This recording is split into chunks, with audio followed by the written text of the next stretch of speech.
So I don't know what my problem is. Genuinely. But I hit airplane mode. Yep, stream crashed. I hit airplane mode because I'm an ass. And I did this last time too. The stream, I did this last time too. I don't know what my problem is. I was at 7 viewers. And now I'm at 0. Maybe... I don't know, it doesn't matter. You know what? We're chill. I head downstairs, expecting to see Nikki. Hey! No one's here. Why do I do this? Why do I do this? Why do I do this? Weird, I pull out my phone and see a text message from her. Hey, I'm going out with some friends for breakfast and then shopping. I was going to tell you in person, but you were still sleeping by the time I was heading out, lazy bones. Well, wow, that sounds like me. Kaido also said he's heading out for an emergency meeting. I know how useless you are when it comes to breakfast, so open the fridge and check the second row. Talk to you later. Useless? Grrr. Well, I mean, fair. MF doesn't know how to cook. Scrappy Smith, rest in peace. Opening the fridge, I'm greeted with the also Heidiera, sorry. Stream cut out. Hi, welcome to stream! Thank you so much for stopping by, and I hope you've been having a fantastic day. Opening the fridge, I'm greeted with the most delicious looking egg salad sandwich I've ever seen. I love egg salad sandwiches. Damn it, Nikki, always making it impossible to stay mad at you. I bring the sandwich to the table along with a poured glass of juice. I wonder what I should do today. Oh.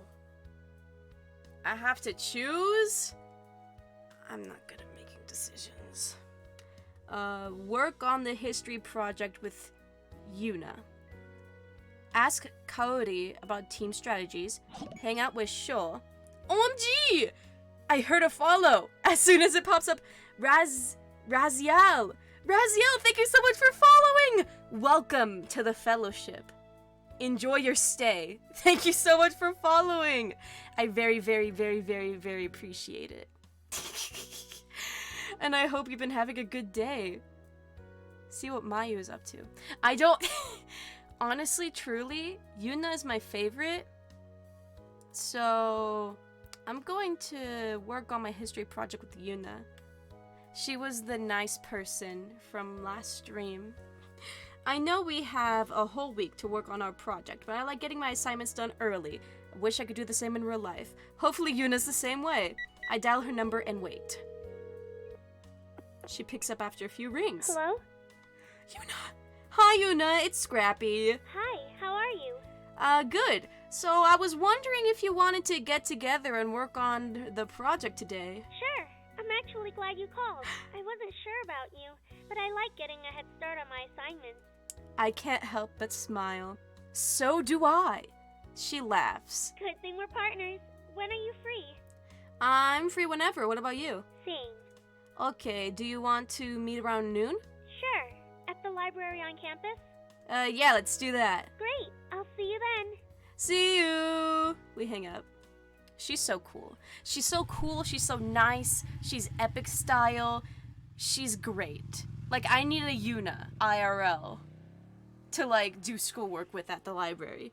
When I arrive on campus, so I need a friend? Is that what I'm saying? I think that's what I'm saying. When I arrive on campus, I park my bike and wait in front of the library. I ride motorcycles in this game because I'm epic style. It's a few minutes until noon. I hope Yuna gets here soon. Every few minutes I check the time on my phone. 12:07. 12:13. 12:20. She still hasn't arrived yet, so I text her. I love that emoji so much. OMG! It's you! It's you from Twitter! I know you, Raziel. Sorry, the name didn't really click until you said hello, fellow bunny. Hello! OMG! This is so epic! Welcome to stream, thank you so much for stopping by! I'm sorry I haven't stopped by to any of your streams. I've just been busy. Yeah. Thank you so much. She still hasn't arrived yet, so I text her. Hey, I'm here. Where are you? Oh, you don't stream? Oh. Oops. Beep. I don't have to wait long for my phone to vibrate. Sorry, I'm still waiting for the bus. I should be getting here soon, I think. Okay, I'll find us a room in the library. Okay, thanks. I'm just goofy like that. Sorry, my brain. The library is mostly empty, which makes sense. Not too many people spend their Saturdays studying. Fortunately, that also means most of the collaborative spaces are open. Wandering the shelves, I gather a few reference books I think will be helpful, but I can't find the specific case study I'm looking for. Shrugging, I head into an empty room and wait for Yuna. Flipping a nearby book to a random page, I half-heartedly skim it. I check the time again. 12:45. It doesn't seem like she's coming. Suddenly, I spot a flash of pink hair. Yuna is in the far side of the library searching for me. I was racking my brain for, funny people with pink hair. I couldn't think of anything. I wave at her and she smiles in acknowledgement before hurrying over. I'm sorry I'm so late. The bus showed up way behind schedule, which is really unusual. I hope you aren't too angry with me. Oh, it's okay, Yuna. I get it. You look amazing, by the way. I return her smile. It's fine. I'm just glad you made it. She slides into the chair across from me. I finally notice she isn't wearing her uniform. I love it. The colors match so well with, her hair and, eyes and, everything is so perfect. I never realized how cute she is. She looks hot. It's weird seeing her out of uniform. Okay, so last time I tried to compliment someone on their clothing in this game, I was chastised and verbally ridiculed. Cause we're doing this robot battle and they come in I guess form-fitting uniforms and I was like, it looks sleek. The text box said, looks sleek. So I clicked that and I was like, okay, that should be fine. It wasn't fine. I feel like buying this game to see how creepy it'll let me be. Oh, it won't let you be creepy, honestly. There really aren't. There could be mean questions. Your sister will be like, hey, what's up? How's it going? And then you could be like, since when were we 5 years old? You think I'm 5? Are you crazy? You know, stuff like that. But I've been nice. It's a really good game, though. You should pick it up if you're interested in this sort of thing. But yeah, I told them they looked sleek, that they got angry at me, and then some guy was like, dude, not cool. And I was like, I don't understand. What was... Anyways, but I think... I'm gonna bite the bullet. You look really nice today. I like your outfit. Okay, thank you. Because it'd be one thing if I said, you're really cute today, but it's another thing saying you look really nice. I like your outfit, you know? She blushes shyly. Oh, thanks. You look nice too. Thank you. You're so baller. She smiles. It's a little funny to see you out of uniform, but in a good way. It feels more personal somehow. Thank you.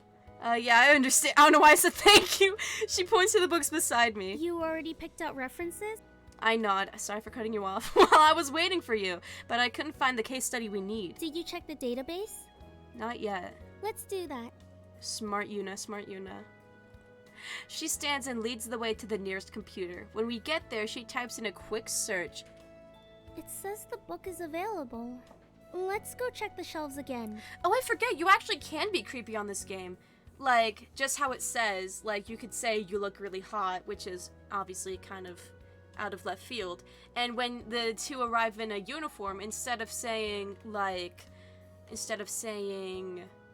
sleek or you don't comment or whatever, you could say oh my god, that's so form-fitting, y'all look so crazy. You know, you could say that, but nothing too crazy. She leads me back towards the shelves, occasionally glancing back at me. Once we arrive, she scans the shelf for the book and frowns when she doesn't see it. I don't understand. It should be here. I was looking for a book actually at the library today. Thunder Rides a Black Horse. It said it was in there. It said it was at this library, but I couldn't find it. And like, it should have been there, because like, it's fine. Someone probably just checked it out without checking it out. Maybe the computer's wrong. Maybe. But we can't work on the project without it. What about the internet? Why don't we ask the front desk? Maybe they know where it is. She brightens up. Good idea. Use Wikipedia. I start to head back the way we came when I glance at the cart beside us. It's filled with books, but a specific title catches my eye. Wait. She pauses. Isn't that the book we need? She leans towards the cart. It is. Great! I reached out to grab it, but pause when I notice the horrified expression on Yuna's face. What? What? You can't just take that. Why not? That's the return cart. Oh, so? The book hasn't been returned yet. What do you mean? It's already been checked back into the system and it's in the cart. That's not what that means, Scrappy. Yeah, but it hasn't been returned to the shelf yet. It'll be fine. We can make a copy of the section that we need and put it back into this cart. But what if someone notices it's missing? I glance around us. There isn't a librarian in sight. There's no one here. Besides, we'll be quick. Don't worry. She chews nervously on her lip before giving me a reluctant nod. So, she has problems with books. I'll keep that in my back pocket. Ban a word? I don't even remember that being there. Where is it? It's 500?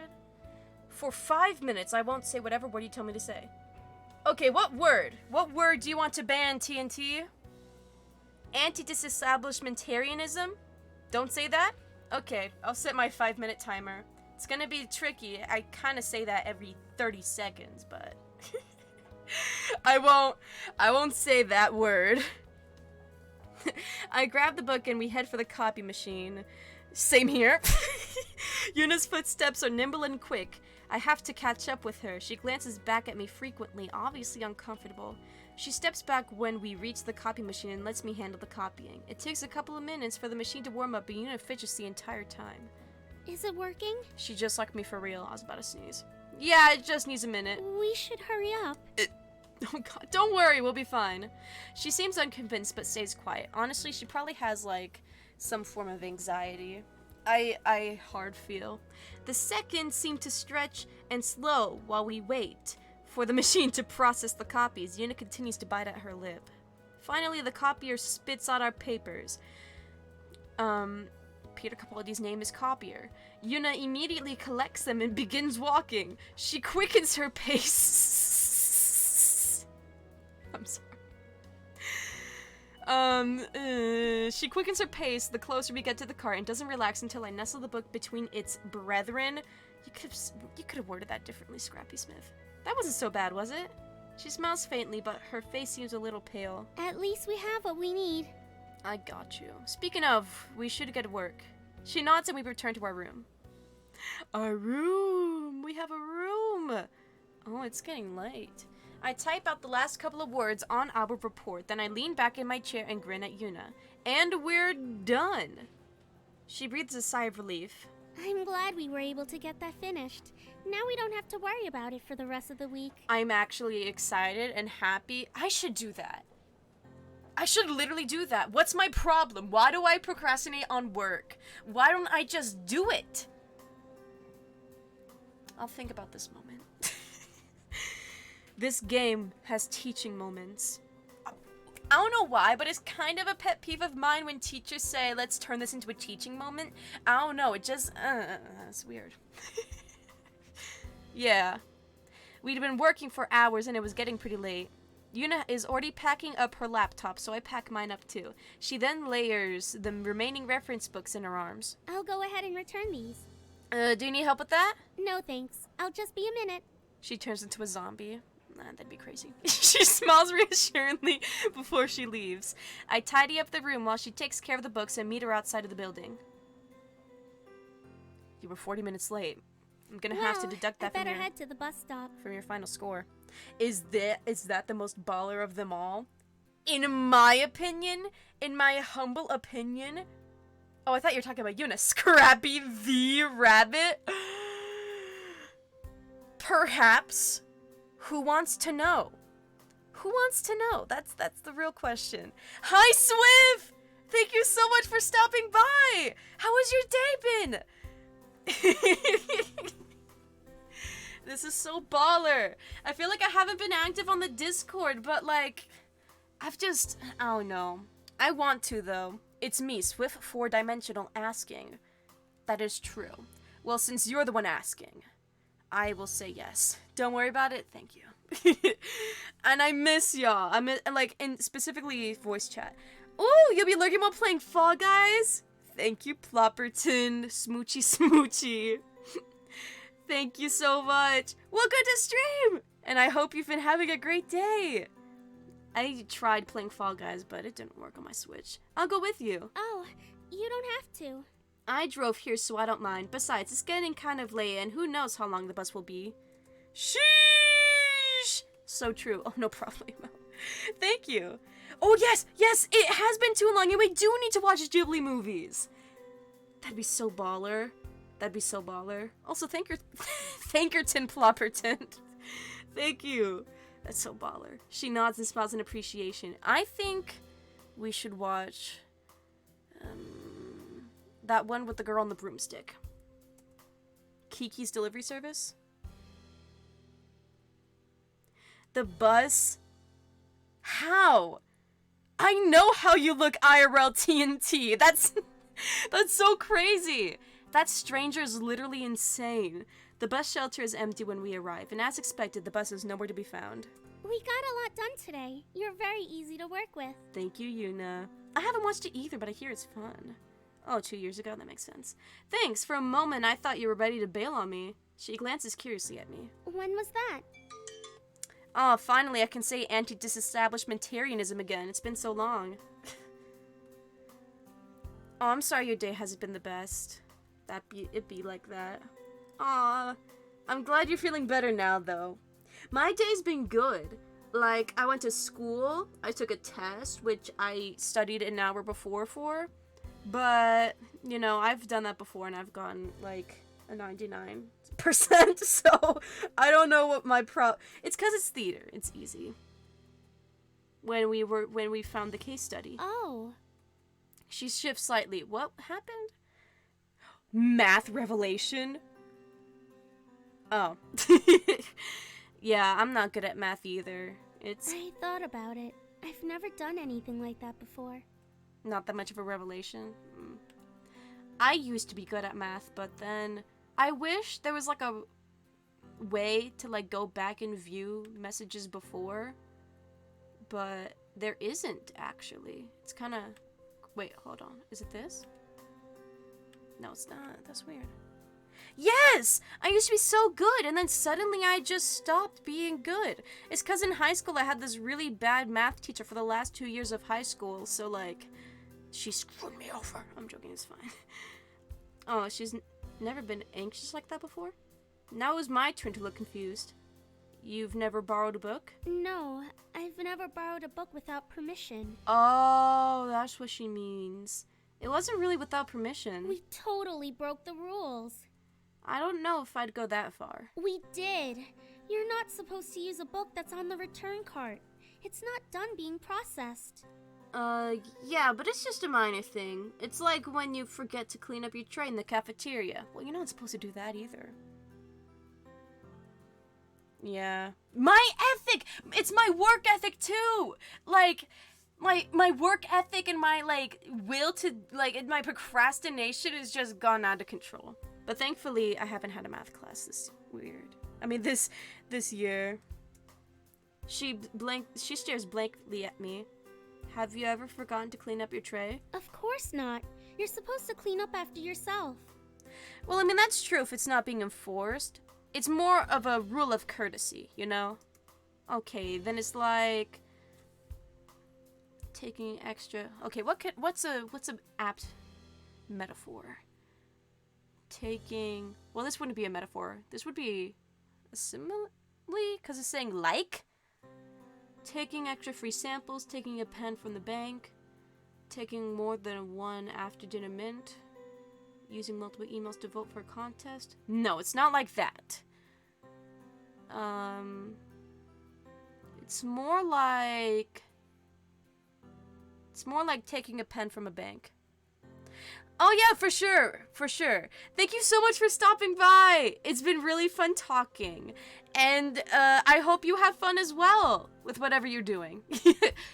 It's like taking a pen from a bank. When you go to the bank or anywhere with pens out in the open and you take one of the pens after using it. But that's stealing. Usually it's by accident. You don't realize you've taken it until too late. Accident or not, it's still taking something that doesn't belong to you. Maybe I should have used a... Well, it's not like I was... Oh... I think this was more about assuaging her doubts. Like, making her feel better rather than doing a like-to-like.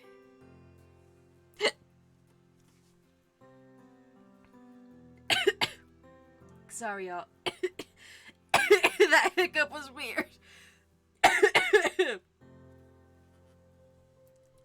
That is... Oh, goodness. That's true, Yuna. Okay, how about... It's like taking extra free samples.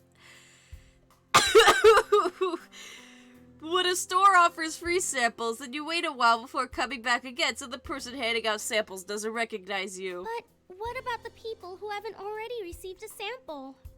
What about them? If I take them, they won't have any. I'm gonna be honest, when I hiccuped, something came up. Not a lot, but just a little, and I'm going insane. Oh god, I'm gonna take a quick sip of water. That's never really happened to me before. Goodness me. Sorry, y'all.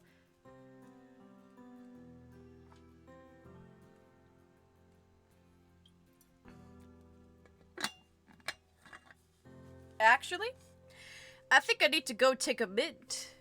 So I'm gonna take a quick BRB. Sorry.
Thank you so very much for letting me know, TNT. I'm still going insane. I grabbed mints. I have 3 mints in my mouth. 3 Altoids. So, hopefully this will help. But goodness, I do not want to get into it, but oh god. Not fun at all. And I kind of have a fear of, like, what just happened. It's like taking more than one after dinner mint from a restaurant. Yumina must be a pain to be around. Oh no, I forgot to return this used toothpick to the restaurant. I guess I'm gonna have to turn myself into the police. Yeah, she's definitely like that. But I forgive her. When a restaurant has a bowl of mints or a candy for the customers to take after a meal and you take more than one. She wrinkles her brow. I don't believe that's a custom in Japan. Must be an American thing then. Do you do all of these things? No. She stares at me with wide eyes. But that's breaking the rules. I don't do them! I told you I don't! They're more like guidelines anyway. I've never broken the rules. Not even once? It would lead to utter chaos if everyone ignored the rules and did what they wanted. That's true. Sorry, I'm still... I'm still kinda crazy. Kinda like this bus, right? Huh? Well, the schedule said it was supposed to be here about half an hour ago, but it's late. Oh. She looks disappointed. I was hoping the bus issue would resolve itself before I had to go home. It doesn't seem like it's coming. Can I pick you up? She shakes her head. My family is out of town this weekend. It's fine. I take the bus all the time.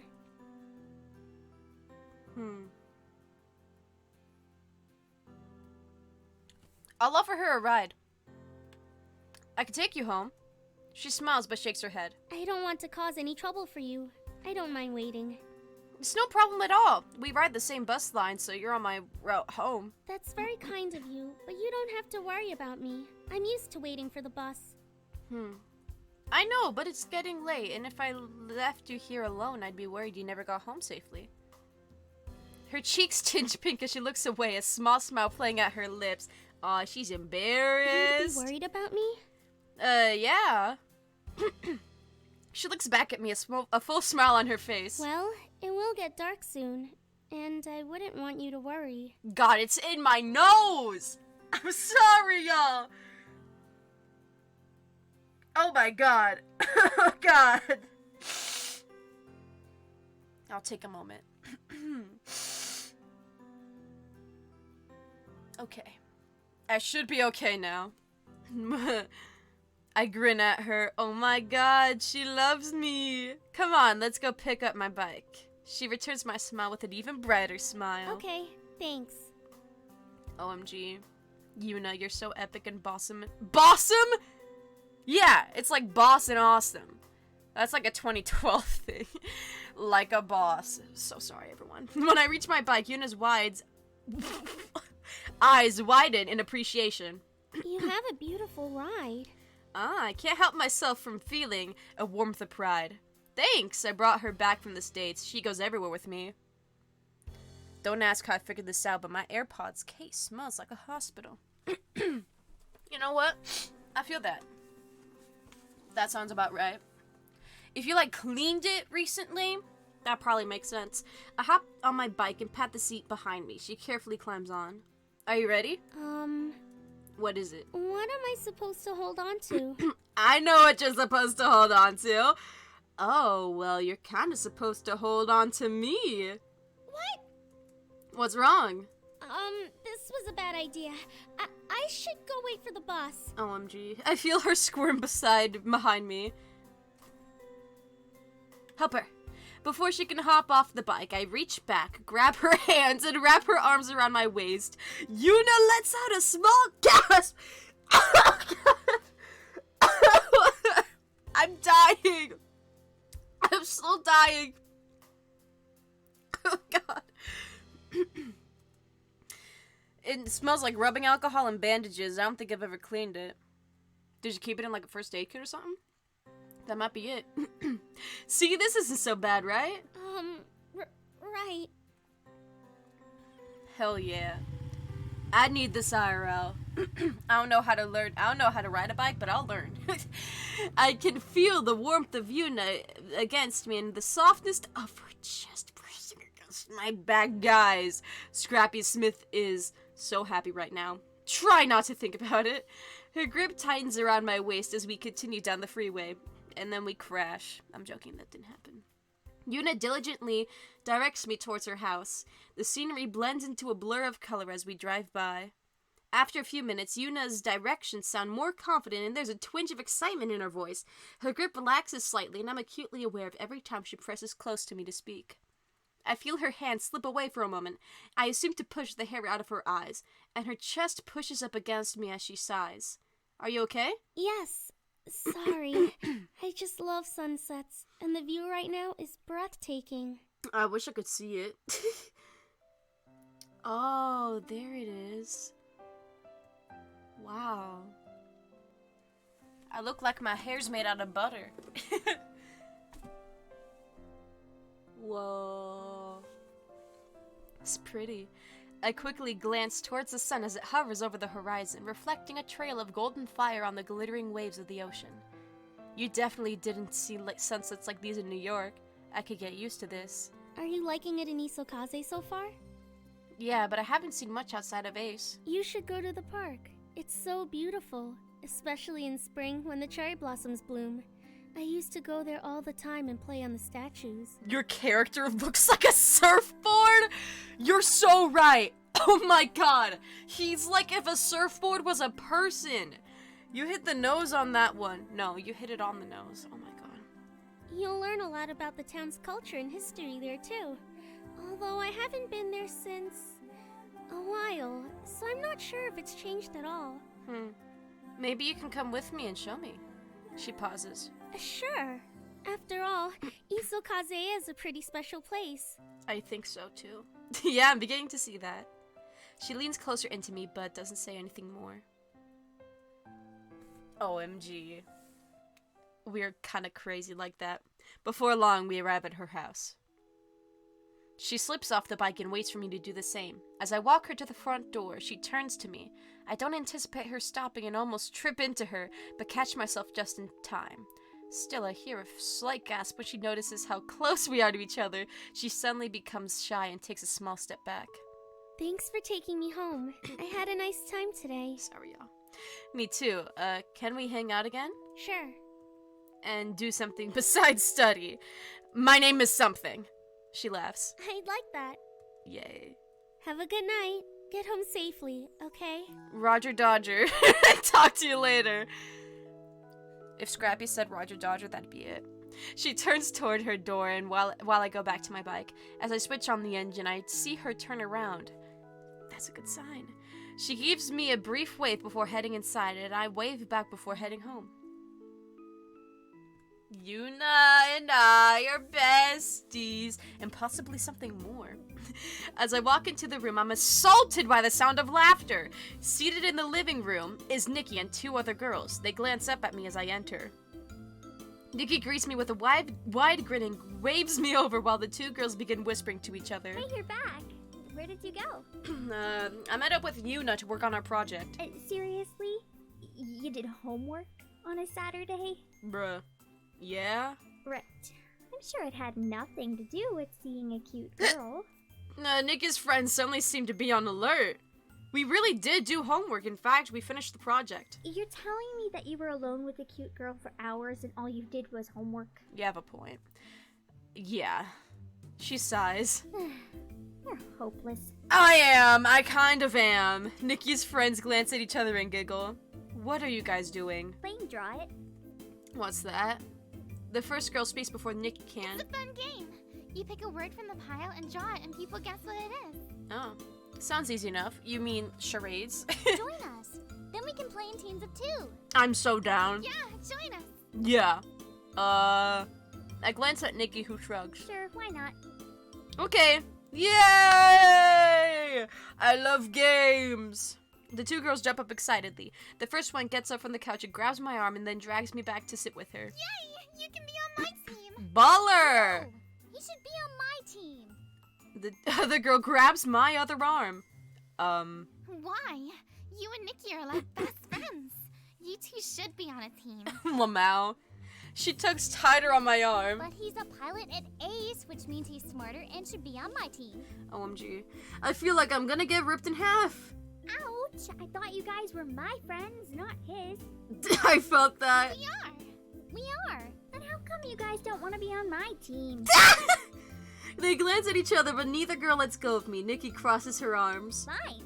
Well, he's my brother, so he's gonna be on my team. Let's go! That's how you do it, Nikki! Both girls pound in disappointment and let go. You're no fun, Nikki. Whatever. You guys can go first. Fine. Nikki's so baller. Nikki is my sister for real. Nikki's friend picks up a card and smiles when she sees the word. She glances at me and quickly starts drawing. Oh, so Pictionary. Is a guy with blonde hair wearing something eerily familiar. Oh no. The second girl answers immediately. Hot. The word is hot. Bruh! Yes! They both burst into a fit of giggles. Nikki grabs the paper and looks at it. What? How did you guess hot from that? She shoves the drawing in my face. Would you have known this was hot? No, it's probably a girl thing. How else would you describe me? Probably not. I would have guessed pilot. Like when I saw that they were drawing me, I thought it was gonna be pilot. I would have probably not. I don't think hot is the word I would have gone for. Thank you. Why wouldn't you draw fire or like a cup of coffee or something? Who is this even supposed to be? I know who it's supposed to be. Both girls look at me and giggle again. Nikki glances between the three of us, then frowns. Guys, my brother. So, he's cute. But he's my brother. The girls exchange a glance, then gasp. Oh, we had no idea. Who did you think I was? This is unrelated, but once my psychiatrist refused to take me because I told him that some ink blot he gave me looked like two witches kissing, being interrupted by a termite. Why would they refuse to take you after that? And you're right, that was unrelated. Yeah, we're sorry, but you should have said something. Good to know, good to know. Nikki blinks in confusion. Huh? Said what? That you and him, you know, She nudges her head towards me. the relationship you have with him. Nikki continues to look blank for a second. Then her expression changes to horror. Oh my god, no.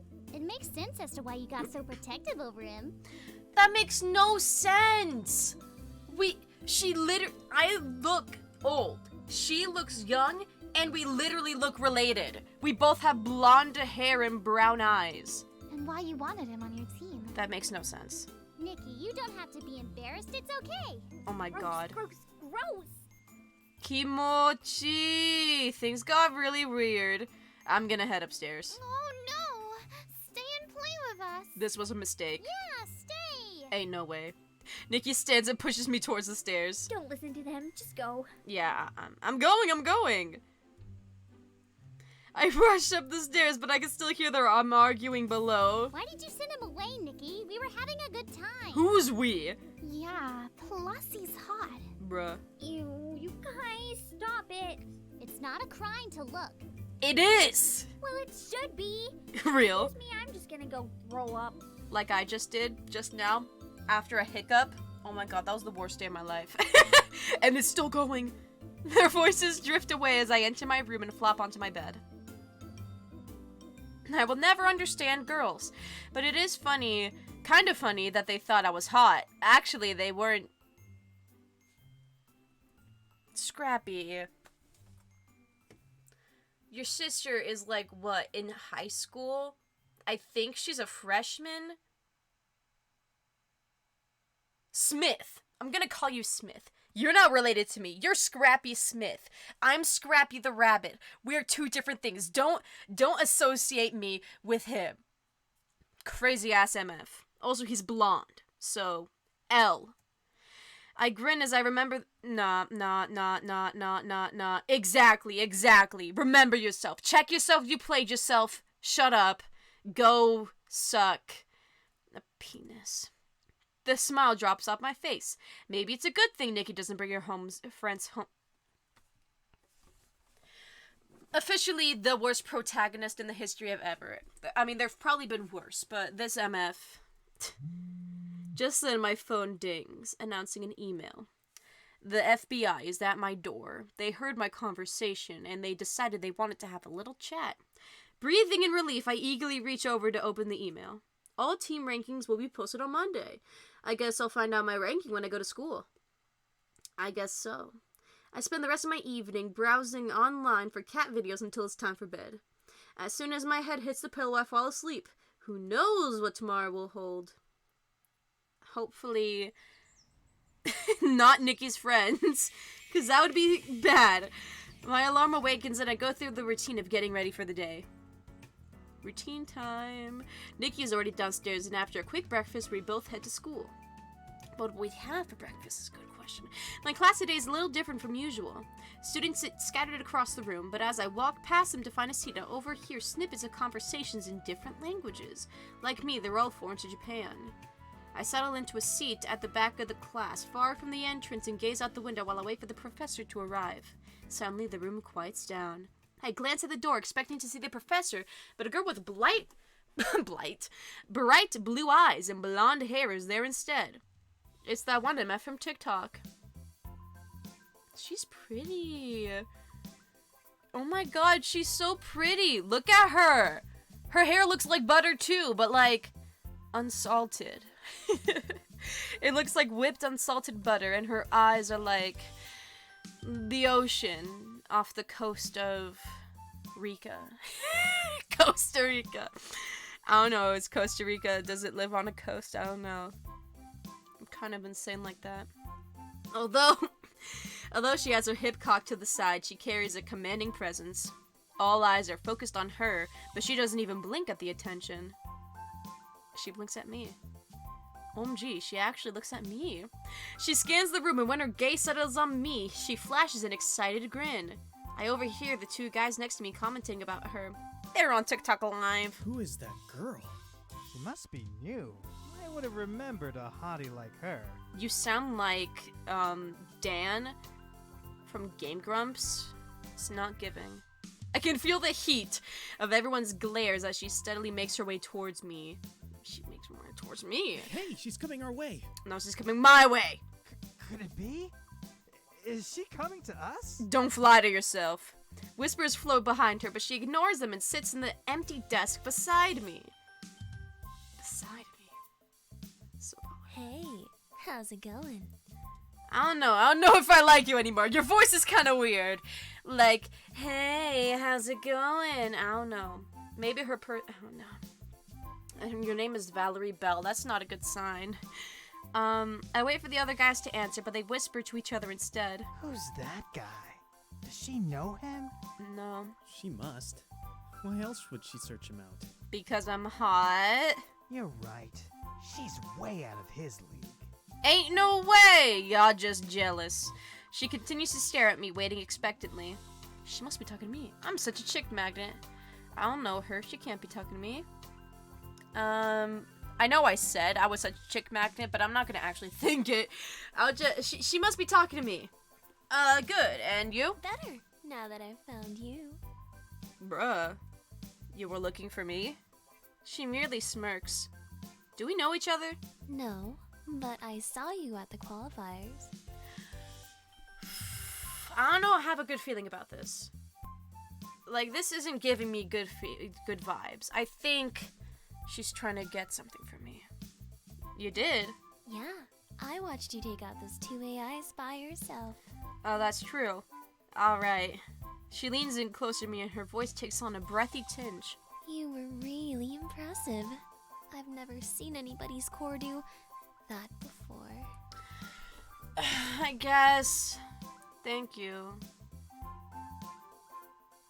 I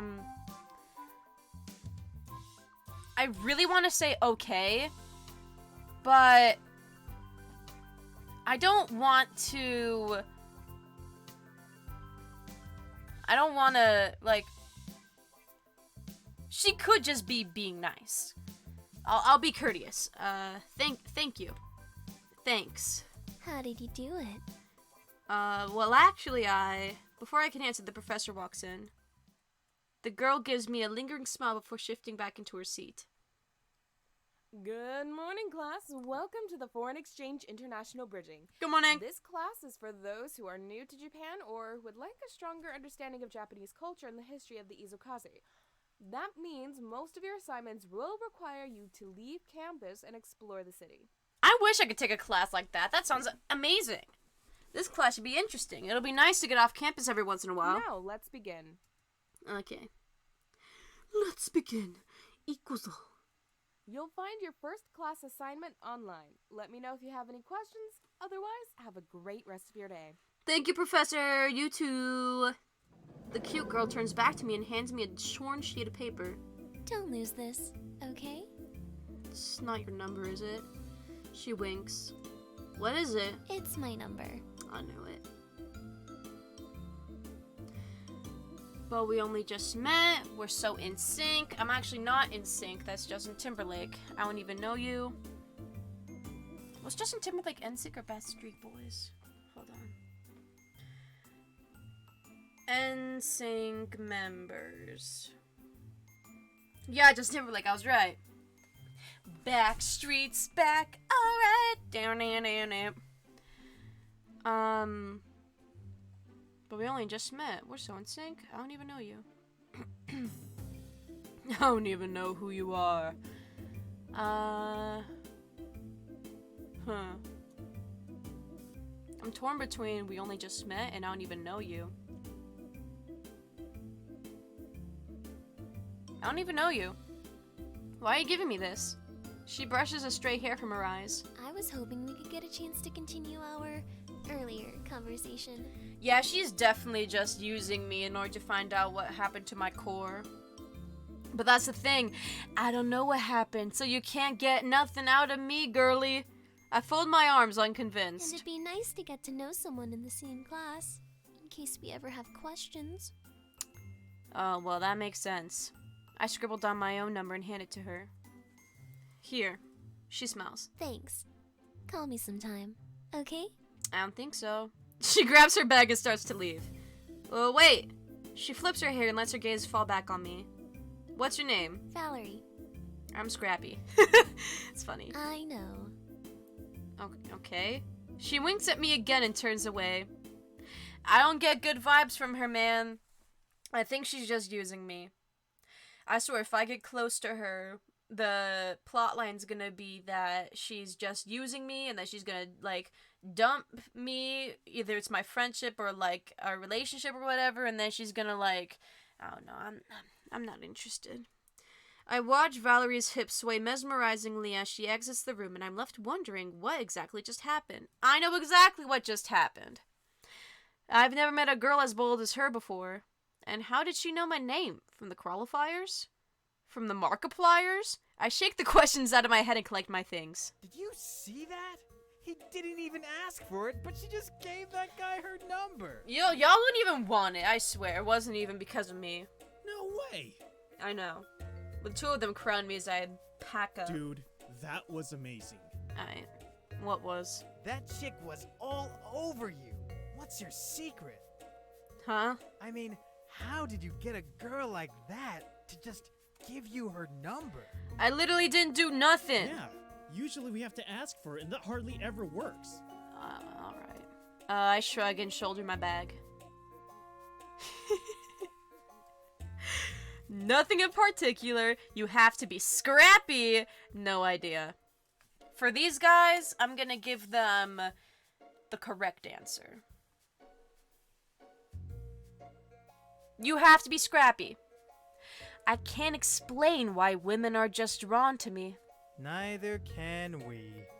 You can shut your bitch ass up. I'm not sure whether I should be offended or not. No, I am going to be offended because he obviously meant that pointedly. He pointedly said that to me because he doesn't understand why anyone would ever want me. Well, I can't understand why anyone would ever want you. You literally don't even have a face. Slenderman looking ass. At least Slenderman has, like, charm or something. A few students hover in the doorway, unsure if they should enter the classroom or not. Stay out of this. This is a man-on-man battle. I'm literally going to destroy them. Oh, I gotta watch next with me. I gotta watch Netflix with my boo. See you guys around. See you around. I hope you have fun watching Netflix with your boo. from a Mario Party. No, I know you meant Boo, as in...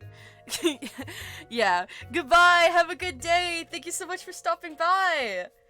Look, I've gotta go. Other people need to use this room. One day, we'll learn your true secret. Well, true secret. It's gonna come out. I leave before they could say anything else. They're gonna, like, come up at the end of the game and say, we know your dark secret. And, like, show up with, like, a fursuit or something. I don't know. Now that class is over, I've got some free time. What do I feel like doing? I'm sorry, the way that that's phrased, what do I feel like doing? And then Kaori, Mayu, and Valerie.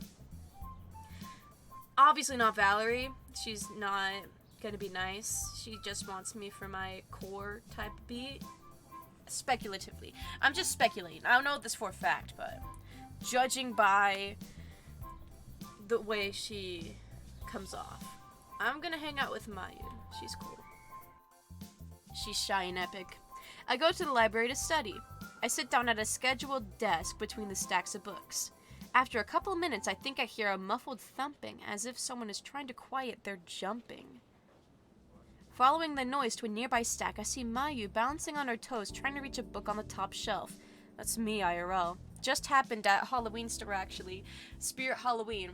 I was able to grab something. I was able to, like, grab something that was hanging from a top shelf because of the bottom, but I couldn't put it back up. I literally just had to hang it on a lower hook. It was so embarrassing. Listen, it's not like I'm that short. I'm 5'2". That's, like, not that short, guys. I swear. Her fingers barely graze the ledge of the shelf. She tries a dainty hop, but she fails to reach the book. I'm glad the hop was dainty. As she sighs, she pouts and readies herself to try again. I'm going to intervene before she tries again. Stifling a laugh, I walk over and easily pull out the book that she needs. Mayu blinks at me as I hand it to her. Oh, thank you. Ah, she hugs the book to her chest and stares shyly at the ground. No problem, it seemed like you could use some help there. Her cheeks redden as she nods. I take another look at the book she's holding. She's so pretty. Like, I love her hair color, I love her eye color, I love how her eyes kind of match the buttons and her hair kind of matches. I don't know, she's just great. Hey, is that Piloting 101 textbook? Yeah. I thought so. That kind of... yeah. Kind of reminded me of Ariana Grande for some reason.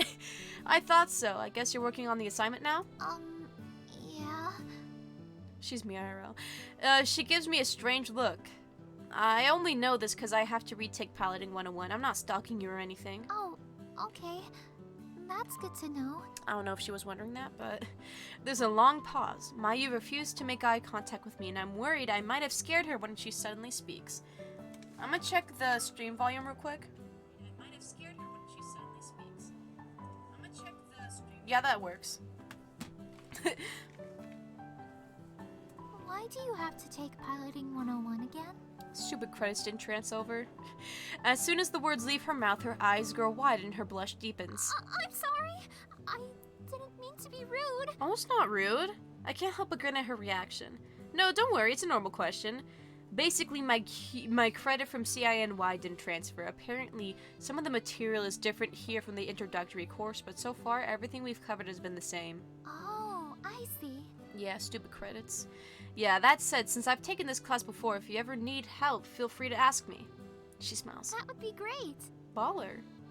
We stand in silence again. She seems like she wants to ask me something, but is too shy to say it. I really feel for her. Like, I'm so incredibly shy. And I think I found out that it's not really because of a lack of knowing how to talk.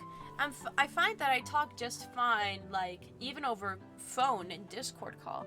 I think it's out of self-consciousness. Because of, I don't know. It's odd. Offer to help her now. I know exactly what she wants to ask me. I think she wants to be left alone. Huh.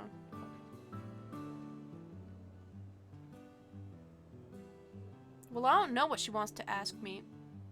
And I'm afraid this question is gonna be like a flirty type thing, like, you wanna go on a date, when that's not the case. I mean, there's nothing wrong with offering. Would you like any help now? Sure. But only if it's not too much trouble. Yay! I like that. I wish people could read my mind, you know? It's like I just read into this person's mind as like the protagonist. I wish other people could do that so I don't have to say anything. Of course not. I always have time for my friends. Her eyes meet mine when I say friend. Before she quickly looks away again, another blush stains her cheeks. Despite that, she smiles and nods. We sit down at the desk together and I go over my notes with her. After we settle at the desk, I pull out my tablet and Mayu pulls out a spiral notebook. You know what's funny? After watching Impractical Jokers, I was like, you know, people don't really care, you know? Like, you can do some, like, crazy stuff and, like, I don't know, maybe it's different nowadays. And Impractical Jokers wasn't even that long ago, but, like, all you gotta do is, like, have confidence and just talk. I'm sure most people are, like, fine with it. So I think someday I'm going to try and strike up a random conversation with a stranger. And I think the main thing for me is to not act like myself, but to like act like a character. Not like act like a character, but like pretend that I am like doing a sort of long form improv exercise as like some confident, suave person. That's what I gotta do. Fake it till I make it. She flips open her textbook to the correct page, then opens her notebook to a fresh page.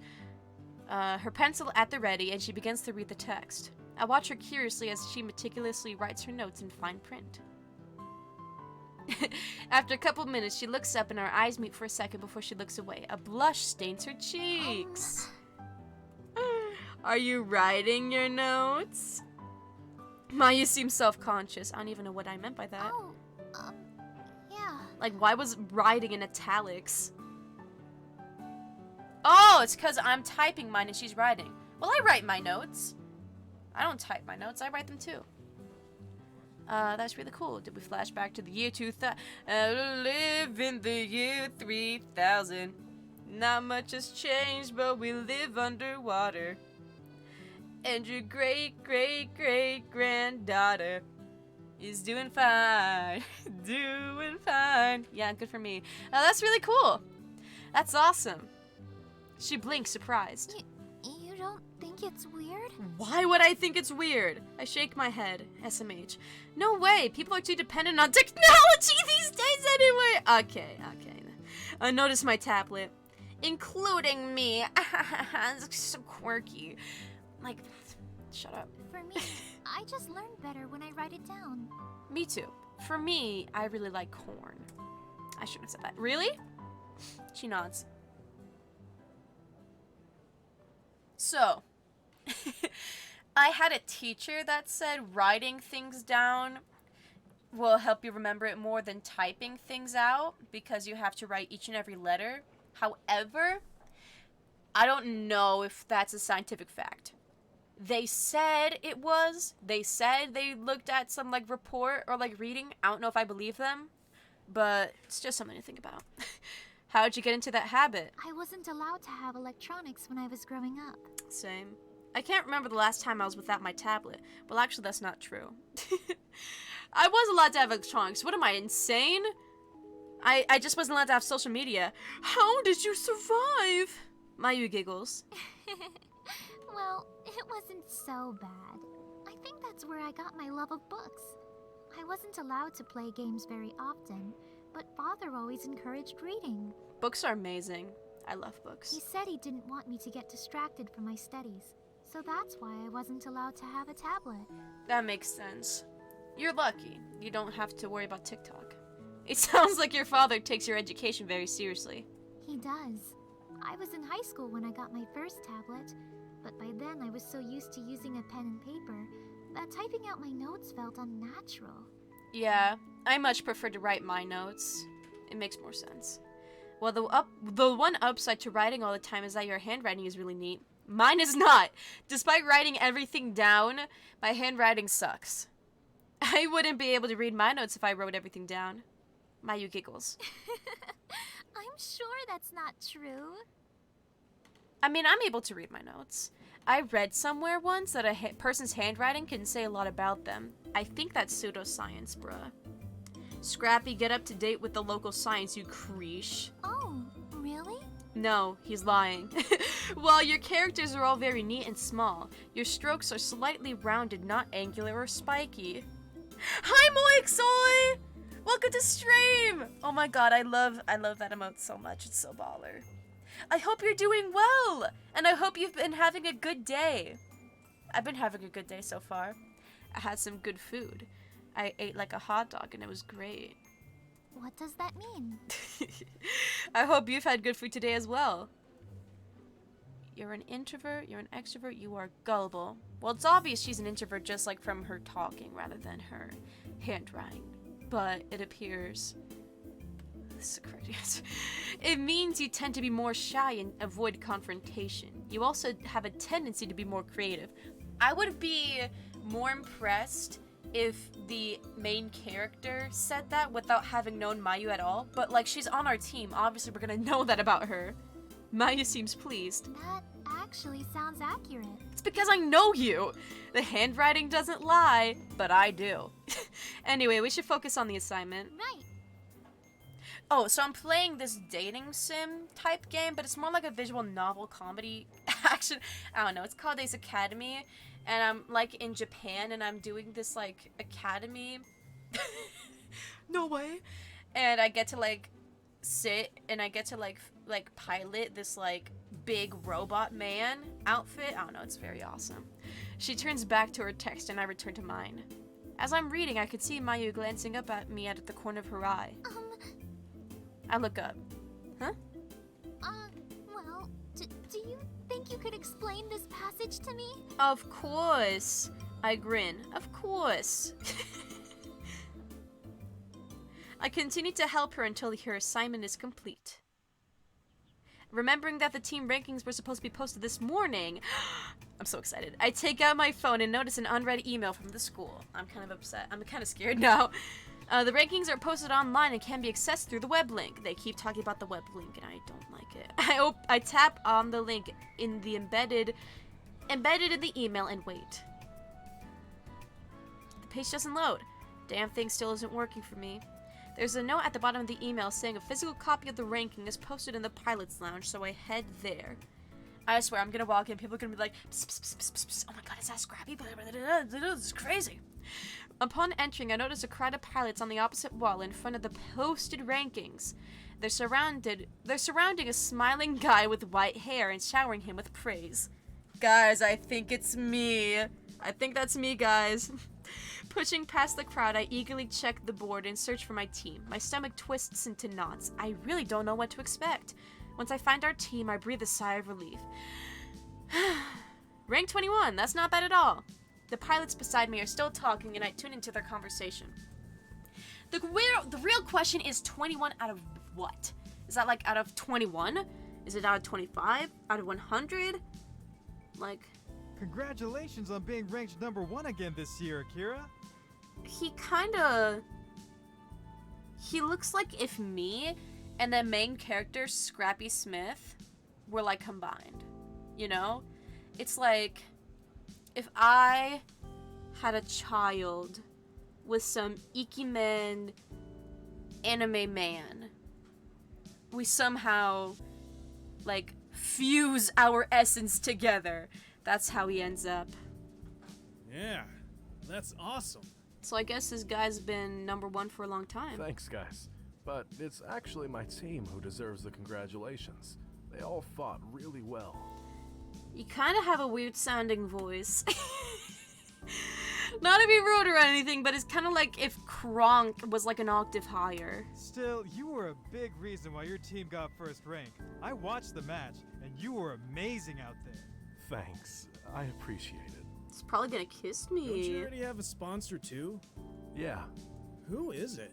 A sponsor? it's Illudian Enterprises. OMG, that's a big deal. I've heard their weapons are pretty cutting edge. They are.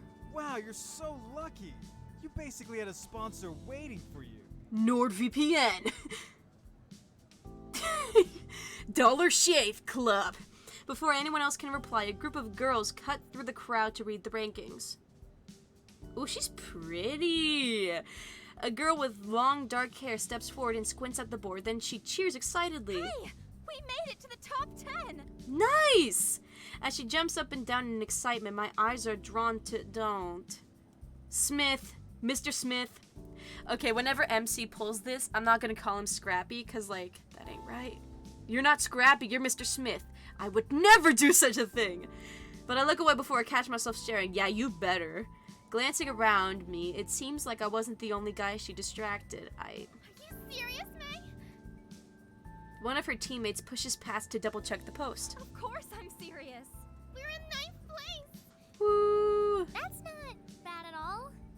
You sound displeased. Especially considering how long we've actually practiced together. That's true. I don't even know you guys. That's true. Akira joins May. Congratulations on your rank, May. So y'all know each other or something? Thank you, but I'm sure it means nothing compared to being number 1. She flashes him a warm smile and rubs her arms, squeezing her chest together in the process. Akira falters for a second, then shakes his head and speaks earnestly. No, you girls are pretty impressive. You're a new team, right? Formed over the summer? May nods. It's not often that a team who hasn't had much chance to practice and learn from each other is able to make top rank. You have every right to be proud. I don't know, but I kind of get weird vibes from Akira. Not necessarily bad, but he probably has like some secret, like some big secret that he doesn't want anyone knowing about. That's my headcanon. Thanks. That means a lot. I can't believe Akira just said we impressed him. I know. Do you already have sponsors too? Not yet, but we aren't worried. We've had a few companies reach out to us today. Do you already have sponsors too? It must be nice not to worry about sponsorship. I think my team and I will go through the SBA to get a sponsor. You have a really weird voicemail, student. SBA, what's that? Species Best Application. I do a quick search on my phone. A website for a student-run association pops up on the school network. It's a Sponsorship Bridging Association, a student association that pairs sponsorship opportunities with different teams. Sounds simple enough. I click on the more information tab. Why should your team get a sponsor? The SBA prides themselves on pairing appropriate sponsors with Ace Academy teams who have proven their ability in battle. These sponsors fund teams for their repair costs as well as provide them with equipment improvements. This is a mutual agreement, a mutual relationship that benefits both the team through equipment costs and repairs, and the sponsor by giving them greater exposure and an opportunity to advertise through their teams. I scan through the rest of their website looking for the on-campus location. I should stop by and see if they can help us with a sponsor. Instead of the location, I find the student volunteer list and a name pops out at me. Yuna Misaki. I didn't know she was a part of the SBA. Maybe she'll be willing to help us out. Oh, she's a sponsor. It's a bit loud since those groups of pilots are still talking, so I move to a quiet corner and dial Yuna's number. So is she the one providing the sponsorships? Hello? Or is she like a volunteer?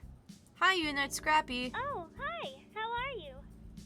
I'm fine, how are you? My day's about to get a whole lot better. Explain the situation. Obviously, I'm gonna ask how she's doing. I'm not insane.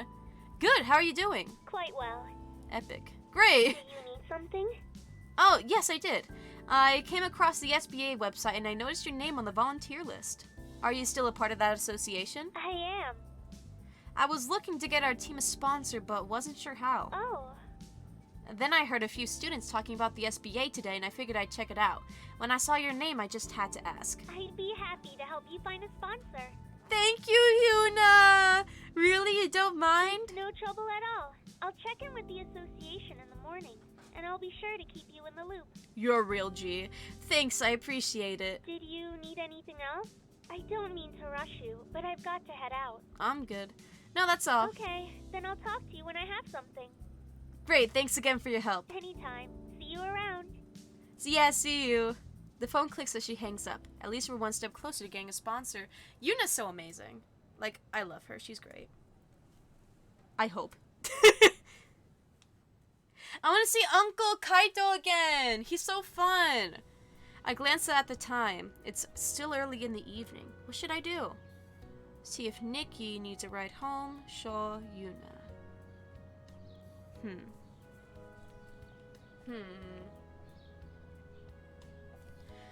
I've already talked with Yuna a lot. I'm chill on that. Nikki usually takes the bus home. I'll see what Sho's up to, I guess. Let's see if Sho wants to hang out at the arcade or something. I wish it was someone else. I call and he picks up after a few rings. What's up? I really should have picked up Nikki instead. I don't like Sho. I forgot. Let us partake in the merriment of cyber skirmishing. Ask Sho out on a date. Let's go to the arcade. I don't want to date Sho. I don't really have any interest in him. But I'd be down to go to the arcade. You busy? Yep, I'm on a date right now. Oh my god. Thank God I didn't ask him out on a date because that would have been awkward. My bad, enjoy. You on a date? Ha ha ha ha. I'll be nice. My bad, enjoy. Oh, sorry, I didn't mean to disturb you. I'll leave you to it. Wait, Brosif, I was just kidding. Yeah, that makes sense. Okay. I'm glad you think I can get a date, though. You know, I actually didn't. But, you know. Sure. This is awkward. Well, what? You expected me to be mean? I wasn't about to be mean. Anyway, want to meet up at the arcade? Yeah. Oh, baller. After hanging up, I head out to the arcade. On my epic-ass motorcycle. This is a cool arcade.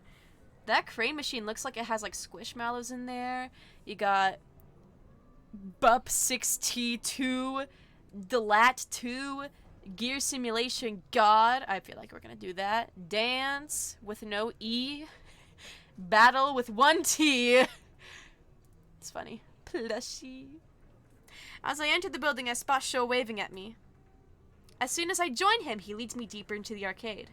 Where are we going? To a game which will showcase our skills. I knew it. You're too predictable, Sho. But the gear simulators are the other way. Not those skills. Oh. I guess I don't know him as well as I thought. Sho steps in front of a shooting game and pulls a gun out of the holster. Shall we see who the better marksman is?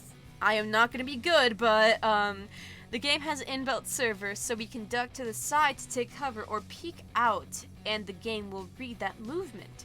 It's a team-based game, but it sounds like Sho wants to turn it into a competition. Good for him. Nah, you're on. I love a good competition. How about we raise the stakes? I like the sound of that. What were you thinking? Loser has to kiss me. Winner has to kiss me. Either way, you're gonna have to kiss me, so... loser buys the winner lunch for a whole week. Hold up. Let's be generous. Okay, let's say you get lunch from the school cafeteria. Let's say that's $7. And,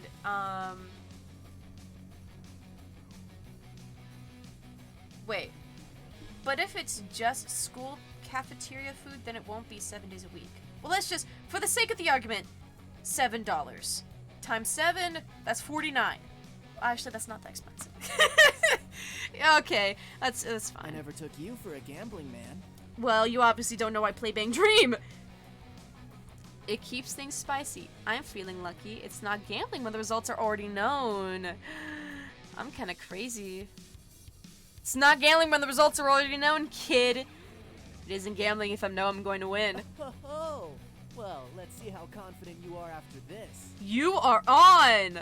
I'm gonna beat you down. We throw a couple of tokens in the machine. Once the game loads up, we jump straight into the action. Sho takes the lead and leads us straight into an enemy encampment. You're falling behind, Brosip. Ah! A large wave of enemies spawn on Sho's side. Ah, crap, I'm pinned. Give me some cover.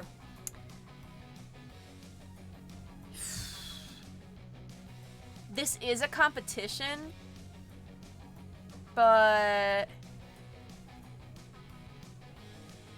I don't know. I'm a good sport. It's still a team game. Alright, I'm going in.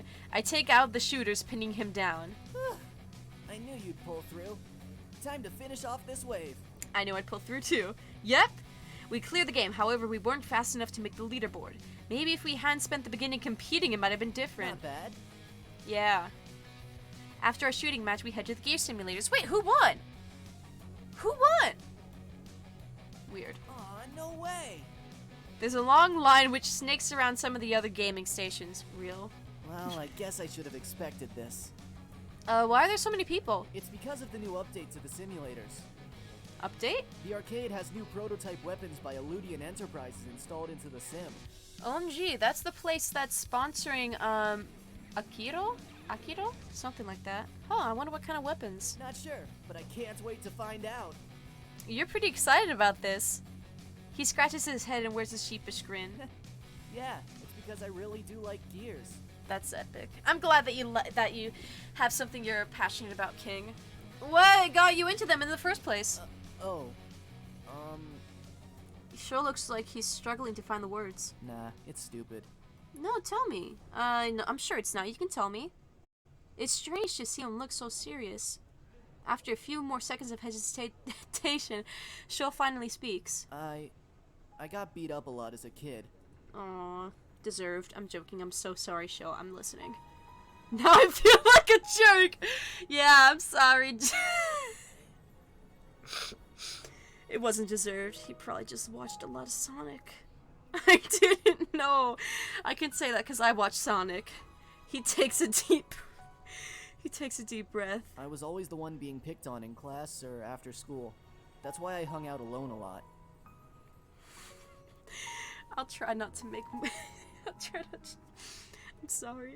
Then one year, my mom bought me this sweet gear action figure for my birthday. Man, I loved that thing. It was so awesome. I'm sorry. This is funny now. I can't. I'm serious. First I lolled, but then I serioused. But the kids from my class, they pulled it from my hands and laughed as the leader smashed it against the concrete. Concrete. No, that actually sucks though. I'm sorry. I don't know why it's so... I'm only laughing because I made a Sonic joke.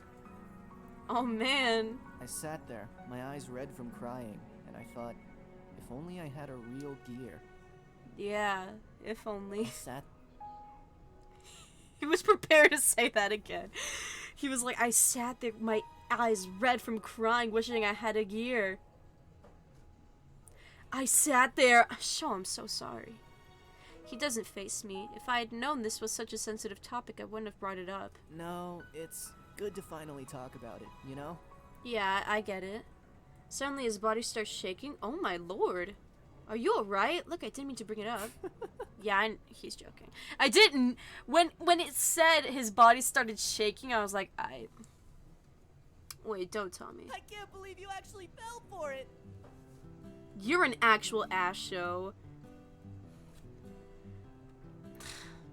Okay, you got me.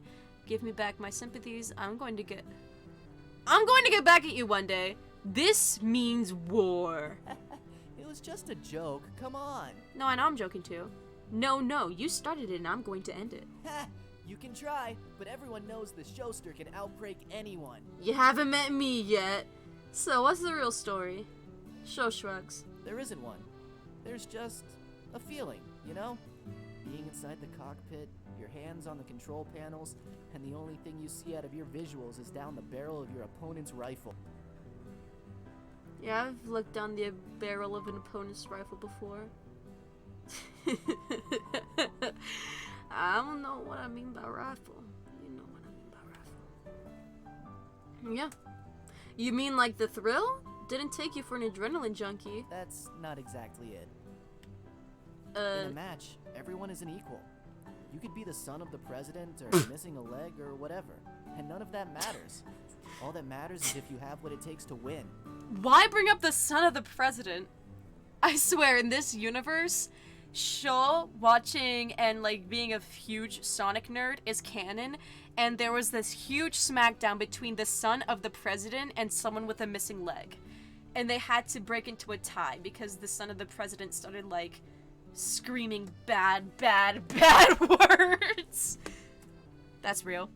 Well, matches aren't really equal. If you're the son of the president, you could have the best equipped gear in the nation, which will obviously give you the advantage over the gear with the average equipment. True, which is why matches held between standard gears are my favorite. Then it really is based on skill alone. Real! Real! I want there to be like that sort of thing on Bang Dream, where it doesn't matter what groups you have or like what items you have, it's just one-on-one. Who can win the most? Who has like the highest combo? Who has the most perfects? Etc. I think that'd be great. God, I have PTSD from hiccups now. Sho's unusually serious and speaks in earnest. Although he's still smiling, it's not his usual goofy grin. He might come off as someone who doesn't take anything seriously, but after what he just shared, I get the feeling this facade hides a mind that is observant and alert. You really thought he wasn't observant and alert. I mean, I did. Interesting. I don't share that with a lot of people. I don't think they'd understand. No, it makes complete sense. I don't really know what to say. Luckily, Sho's signature grin returns. Anyway, good talk. Lamau. You can talk to me anytime. See you next time. Yup, no need to repeat it. You can talk to me anytime, Sho. I got your back, bro. That's great, because there was something else on my mind. Oh god, he's gonna try and prick me again, isn't he? Wow, so soon! Sho just laughs. The line dwindles as we've been talking, and before we know it, it's our turn. Looks like we're next. Sho, you're growing on me. I think, honestly, truly, if I didn't have the voices on, you'd be one of my favorites.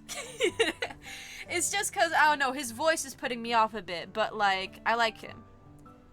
Yeah, it's his voice. It's 100% his voice. Sho and I take our places inside the simulation pods, and we continue to battle each other until Sho has to leave. I want to battle. Let me battle! Rest in peace. Well, we had a fun day at the arcade. When I get home, Uncle Kaido is lounging on the couch with his feet up on the coffee table, get the dogs off, and staring intently at his laptop.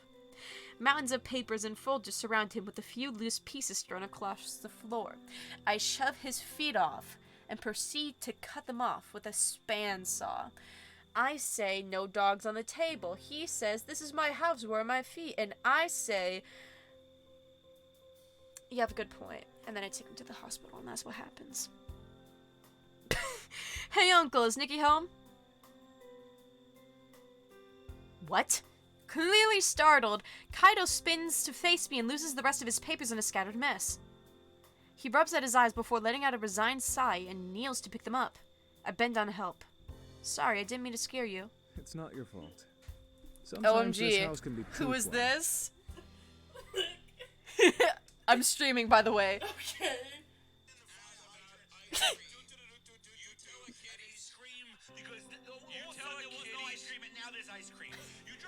Down the street playing a nice jingle. I don't care what's in it. I don't care what's in it. You can put cigarettes. Ching ja ting ja ping ja ping. And if I'm in a sprinkle, I'm gonna be like, oh, cigarettes! Can you send that to me? Can you send that to me? Cigarettes! I love Sal so much. Sal, hang on. Let me see the goddamn microphone. Yeah, here's the mic. You have the floor. Microphone. Sal Volcano was, and always will be the best impractical Joker. This is Def Cora on the mic. Don't even know!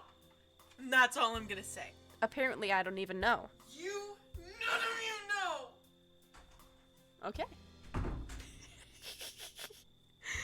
That was a clip of Sal that Daf Koro just showed me from his podcast, I think. I love it. It's great. I hope y'all heard it loud and clear. Wow. Cigarettes! Anyway, it's not your fault. Sometimes this house can be too quiet. Quiet? I guess that means Nicky isn't home. He gives me a weak smile. I could tell he's tired. Kaido's been working late almost every night since Nikki and I arrived. I hope he's not overworking himself. I hope Nikki's okay. Like, where is she? I hand back all the papers I collected and he begins sorting them into folders again. Can I help? He hesitates, then shakes his head. Thanks, bud, but I've got it. SMH. I sit beside him anyway.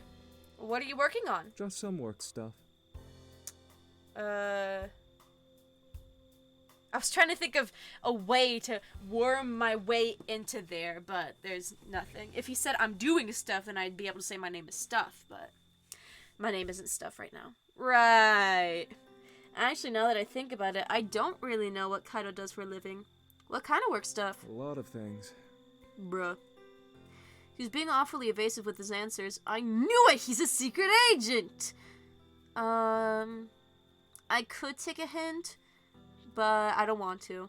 Is it a secret? Huh? What are you doing? Is it secret? No, of course not. Well, getting info from you is like pulling teeth. He laughs. Sorry, I'm just looking over the contracts for the restaurant. What restaurant? Although that being said, contracts? Don't you have a department to handle those? Yeah, we do, but as regional manager, I have to look at them first to make sure they include everything we discussed. Then I send it to the deal desk to make sure all the legalese is correct and that there are no hidden clauses. You're famous! My uncle's a regional manager, guys. He's so cool. He pats the pile of papers closest to him. My name is pile of papers closest to him. We're opening up a new cafe in the next month, hence all the new contracts. Oh, really? Yeah. Actually, it won't be too far away. You know that empty lot in the strip mall? Strip? Yeah. The one that's being under construction? Yep, that's where it'll be. That's so epic. That's pretty close. I'll have to stop by after it opens and check it out. Have you been to any of our other restaurants yet? Please do not be disappointed. I think that meant disappointed. Time to wing it.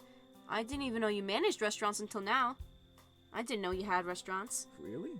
When you were little, I used to take you there when you visited. Don't you remember? Kind of. But I didn't know they were your restaurants. I used to bring you food straight from the kitchen. Kaido finds out that I have memory loss. I was 5. I thought everyone did that. He laughs. Fair point. I'm a genius. I like your laugh, Kaido. This isn't Scrappy Smith talking. This is Scrappy the Rabbit, and I just wanted to say, I would. Well, if you get the chance, you should try the place near the park. It serves Western-style cuisine and is very popular in Isukaze. I know it won't be exactly like the food you had back in the States, but I'd be curious to see how you like it. Sure, that sounds great. He grins at me before turning back to his stack. I should probably let him work. I'm gonna head upstairs. Good luck with all this. Thanks. But where's Nikki? Is she okay? Like, she's not home yet. I haven't heard from her. You should, like, text her, call her or something. I head in my room and do another quick search on the SBA. Then decide to check out what other clubs are at Ace. It looks like there's a club for everything. Tennis, cooking, business, culture, etc. At some point, I vaguely hear voices downstairs. Nikki must be home. After a quick convo, she comes upstairs and I hear her shut the door to her room. I hope it wasn't a loud slam. I continue surfing the net, but after a while, my eyelids start to droop and I crawl into bed before drifting to sleep. I really do hope she's okay. I hope that I didn't do something wrong by not picking her up from school. 'Cause if I do recall, which I don't recall her, like, asking me to pick her up from school in the morning. My alarm snaps me out of my slumber.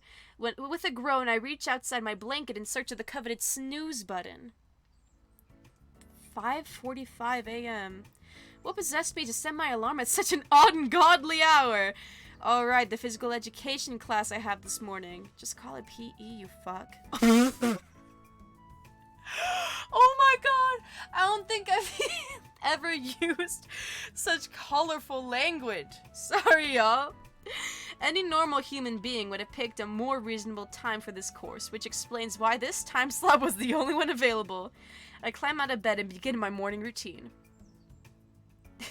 After getting ready, I head downstairs to an empty living room. Kaido and Nikki must still be asleep, like any other normal person. I power feast who says power feast? Through breakfast and head on my way.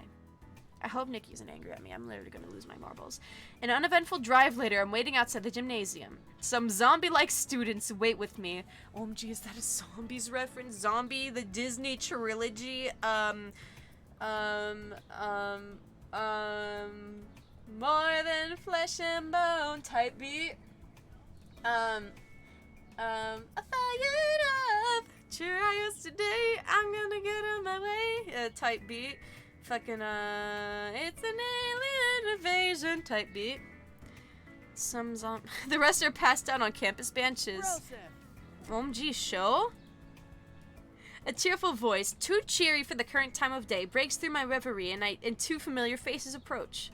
Sho is beaming, but I can't say the same about Kaori. Her eyes are hardly open and she yawns, barely mustering a nod of acknowledgement.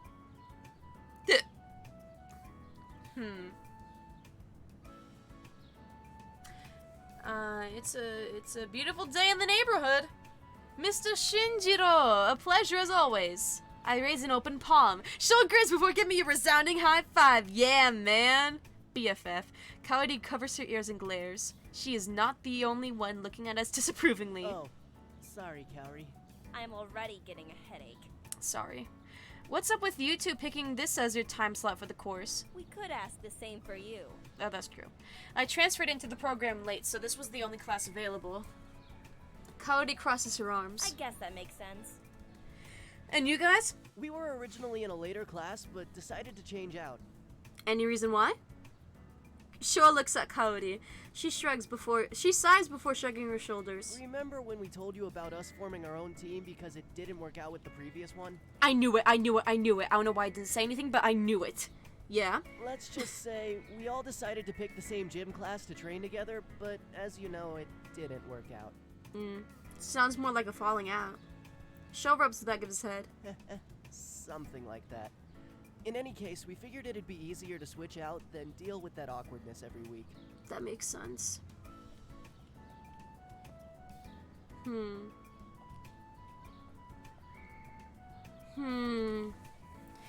Should I prep for details? I'm kinda really, like, interested, you know? Like, what? You know?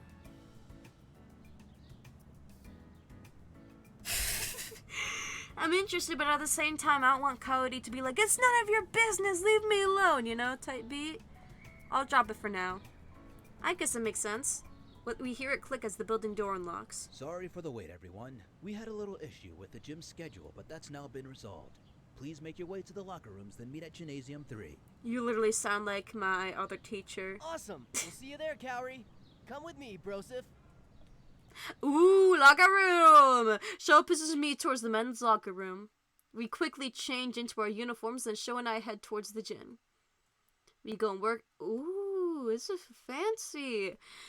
Even with all the training equipment inside, the space still feels huge. Yeah, this is literally like a... what? No, it's not the length of a football field. I guess it'd be similar to like a baseball field? Flags and banners from past victories hang on the walls and ceiling. Typical of Ace Academy, everything looks pristine. Hello? Sho's voice snaps me back to reality. Snap back to reality. Oh, there goes gravity. Oh, yeah, what's up? Jeez, zoning out like that when I'm asking you such an important question? It's almost like you don't care. Bruh, I was in my own head.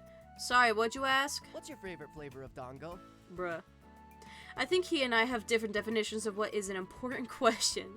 I suppose it's something in my peripheral vision distracts me from answering. I swear, if it's Valerie, I'm gonna lose my marbles. Whoa! A group of girls enter the gym wearing nothing but... wearing their t-shirt and their underwear. This can't be right. I rub my eyes, but the magical sight remains in full focus. What's going on? Huh? The girls over there are just walking around in their underwear. Sho glances excitedly, but deflates a second later. What are you talking about, Brosif? How are you not seeing this? See what? Girls wearing their gym uniforms? It's incredibly revealing. Sho stares for a moment. I still don't get it. That's what they've always worn, ever since elementary school. Actually, now that you mention it. I watch as Sho's face reddens. My god! What have you done? What have I done? What do you mean? I won't be able to focus in this class anymore. This makes no sense. You're making no sense. Is this a game? Come on, is this like the game? Come on, I couldn't have been the only one seeing this. Or is this like really in like other countries. You were. I was desensitized to this from childhood because my memories never associated this attire with perversion, and thus there was nothing to be perverted about. Shut up, Sho. You're being weird. What the heck are you talking about? I don't know, man. I'm too distracted to think clearly. How about let's just treat people like people? What are you two yelling about? Yeah, that's what I thought. Thank you, Coyote. We both spin around to see Coyote. She's also wearing what no one in their right mind would dub a gym uniform. Her porcelain legs are completely free of blemish, and the way the material shows off her body makes it clear she works hard to stay fit. How could she wear something like that? So we could just... How about I say nothing? That'd be so great if I could just say nothing. I guess I'll just say her exercise routine is yielding superb results. If I ever had any doubt about Coyote's physical prowess, I don't have them anymore. It must take hard work and discipline to have a body like yours.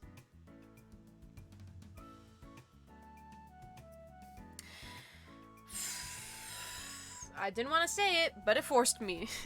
It was the lesser of two evils. 3, actually. She frowns as a hand instantly goes to her side. The only thing betraying her unimpressed expression is the slight pink creeping into her cheeks. Are you really trying to hit on me with a line like that? I'm not trying to hit on you at all. No, just giving credit where it's due. Of course, how you wish. No, I'm just giving credit where it's due. You can take it however you want. It's just impressive to see someone diligent with their training. Coyote crosses her arms as the pink on her cheek deepens. Thanks, I guess. OMG! Yay! She took my compliment. This is progress. A few moments go by as we wait for class to start. By the way, have you guys thought about what we should do for the sponsorship? Not quite. I'm gonna take a swig of water. BRB. Here's my water. Y'all can't see it, but...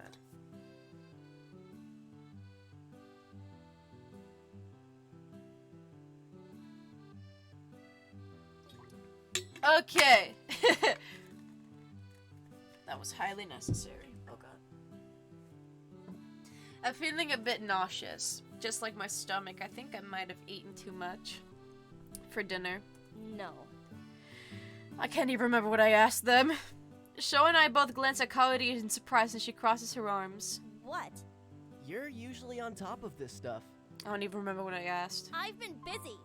This team isn't the only thing I focus on. Before Sho could say anything else, I intervene. That's okay, I might have a lead anyway. Really? She doesn't need to sound so surprised. Yeah, you know the SBA? They both nod. I know someone who works for them. She'd agreed to help us find our sponsor. Sho claps me on the back. This is why I chose you to join our team. You make things happen. Damn right, Sho. Are you sure it's not because I was the only person available? Coyote snorts, but Sho is unfazed. That too. Oh my good lord. I'm so sorry, everyone. Sho is about to speak again when Coyote shushes him. Be quiet. Class is about to start. Be quiet. The professor waits for the room to quiet down before he begins the class. Professor be like, I'll wait. Okay, anyways. The professor dismisses class and the three of us file out together. My muscles are already fatigued and my limbs tremble. I know I'm going to be sore tomorrow. Sho groans. My legs feel like they're on fire. I could give you a massage, perhaps. I grunt in sympathy, too tired to respond. Coyote power walks ahead of us. Class wasn't that hard. Real. Sho and I stare at each other. I whisper to him. How is she doing that right now? She's a cyborg. A human mecha hybrid. No, she's just fit. Sure. Learn a thing or two. Makes sense to me. Nah, she's just epic. Once we're outside, Sho waves goodbye. Well, that was fun. I got some stuff to take care of, though. I'll catch you on the flip side, Gowry, Mr. Brosif. Same. I'll talk to you guys later. I like when you call me Brosif, Brosif. That's like something that I actually call people. We all say goodbye. Goodbye! How fun. Oh, so I guess it's telling me, like asking me who I want to hang out with. I'm definitely not going to talk to Valerie because, as I established before, she's crazy. But, I think it'd be nice if I hung out with Coyote. I haven't hung out with her, one-on-one yet. So, I'm gonna do that. My stomach complains loudly. Ah, I hate that sound. For food. Hopefully nobody else heard that. Well, I didn't. I'm in physical pain. At least I have plenty of time to grab lunch before my next class. There's a cafeteria on campus which I've eaten at a couple times. The food is cheap and surprisingly good. Way better than the cafeteria food in CINY. But the options are limited. I've heard the Pilot's Lounge has some decent options, and their daily specials incorporate cuisine from other cultures. It might be worth a look. I navigate to the lounge. Beep, beep, beep. I don't know what that was. Luckily, there isn't a line. I hope that's because I beat the lunch rush and not because the food is bad. Pushing those thoughts aside, I walk up to the bar. Hello, what do you have? I'll have you, Mr. Bartender. I study the limited menu on the wall. Behind the bartender is a chalkboard with the daily special written down. Cheeseburger with fries. I'm not interested. Yeah, I'm gonna get something healthy. I'm not seeing what I want. Hi, what healthy options do you have? Healthy? I can get you a protein bar. Thanks, but I meant for an actual meal. Do you have a salad? The bartender raises an eyebrow. Sure, it's called the burger salad. You get a burger without the buns or patty. Like on SpongeBob, when Pearl was in charge of the Krusty Krab, and then she was like, "Do y'all have any salads?" And SpongeBob was like, "What's a salad?" And then he makes a Krabby Patty, and then she's like, "Get rid of the bun, get rid of the patty, get rid of the cheese, get rid of the pickles." And he's like, "Well, that's just lettuce and tomato." She's like, "Yeah, that's perfect." And he's depressed, and he goes up in his not Weenie Hut Jr. in his cute outfit, and he's like, "Here you go, 2 salads," and he dumps it down in front of the people. I don't know. I love that. I love that episode. It's so good. ... He doesn't have to be a jerk about it. Well, if it's not on the menu, then it's not on the menu. I don't know why. I thought that I was just reading the daily special. You know, I thought that there was more to the menu. I didn't know I was being crazy. Take the hit, kid. Oh, gee. I considered going somewhere else when my stomach growls again in protest. Fine, I'll just have the special. How special? Burger and fries coming up. That'll be 873 credits. I'm kind of crazy like that. After paying, I move over to the side and wait for my lunch. Within a few minutes, he slides over a tray with a juicy burger and a mound of fries. That looks like a heart attack just waiting to happen. Oh well, I suppose I'll just treat today as my cheat day. Picking up my tray, I scan the Pilot's Lounge for an empty table. Most are occupied by single students focused on their own food or studies. As I'm debating whether or not to join a random student, I spot a girl with reddish-orange hair sitting alone. It's Cody! I breathe a sigh of relief and make my way over to her. Hey. She looks up at me. Oh, hi. Mind if I sit here? She shakes her head. Thanks, SMH. I place my tray next to her bento and sit down. Coyote refocuses on her meal and eats in silence. This is pretty awkward. I'll speak up. So, how are things? Good.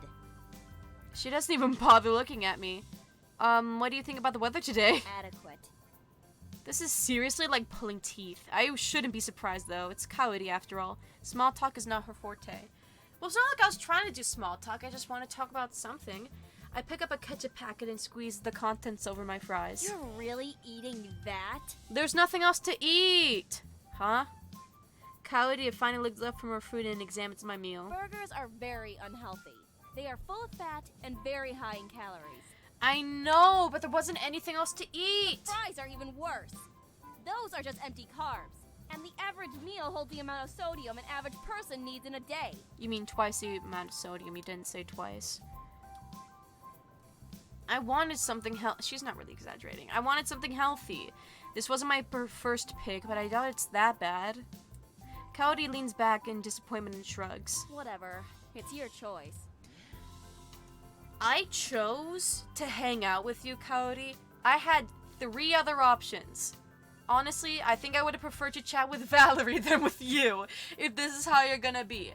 I could have been with Mayu. I could have been with Shul. I could have even been with Valerie, like I said before. But no, I picked you because I hadn't spent any one-on-one time with you. And I was like, oh, maybe it'll be great to, like, get to know her better. Maybe when I, like, talk to her, like, outside of class or whatever, she'll be less high-strung. No, you're just a bitch. But it's fine. Whatever. I glance at her bento. It has an assortment of simple maki rolls. Even though I said I wanted something healthier, I wouldn't be excited to eat what she's having. What? Maki rolls are good.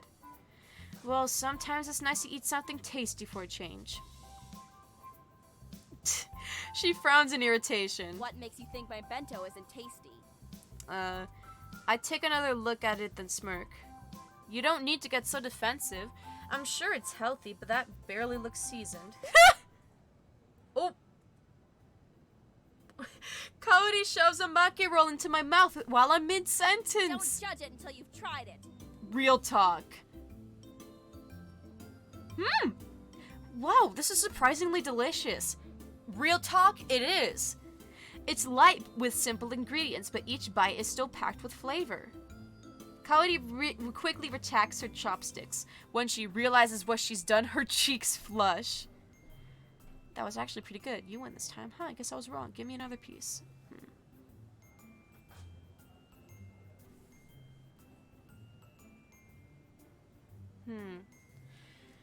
I'm sure she'd appreciate me saying you win this time. It was pretty good, and I was wrong. She'd also love to hear that.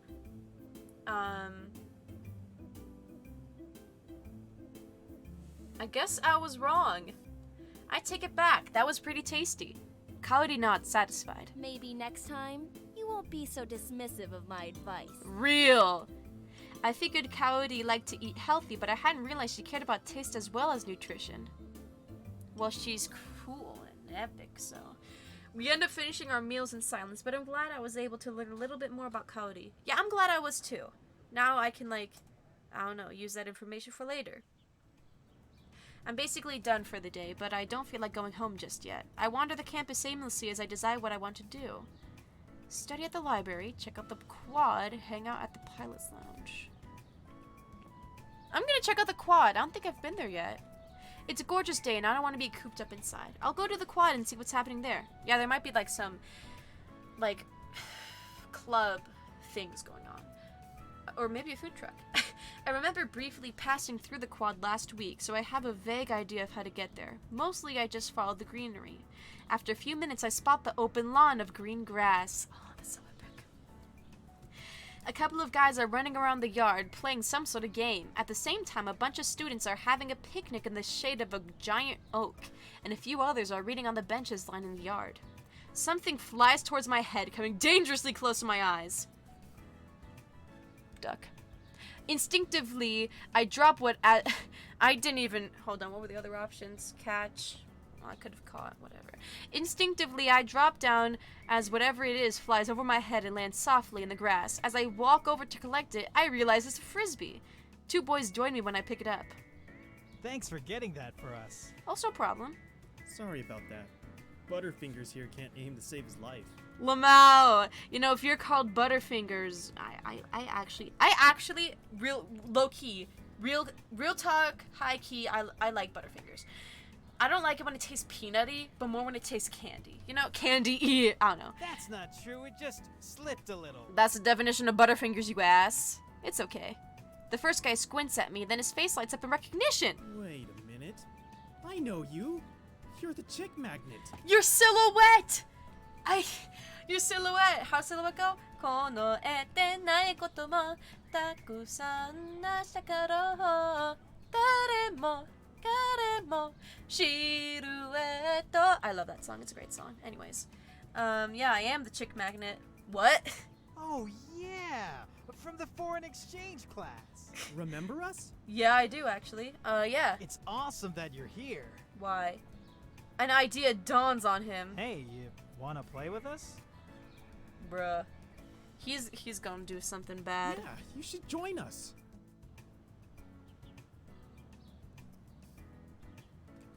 I don't know.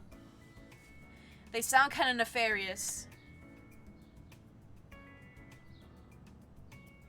They sound nefarious. I'm gonna pass. I'm not really in the mood. Thanks, but not this time. Say no more. You've got a hot date, don't you? A smooth talker like him?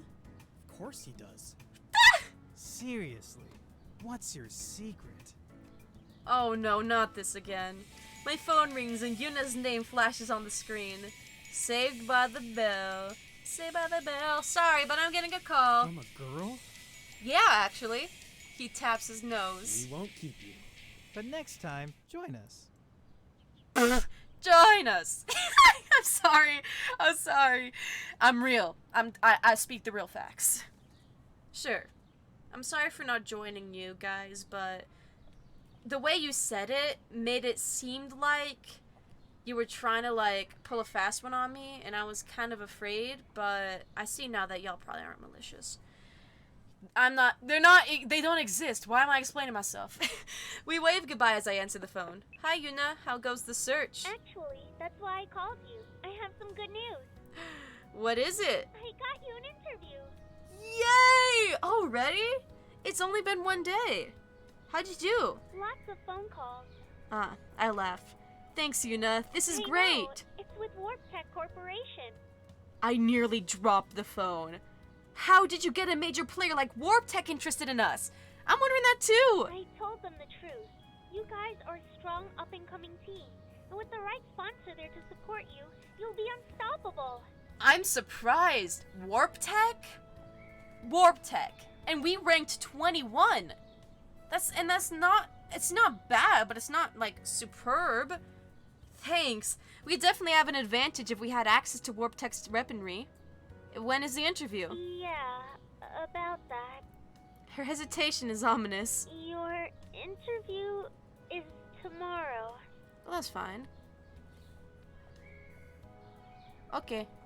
I'll be there. There's a pause before Yuna speaks. Oh, good. Well, I mean, like, why would I drop the phone and why would I laugh? Like, it's obvious she's being serious. And it's better to have an interview than no interview at all. I'll just prepare for it. Is something wrong? No, I was just expecting you to protest a little more. Why? Well, it's pretty short notice. Okay. Never mind. I need to call my team. I don't know if they'll be able to make it. They don't all need to be there. As long as one member of the team is there, the interview can happen. Changing positions again. Can you make it? Switching the positions for you. I need time to prepare, especially if I'm going alone. No, I'll be there. And as a member of the SBA, I'll be taking the lead in presenting your credentials. I've got everything under control. Thank you, Queen. Alright, I'll make my own preparations tonight and meet you tomorrow. Great. I'll meet you in front of the library after class. Thanks again, Yuna. I owe you one. It was my pleasure. She's so epic. Like, she's gotta be one of the best people in this game. Sorry. We both hang up. The first thing I do is send a group text to my team. Got an interview with Warp Tech Core tomorrow afternoon.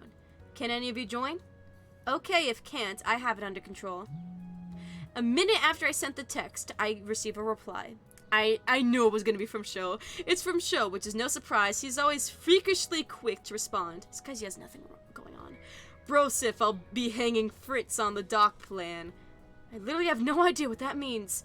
I text him back. So you mean yes? Haha, you're funny. Good luck and let me know how it goes. At least I got my answer. 1 down, 2 more to go. I still got time before I head home. Yuna! My best friend. I feel like doing something active, but I don't just want to lift weights. I've heard the recreation center always has lots of activities going on. There's bound to be something there I can do. Switching up positions for you. Anyway, as I walk in, the first thing I notice is how much natural light shines into the room. The facility is huge, but it doesn't feel overwhelming. There are signs leading to the different gymnasiums and even a pool. There's a locker room nearby, and I take advantage of the facility to change into my gym clothes.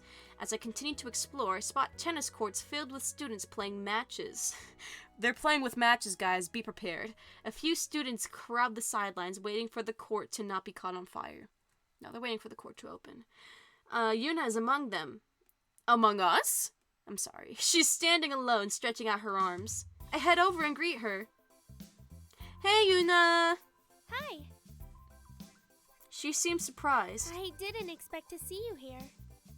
I didn't expect to be here, to be honest. She chuckles. So, you play tennis? A little, just for fun. I tried. I'm actually really bad at it. Do you play? No, I've never had much time for sports. Schoolwork takes priority. This might have been like a good time for me to have picked athleticism, but I'm very happy with the pick that I went with. Yuna nods in understanding. That and the whole gear thing, but it is nice to do something different once in a while. Of course. So, have you been waiting long for a court to free up? Not too long. Plus, I'm next on the wait list, so once the court opens up, I'll be able to play. Epic! What are you playing against? I mean, who? Anyone who's available. How about you and I play a game then? She suddenly seems shy. Sure, but I have to warn you, I'm a bit rusty. I haven't played much this season. I guarantee you, Yuna, you're going to be much better than me, because I literally suck. Let's have a fun match. That just means the better chance for me to win will be evenly matched then. Let's have a fun match. For a game between friends, who's the better player doesn't matter. Just as long as we're having fun. I agree. I'm sure this will be a good match either way. Yay! I can't play with no equipment, though. Is there somewhere I can borrow a racket? I actually have an extra you can use. Queen. Great, thanks! A court opens up and Yuna and I take our place on opposite sides. Since you're feeling a little anxious, why don't you serve first? Oh no, that's okay. Please, I insist. This reminds me of when on Impractical Jokers, the guys had to pretend that they're tennis instructors. Oh god, it was so funny. I think it was Joe. Well, I don't know who told him, but Murr had to make an explosion sound when he served and make a fart sound when the other person rallied back, and it was so simple but so funny. Hi, ATM. Sorry. Cannot turn off ads, unfortunately, with the new policy. It sucks. Where's Cry? Don't worry, the PS4 game looked geek out. Well, hey, ATMC616! Thank you so much for stopping by stream! Hello! I hope you've had a good day. I'm playing this cool dating sim where I'm like at an academy where like fight in giant robot suits, but it's baller. Oh, you just woke up. It's like 9:30 p.m. where I am, which is nice. She smiles her thanks and nods. As we settle into place, I give my racket a few experimental swings. It's midnight. I don't know why. Whenever someone says I just woke up, I imagine that it's midnight. The president was in your city? England is my city. No, that's actually insane. Why was he there? Is this like the United States president? Like, are you in the US? They shut down the highway? Oh my god. That's insane. I wonder why they were there. That's crazy. Once ready, I nod. That's gotta be crazy. I really wonder. I'm curious now. Yuna tosses the ball into the air and pulls back her arm. Sorry, I don't know why that's funny. With resounding crack, say crack again, her racket connects with the ball in a powerful serve. She's serving. The ball whizzes toward me at lightning speed. Oh god, it speeds past me in a blur, too fast for me to catch it. He's there for a new microchip plant or something? Interesting. Microchip plant. That's cool. What the heck was that? I suck. I'm sorry. Oh, it's not your problem. I glance at Yuna's worried face and snap out of my daze. It's because I had to move my stupid trackpad. I'll keep it in the ready over here. It's fine, I wasn't expecting that, but I'll be expecting your next one. She smiles, then prepares her next serve. 15 love. Whatever you say. Love is a quote from Diary of a Wimpy Kid. I think Dog Days. She bounces. No, the second one. No, Dog Days. I can't remember. It's crazy he came because nobody comes out here. Yeah, I used to live in an out in the middle of nowhere place as well. It's fun though. She throws it overhead. Her next serve is just as powerful. The ball zooms toward me. I'm gonna return it. I catch it with the tip of my racket. Winter Wonderland? Aw, that's nice. I live in like a desert wasteland. The ball flies erratically but makes it over the net. Yuna smoothly parries it back. The longer we played, the more I'm able to keep up a volley. Yuna's face is set in deep concentration, but she easily counters my hits every time the ball flies over the net. If this is how she plays when she's out of practice, then I'm not sure I'm ready to face her at her peak. Still, the game is over before I know it. I couldn't compare to her, and she won 6-2. Queen! I'm bad at tennis IRL. You did really well. You're so nice, Yuna. Thank you. You're being too kind. That was clearly a one-sided game. I'm not sure I believe that you're out of practice. You were amazing out there. Yuna's cheeks are flushed from both the match and from the embarrassment.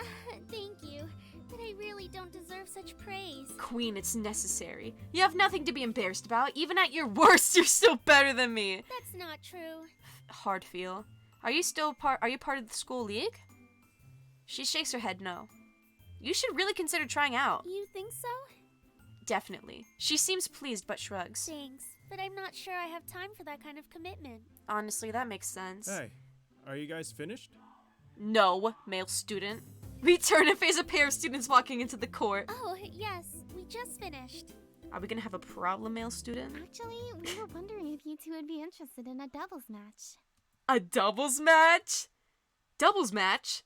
Yuna and I glance at each other and both break into grins. Sounds like fun. Yeah, let's do it! Great. You guys can serve first. Good luck. And I thought we were gonna have a problem and start fighting and tossing. I retrieve the ball and toss it to Yuna. I'm prepping my mouse. She catches it and prepares to serve. I don't think these two know what they're in for. Oh. A flash forward. As soon as I get home, Nikki jumps off the couch and greets me. There you are. What took you so long?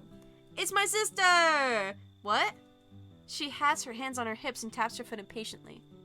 Did I forget we have plans tonight? Play it cool. I'm not later than usual. So, I've still been waiting forever for you to come home. Why? Really? You usually come home around the same time than I do. How come you came back so early this time? Well, I have some exciting news. Really? Nikki sits down on the couch and I follow her. What is it? Remember when you suggested I start a cooking club at school? Yeah. I took your advice and spoke with the school administration, and they loved the idea. I already have a teacher who's agreed to sponsor the club, and a few of my classmates have approached me asking if they could join. That's so amazing! That's awesome, Nikki! No, I was thinking of structuring it so that we can learn a new dish each week, and anyone can share a dish, so it's not just me leading everything. My sister is a genius. Guys, my sister is a genius. You're so cool, Nikki. Our first meeting is next week, and I thought I could start us off by teaching something simple and non-Japanese. That makes complete sense. She pauses and looks thoughtfully at me. What do you think I should make? Good question. Non-Japanese and simple?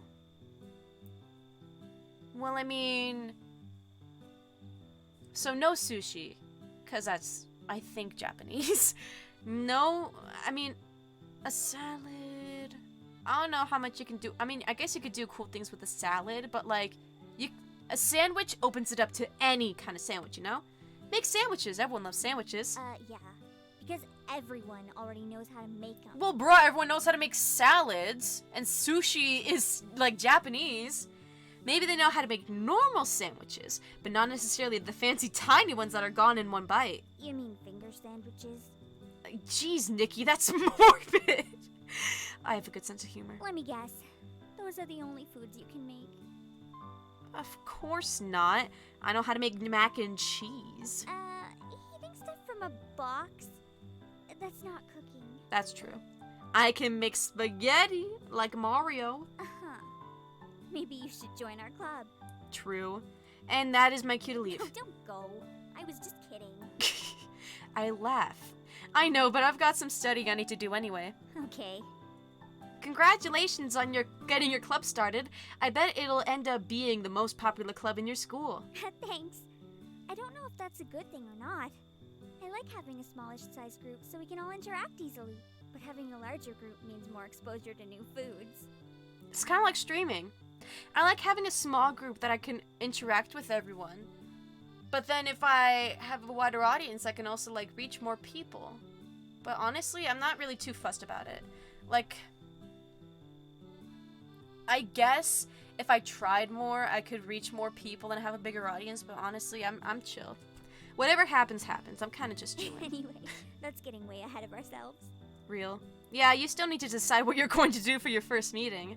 Some help you've been. I laugh and begin to head upstairs. You know you still love me. That's what you think. She waves goodbye anyway. Goodbye, Nikki. I'm the coolest sister ever. In real life too.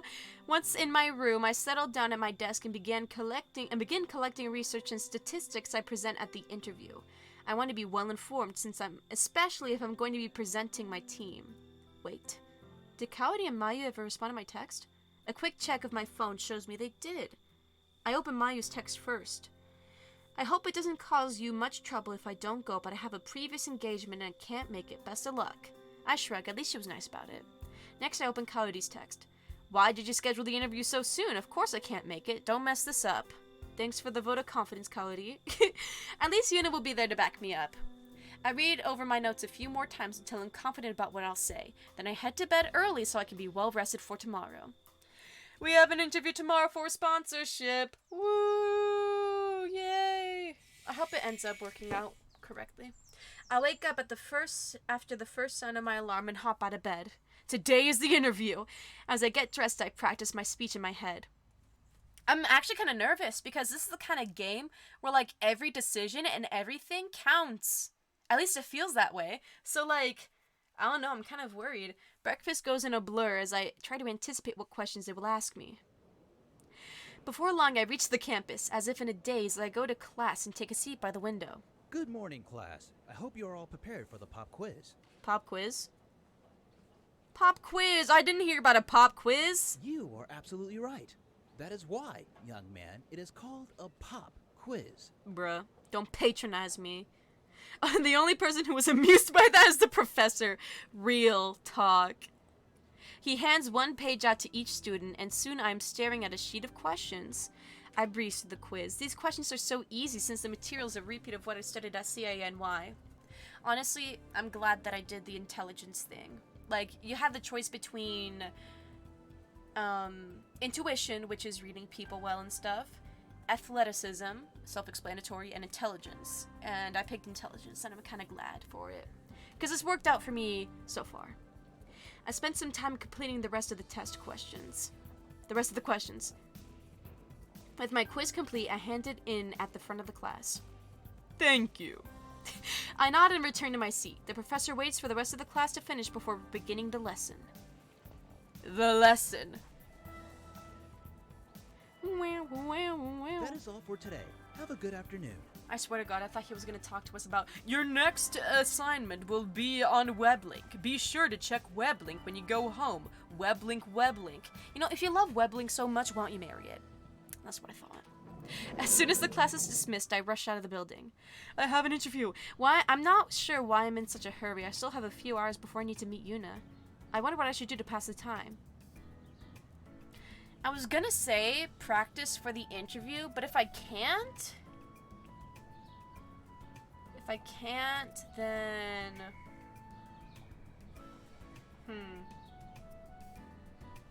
Mayu's probably gonna psych me out. I mean, not Mayu, Valerie. I haven't met Valerie before, and I think she keeps popping up, so I might just, like, one day check her out. But for today, I'm just gonna head over to Mayu. Because she's cool and epic. It's such a nice day out that I decided to do some studying outside. I make myself comfortable on a bench in the courtyard when I see Mayu walk past. She's carrying a violin case with her. She plays? That's so cool. Hey, Mayu. I stand and wave. She turns at the sound of her name and comes over when she sees me. Hi. I didn't see you there. No worries. Where are you headed? I'm going to the music room. She shuffles the case from one hand to the other. That's cool. You play the violin? Mayu nods. Yeah, I took lessons as a kid and played all through high school. IRL, personally, I've taken trumpet. I've taken percussion. I know how to play ukulele currently. That's it. And I used to take flute, but it was not for long. Like, if I were to, like, pick up the drums... No, not really. If I were to pick up, like, the trumpet, I might be able to play it and remember how to. Maybe not remember the notes, but flute, not a chance. That's great! I started when I was a kid, too. My father always believed that music is an integral part of a person's education. Honestly, it is. I 100% agree with your father. He sounds like a smart man. He is. I'd love to hear you play sometime. Mayu's eyes grow wide and her hands tremble. Oh, I don't know. I think I'd be too embarrassed. How come? It's so embarrassing to play in front of an audience. I practice alone. I got you, Mayu. You don't have to. So you've never performed at a recital or anything? She shakes her head. Oh, that's interesting.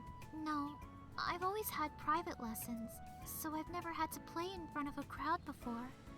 Interesting. You don't have to be embarrassed. I'll teach you a trick. What are you scared of? I swear, if the trick is imagining people in their underwear, that doesn't work. Like, that doesn't make you less embarrassed. Also, that takes you out of your performing. Like, let's say, miniature rant. Let's say you're in a musical, right? And, like, you have to juggle acting, singing, and dancing, as well as remembering your blocking. And, like, carrying props on and off stage. Knowing where to go at certain times, blocking. The timing of your notes. I mean, the timing of your music. Your script, everyone else's script, and not only that, but what if someone else misses their cue and you have to, like, fill in for them? Because, like, they miss a line or drop a line and you have to pick up on that. You have to be on the ball all the time. You can't be, like, looking out at the audience, imagining they're in their underwear. That just, I don't know. Also, it's never made me any less scared. She's probably scared that she'll mess up.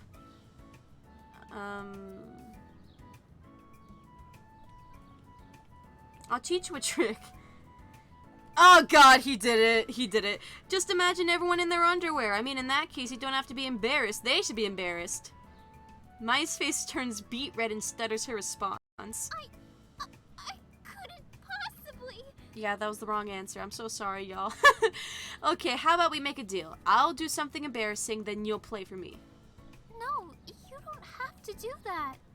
But if I do, you'll play for me, right? She bites her lip. Worry clouds her eyes. Don't be afraid. Watch this.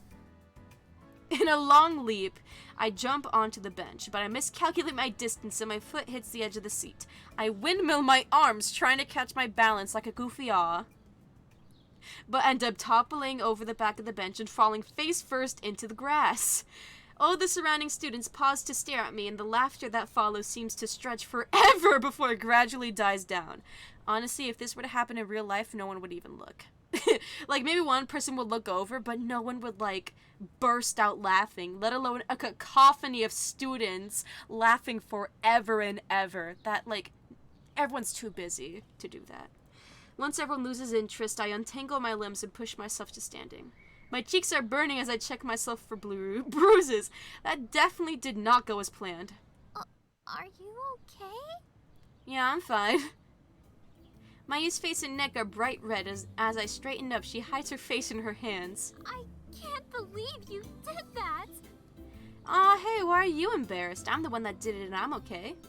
I don't know. You know, real talk, it's a good way to get over embarrassment. Like, I don't know, when you realize it's not the end of the world, suddenly you can do anything. She lowers her hands and glances at me. I grin at her. See, I'm still alive. Mayu hesitates, then she laughs. I never noticed how cute her laugh is. She notices me staring and hides her laughter with her hand. What? Nothing. It's your turn now. Mayu shakes her head. I can't. It's too embarrassing. But I promise I'll play for you another time. But only when it's just you. That makes complete sense, and that's what I was expecting anyway. I nod. I'll hold you to it. She smiles. I'd better get to practice now. Sure, I'm going to go somewhere where no one just watched me do that. Mayu giggles again, then waves goodbye. Goodbye, Mayu. Love you. Once she's gone, I find a secluded area on campus to finish studying. Yuna's already waiting for me at the library. A table with the SBA logo is clutched in her hand. I mean, a tablet. Oh my god. MF is clutching an entire table. She smiles and breathes a sigh of relief when she sees me. Oh, good. You're still wearing your uniform. I forgot to tell you yesterday to wear it, and remembered too late to text you. Sorry, honey. Oh, I was so preoccupied on what I would say today that I forgot to think about what to wear. No worries. I hope my voice sounds more confident than I feel. Yuna notices the waver in my voice. She places a hand on my shoulder. We're touching. The heat of her hand soothes my nerves and I relax a little bit. Okay, well, are you ready to go? Yeah. She starts towards the bud stop when I stop her. I can drive us. Her cheeks turn pink, but she grins widely. I'm immediately reminded of how her face lit up the last time she saw my bike. Yeah, that was a good day. That would be great. I lead her to my bike and we both hop on with ease. In the library? Once she's settled, we speed off. Yuna directs me to where to go and eventually tells me to park in front of an impressive building. It's narrow but shoots straight into the sky, cutting through the clouds. That's cool. As we walk in, a perky receptionist greets us from behind her desk. I think this is the exact same background that they used for the student office, like the student services office. Welcome to WorkTap Corporation. How may I help you? Welcome to WorkTech Corporation. How may I help you? Was that a good impression, y'all? Yuna steps forward. I'm Yuna Misaki from Ace Academy's SBA. We have an appointment with Mr. Takeda. That is true. The receptionist smiles and gestures to the empty chairs. Of course. If you'll please take a seat, he'll be with you shortly. OMG, this is so exciting. As soon as we take our seats, the receptionist types out a rapid sequence into her computer. I would actually type, but I'd probably turn off the stream on accident. Then drags the document from her monitor onto her tablet and disappears into the hall in the back.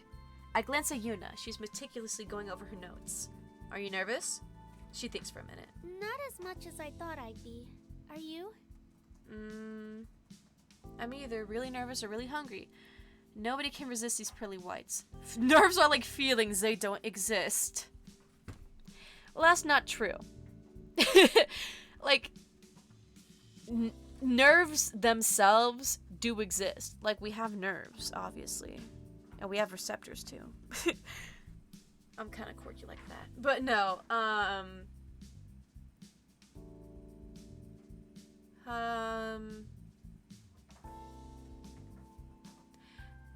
nobody can resist these pearly whites, y'all. Now I've got my secret weapon. What's that? I flash her smile. One look at me and she'll be hooked. We're meeting with a man. Did I stutter? I freeze as I run the scenario in my head. It could still work. Yuna chuckles. Again, did I stutter? The receptionist comes back and gestures for us to follow her. Her ponytail bounces behind her as she briskly walks down the hall and directs us into a spacious office. OMG! His face! Oh my god, why the long face? I just have to absorb his face. I could stay here forever just looking at him. A portly older man wears the port. Sits behind an old-fashioned mahogany, that's not mahogany, desk. His jowls jiggle wear as he offers us seats, which we both take. The walls are painted white, but one wall has a translucent sheen with Yuna's SBA submission packet projected onto it. His chair squeaks in protest as he leans forward to greet us. Miss Misaki, it's a pleasure to see you again. Real. Thank you for agreeing to meet with us, Mr. Takeda. I'd like to introduce my associate. Miss Misaki, it's a pleasure to see you again. That's what he sound like. I'm Scrappy Smith. Nice to meet you. And I sound normal. He nods in acknowledgement while Yuna continues. He is here to represent his team at Ace Academy. That is true. And you are in need of a sponsor. Yes, sir. He waves a hand towards the wall and shuffles the data on there. As you can see, Miss Misaki did a detailed job of describing you and your team in your application. But I'd like to hear from you. Tell me about yourself. Okay, I hope this is not a quick time event. Okay, it's not. I've always had an interest in gear. I like long walks on the beach. What's there to tell? I've always had an interest in gear is obviously the right answer. I grew up in the world of gears and knew from an early age that I wanted to be a pilot.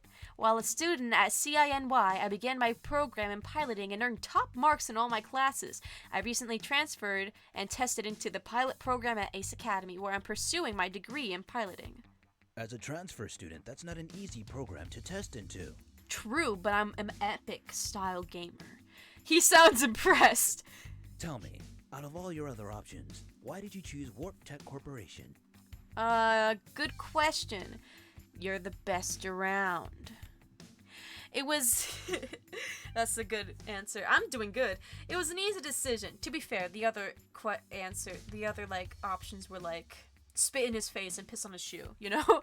It was an easy decision. Warp Tech Corporation sets the standard for gear weaponry. I read about your latest announcement on the advancement in particle technology. Same output on beam weaponry while reducing core usage by 15%. None of your competitors have made a breakthrough like that yet. There has also been some controversy over that release. Do tell. Well, some are saying using the new technology will affect the longevity of a weapon, but there's no proof of that yet. I prefer to see evidence rather than believe rumors. He nods. I'm doing good. It's refreshing to see a young person keeping up to date with the latest releases. Yes, I'm doing good. I think I detect a hint of approval in his voice. Okay, and why should Warp Tech Corporation choose you? In other words, what sets you apart from the competition? I'm a hard worker. You'll never find anyone like me ever again. We're a breath of fresh air. My team is half women. I'm international.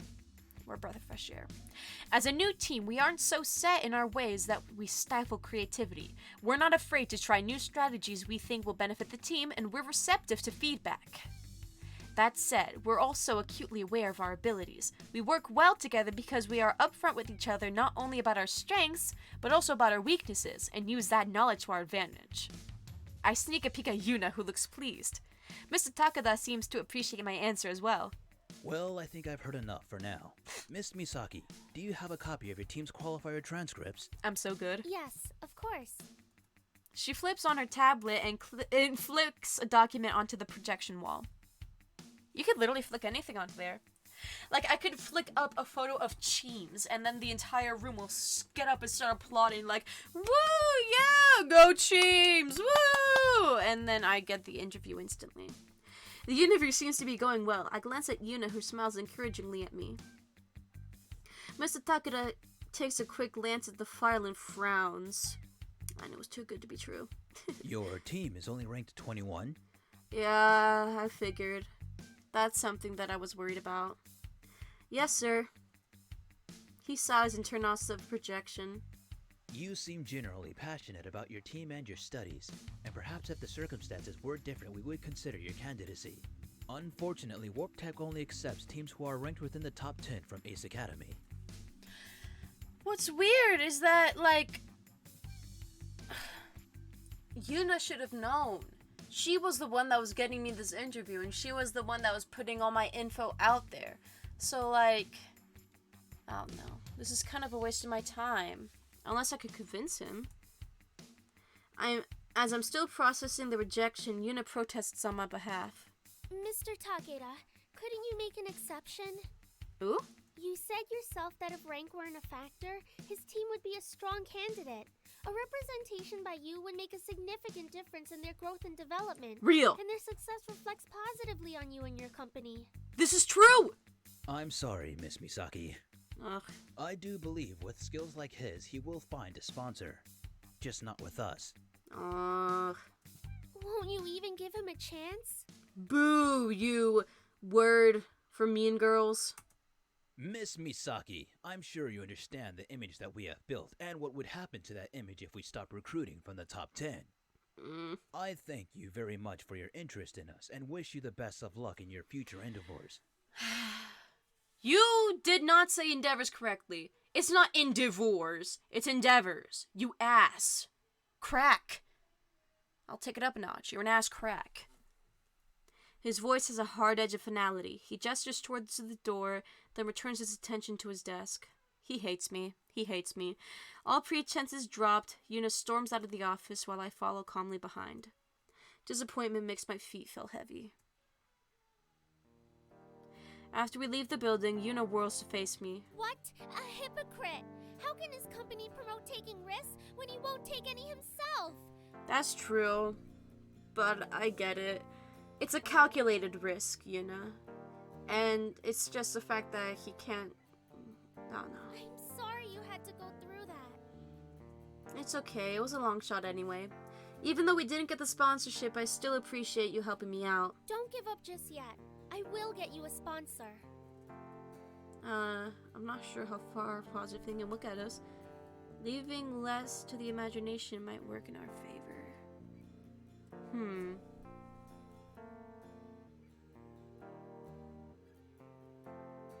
Well, I did say that. I said leaving less to the imagination might work out in our favor, so... let's do that. We should show off more of our assets next time. I doubt that would work. That's not the reaction I expected. I've never seen her so serious before. I'm not sure what else we can try. Without waiting for me to answer, she hops on the back of my bike. I get on after her and start the engine. Yuna is quiet the entire ride back to campus. When we arrive, she gives me a hurried goodbye and rushes off, leaving me wondering just what she has planned. She crazy like that. Wow, so many cool motorcycles! That pink one in the back looks like epic. Well, sitting here and stewing in my thoughts isn't productive. I have some time before I need to go home. Maybe someone will be free. Kaori is my only option? Last time she literally dissed me and stuffed a maki roll in my mouth. But okay. I'm finally done with classes for the day. Woo! For some reason I'm strangely tired and don't feel much like hanging around campus. I'll go home and rest up. Where do I encounter her? I walk to the parking lot and spot my bike where I left it. As soon as I reach it, a sleek white car pulls up and blocks the exit. The car has tinted windows and looks like something way out of my price range. As I can only see the back of the car, I guess that it might be a Panther. Although the engine is still running, there's no movement from the car. That's kind of weird. Are they waiting for someone? If so, I wish they'd pick a different spot. How am I supposed to leave if they're blocking the exit? Besides, wouldn't it make much more sense to pick someone up closer towards the campus, not in the heart of the parking lot? I hop on my bike as I ponder these questions. Just as I'm about to get out, the passenger door opens and a smooth leg pops out. Following the leg is a cute girl with red hair. Wait a minute. It's Merida from Brave! Not actually. That's Kaori! I'm not gonna duck out the way. That'd be weird. Hello? Hi, funkier than your pupper! Hello! Welcome to stream! I hope you're doing well. Thank you so much for stopping by. We're playing Ace Academy, as you can see. It's like a dating game where I pilot a mech robot in Japan. And I'm in an academy setting. That's not me. I don't know who that is. But anyways, hello! How have you been? I hope you've been good. I'm good. Yeah, mech robots are cool. I love that sort of creesh. I have a Voltron robot in my room. It's so baller. My day's been good. I had a test today. I think I did alright. I pause on my bike, ready to watch the scene unfold. I'm far enough away that Coyote won't spot me. The driver's side door opens up and an older man steps out. He looks European, definitely not Japanese. I guess he's in his mid-30s and I can tell he keeps in shape by the way his shirt clings to his biceps. Oh ho ho! He reaches into the back of the car and hands Coyote a bag. With a wide smile, he envelops her into a hug. I wait for the inevitable to stop, but it never happens. Instead, Coyote accepts the hug without protest. How is she so calm right now? She's even smiling back at him. Coyote is, like, very hot-headed, which is cool. He tries to linger in the hug, but Coyote eventually pulls away and waves goodbye to him. The man waves back as he returns to his car and drives off. You doing good, just chilling on Twitch with a couple of beers? Baller! I've actually never drinking before. I've never, like, had any alcohol. And I can because I'm, like, 21, but I've never had it before. I hear beer is, like, yeasty. I don't know if that's an apt description, but... As she heads back towards the campus, her path leads straight to my parked bike. Hey, Coyote. She jumps slightly at my voice. Oh, it's you. Yeah? She glances behind her and sighs with relief when the white car is nowhere in sight. What are you doing here? Is she hiding something? I could ask you the same way. Same thing, nothing. I was on my way home. Yeasty? Yeah, let's call it that. Yeah, I don't know, I have no frame of reference. Just picking up my bike so I can go home. Oh, right, of course. What do you think I was doing? What about you? Heading to my dorm. Oh, she lives on campus. Okay, what were you up to today? Does it matter? I'm trying to make small talk, you creesh. I'm just curious. I want to learn more about you. Her expression softens slightly, and I think I see a faint blush of pink on her cheeks. It's nothing. Just a thing I went to. Which ones? Honestly, she's not the type that... Yeah, she's kind of rude. She is hot-headed, for sure. I'll leave it alone. It's obvious she doesn't want to talk about it. I should respect Coyote's privacy and trust that she'll tell me when she's ready. Okay, if you say so. She nods. I'm going now. I'll see you later. Yeah, later. I think she probably has some crazy backstory that justifies it. I don't know, that's the vibe that I'm getting. I wonder what that was all about. Because, like, I know nothing about her. Other than the fact that she's rude, she's hot-headed, she likes food, and she just stepped out of a White Panther car that's rich. And someone gave her, like, a bag and hugged her, and that's it. Yeah, that's true! That is true. As soon as Coyote is out of view, I kick my bike into gear and head home. Do you? Is that how you put your bike into gear? Do you actually kick it? Like, is it the gear shift? I don't know how motorcycles work. I'm in a happier mood when I arrive home. Hey guys, I'm home! You can't just decide that without telling me. OMG, is there drama? You do? That's baller. Uncle Kaido's voice stops me. I can see him pacing back and forth in the kitchen. So cut it short. OMG, what's happening? This is the opening day of my new restaurant. They'll expect me to be there, and they'll expect you there too. This is my uncle. He's crazy. Not actually. He's like a regional manager for restaurants and stuff. As I get closer to the kitchen, I can hear a woman's voice on the other end of the line. I thought he was talking to my sister. Thank you! I like saying baller a lot. You'll hear that a lot. I really don't care. Part of our arrangement was that we'd consult each other before making a decision, and you didn't. He doesn't care. How you're supposed to be in two places at once really isn't my problem. OMG! Thank you so much, Funkier than your pupper, for following. Thank you so much!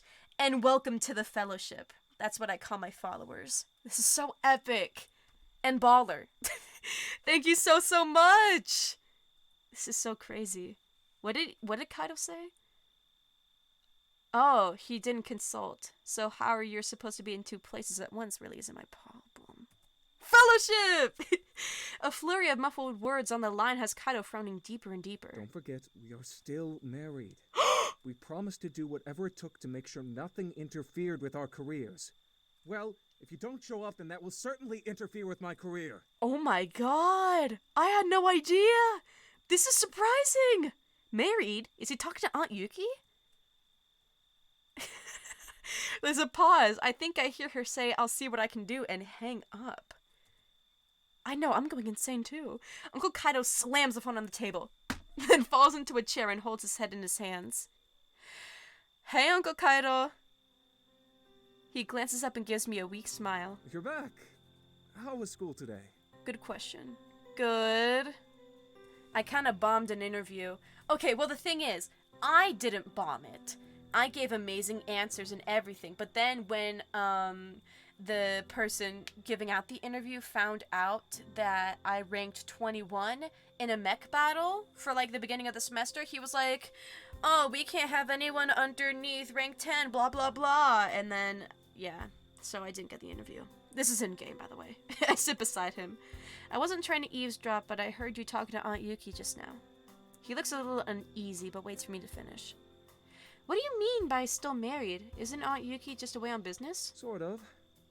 Kaido sighs weakly and rubs his temples. I suppose you're old enough to know the truth. Your aunt and I are separated. We have been for the last 6 months. Goodness. I was going to say my pronouns are he, him, just to be clear. Baller! Thank you for telling me. I don't know why I say baller, but thank you, I will remember that. Mine are also he, him. MF is separated. The last 6 months? But aren't you divorced? No. How come we didn't know that? We're your family. We had to keep it quiet. Divorce is viewed differently here in Japan. It's not as common as in the States, and Yuki and I don't want our personal issues to interfere with our careers.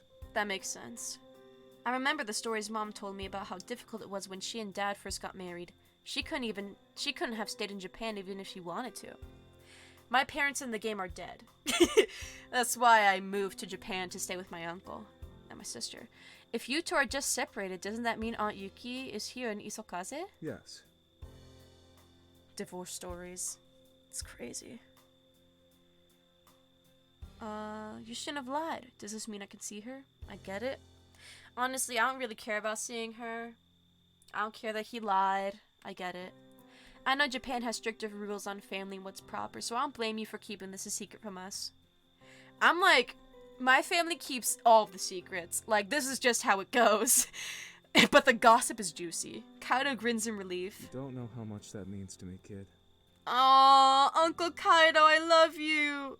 Are you going to tell Nikki? He thinks before responding. Yes, I will. Do you think she'll be angry you lied? Nikki has always been more sensitive than I am. He shrugs. Maybe. But I think she's mature enough to understand why we did it. That makes sense. Yeah, it must be exhausting hiding it from everyone. It has been. What did Aunt Yuki say when you told her we were living with you? Well, about that. She doesn't know. Is there such thing as unjuicy gossip? That is so true. That is so true. If gossip isn't juicy, then it's not gossip. It's just... I don't know. The first word that came up to me is chicken. I don't know why. Kaido trails off and refuses to meet my eyes. It's just talk at that point. She doesn't know we're here? No. No. Were you planning on telling her, talking Benhead ass? Of course. I just haven't gotten around to it yet. It's just chicken. Exactly. I nod. Uncle Kaido doesn't share anymore. But I can't stop myself from asking. Since we're talking about it, what happened between you two? He sighs. Yuki was ready to have kids, and I wasn't. Oh. We discussed the possibility of having children when we first got married, and I kept pushing it back. I wanted to focus on my career, and for a while, so did she. Mm-hmm. But you know how women are. At some point, their biological clock starts ticking. She didn't want to wait anymore. That makes sense. But you still weren't ready? No. After that huge argument, we started to drive each other crazy. I became acutely aware of all those small things Yuki did that I hated. Oop. We fought all the time, and at some point, we agreed that this wasn't working anymore. Like that one Brooklyn Nine-Nine episode where Jake and I forgot what his name was had to like stake out together, and they made a list on a whiteboard of things that the other couldn't do or say, and it got so out of control. Like, breathing loudly became one of them. It was funny. Oh, that sucks. And that's how it's been for the last 6 months until we can figure out a more permanent solution. The menopause clause? I've never heard of this. That's insane. What's the menopause clause? Aw, rest in peace. It's kind of funny that even though... It's not funny. Why is it funny? It's kind of funny that even though you weren't ready for kids, you ended up with them anyway. Oh, I guess that's funny. He grins. You guys don't count. You practically take care of yourselves. I'm just here to provide the roof. Yeah.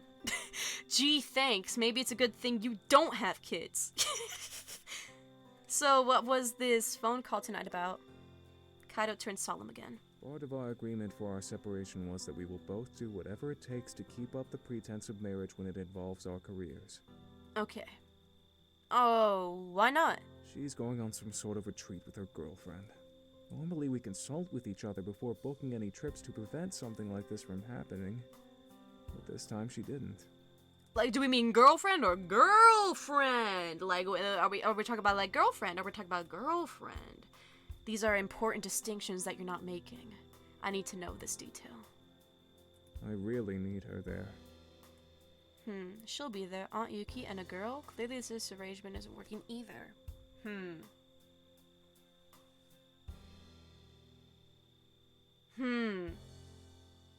Well, I'm not saying the second thing, because... Aunt Yuki and a girl? That's crazy!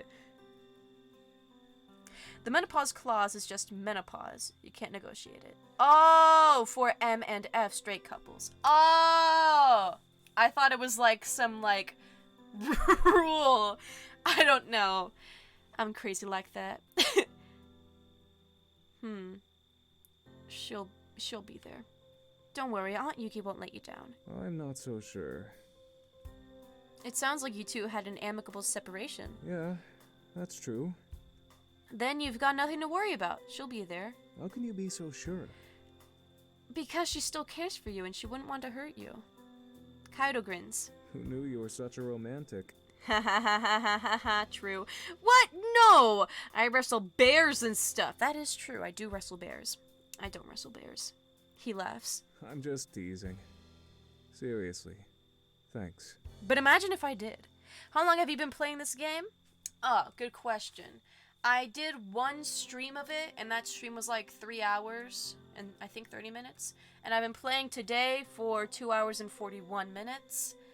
That is true. Who doesn't wrestle bears?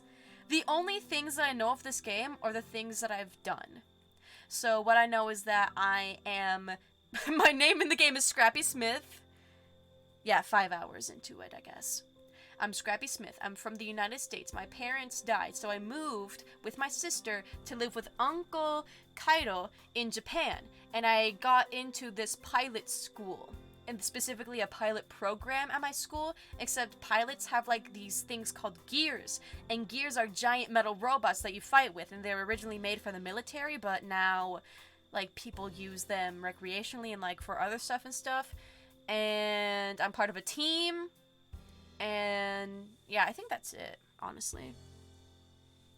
Uncle Kaido glances at the clock and stands. I didn't realize how late it's gotten.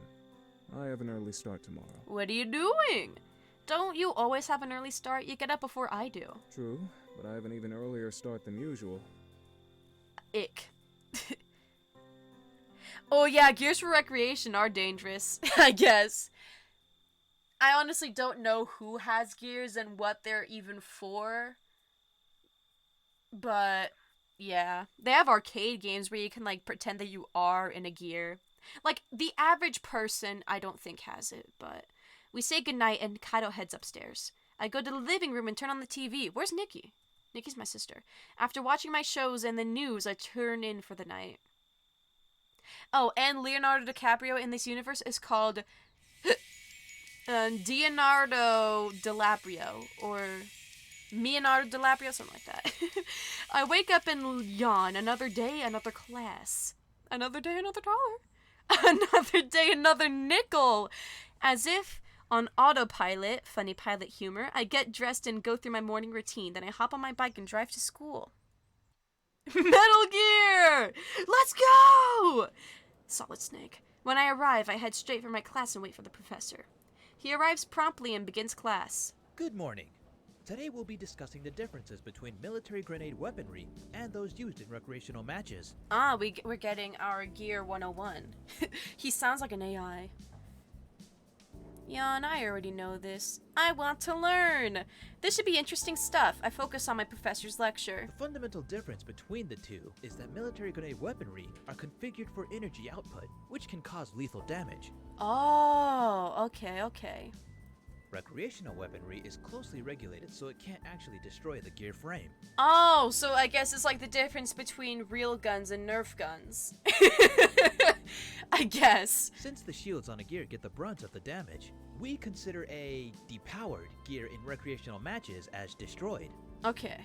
What if someone brought in an unregulated weapon for a match? Good question, male student. Before every match, the equipment of each gear is checked and double-checked to ensure the energy output is within proper parameters. Okay. What about the qualifier matches? There was a gear that did some energy output override thing. Is this going to be on the test? Oh wait, that was me.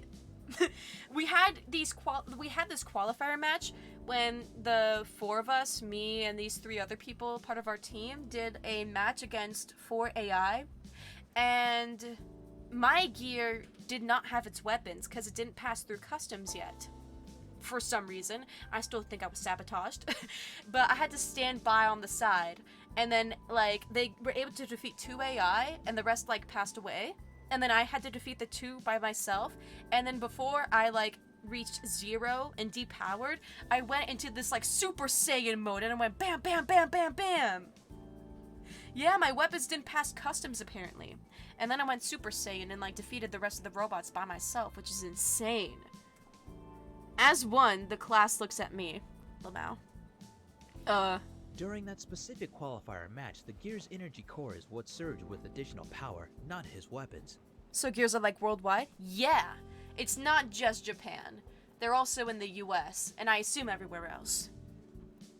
Although, I must admit, I've never seen a core do that before. Hopefully this young man can enlighten us on how he did it. Bruh, I couldn't tell you. I literally don't know. I have no idea. No one finds out my secret. Why are we talking about my core? Yeah, I don't know how I did it. To be honest, I'm still trying to figure that out. Interesting. It is interesting. Perhaps once you figured it out, you'd be inclined to share with us what happened. Until then, let's get back to the lesson plan. I'm sure you all don't want to waste your time on something that won't be on the exam anyway. True, and I was just about to ask, is this going to be on the exam? The class lets out a weak chuckle. Most refocus their attention on the professor, but a few students continue to look at me with interest. You're not going to find anything by looking at the back of my head. You're insane. He returns to his lecture. Although my hypothesis is that, okay, I built this gear from hand with my dad before he died in game, so I think he must have set something up so that right before I'm about to like power off, the energy core goes Super Saiyan, but I don't know the specifics. Once class ends, I hurry out of the room. My phone is already in my hand by the time I get outside, the way it appeared in my hand. Let's see if anyone's free. Kaori is the hot-headed one. Mayu is the, she's also part of my team. Mayu is the shy one in my team. Sho is the, I headcanon him as watching Sonic on my team. He's a prankster and a jokester. Valerie was this weird girl in class that randomly gave me her number because I think she was interested in learning about my core. You know, my Gears core and what happened during the match and nothing else. And Yuna is a really nice person that I met on the bus ride here. And she's a stickler for the rules. Honestly, I'm kind of interested in seeing Valerie and what she has to say. I know it's not going to end up good, but, you know, if I have the time. I should spend some time on my studies, but I don't want to be cooped up inside when it's such a nice day out. Taking a stroll through campus, I find an isolated bench near the campus cafe and pull out my tablet. Maybe I'll take a look at my first class assignment for my foreign exchange international bridging class. Oh yeah, Yuna is nice. Ah, You'll see her soon. I'll talk to her later. Like, we're BFFs, and possibly more. I don't know. Maybe we'll get closer later. Foreign exchange international bridging class. I log into my web link. They keep bringing up a web link, but I can't find the tab for my class. Maybe the professor hasn't set it up yet? I wonder if anyone else is having trouble. Good thing that Valerie girl gave me her number in class. True! Possibly more. Maybe. I don't know. I find it in my phone and give her a call. She's definitely my favorite of all the characters. She answers the phone almost immediately. Girl, what are you doing? Hello? Hello? Who are you? Bonjour. Bonjour. She giggles at my attempt. Listen, I took French. I know things. Your accent is adorable. Thank you. Oh, oui, oui, mademoiselle. What's up? Are you able to access Foreign Exchange International Bridging Class's web link? This is why you called me? Yeah? Not really. Okay, not really. Honestly, the only things that I know now, after like years ago, je ne comprends pas, je suis Scrappy, et tu, I don't know.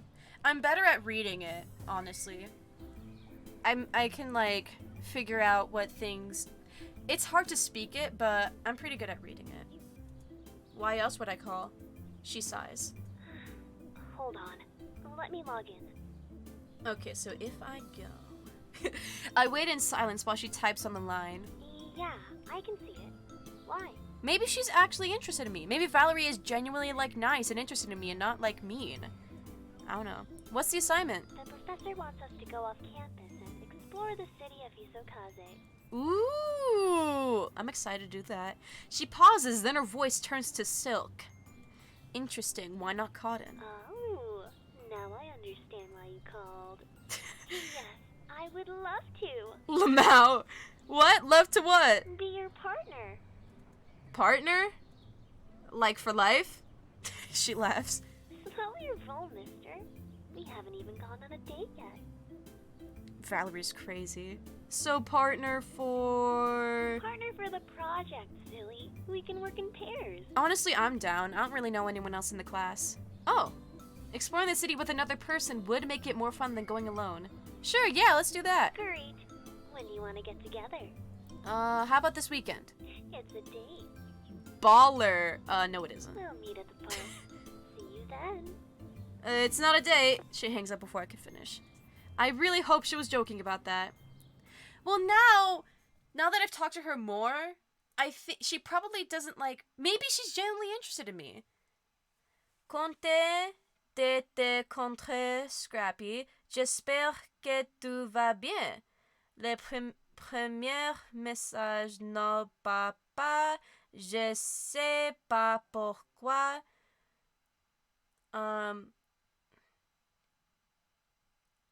On the contrary, I think your content is good. The first message didn't send. I say I am... I don't know why? Is that what it said? Is that what it said? I don't know. I'm in the campus gym finishing my workout because I'm epic style. When I return to my locker, there's a missed text from Coyote. Emergency meeting. Meet now in the hangar. Oh god. Jeez, in all caps. I better get going. I hope it doesn't interfere with Valerie. I arrive at the hangar at about the same time as Sho and Mayu. Coyote waits impatiently in front of her gear. Finally! That took you a while. I went as fast as I could. I just saw your text. I might have gotten a little distracted. What are you talking about? I'm on time. I just saw your text. I literally came as soon as I got your text. I texted before heading over here so we'd be on time. Bruh. Nice to meet you, Scrappy. I hope you're doing well. I saw content and I was like, does that mean content? And then I saw connaître and I thought that meant contraire, like au contraire. I don't know what I'm saying. I'm crazy. I really don't know anything about French, I guess. Very basic stuff. I guess you walk faster than me. Kaori addresses the rest of the team. What about you guys? Sorry. We were having lunch, and I guess we lost track of time. Not an excuse. Kaori blinks and waves her hand dismissively. Never mind. We have more important things to discuss. Like our sponsor situation. Right. Everyone becomes serious. At first I lolled, and then I serioused. I had an interview with this really, like, innovative and, like, up front, like in front of the pack, person that, like, makes gears. You know, those content in French and English are false friends, pretty much. They're words that seem like they mean the same thing but aren't. Do you know French? Or did you use, like, a translate? I'm getting water real quick.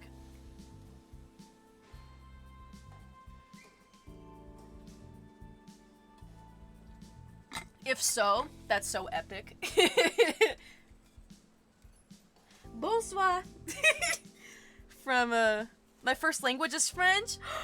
That's so epic! Sorry about my accent.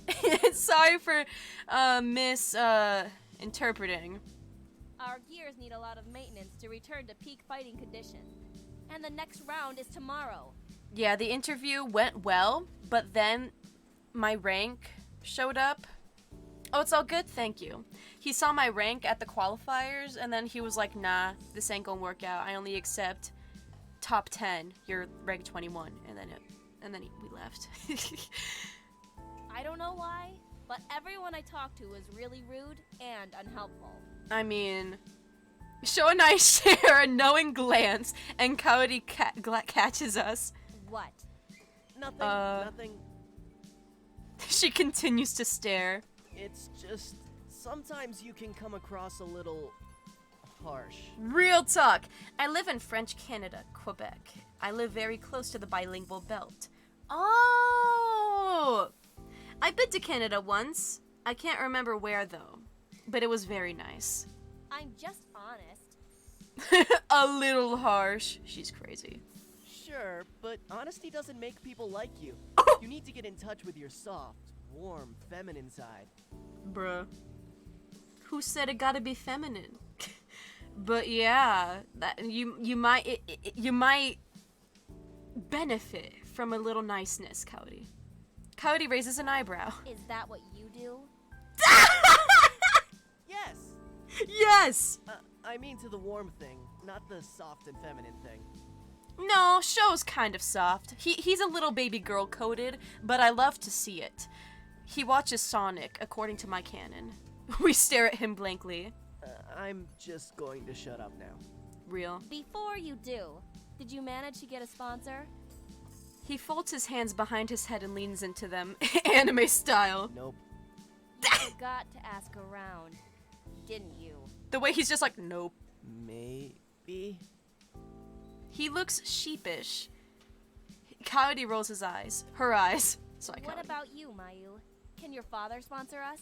Can your father sponsor us? Mayu shakes her head.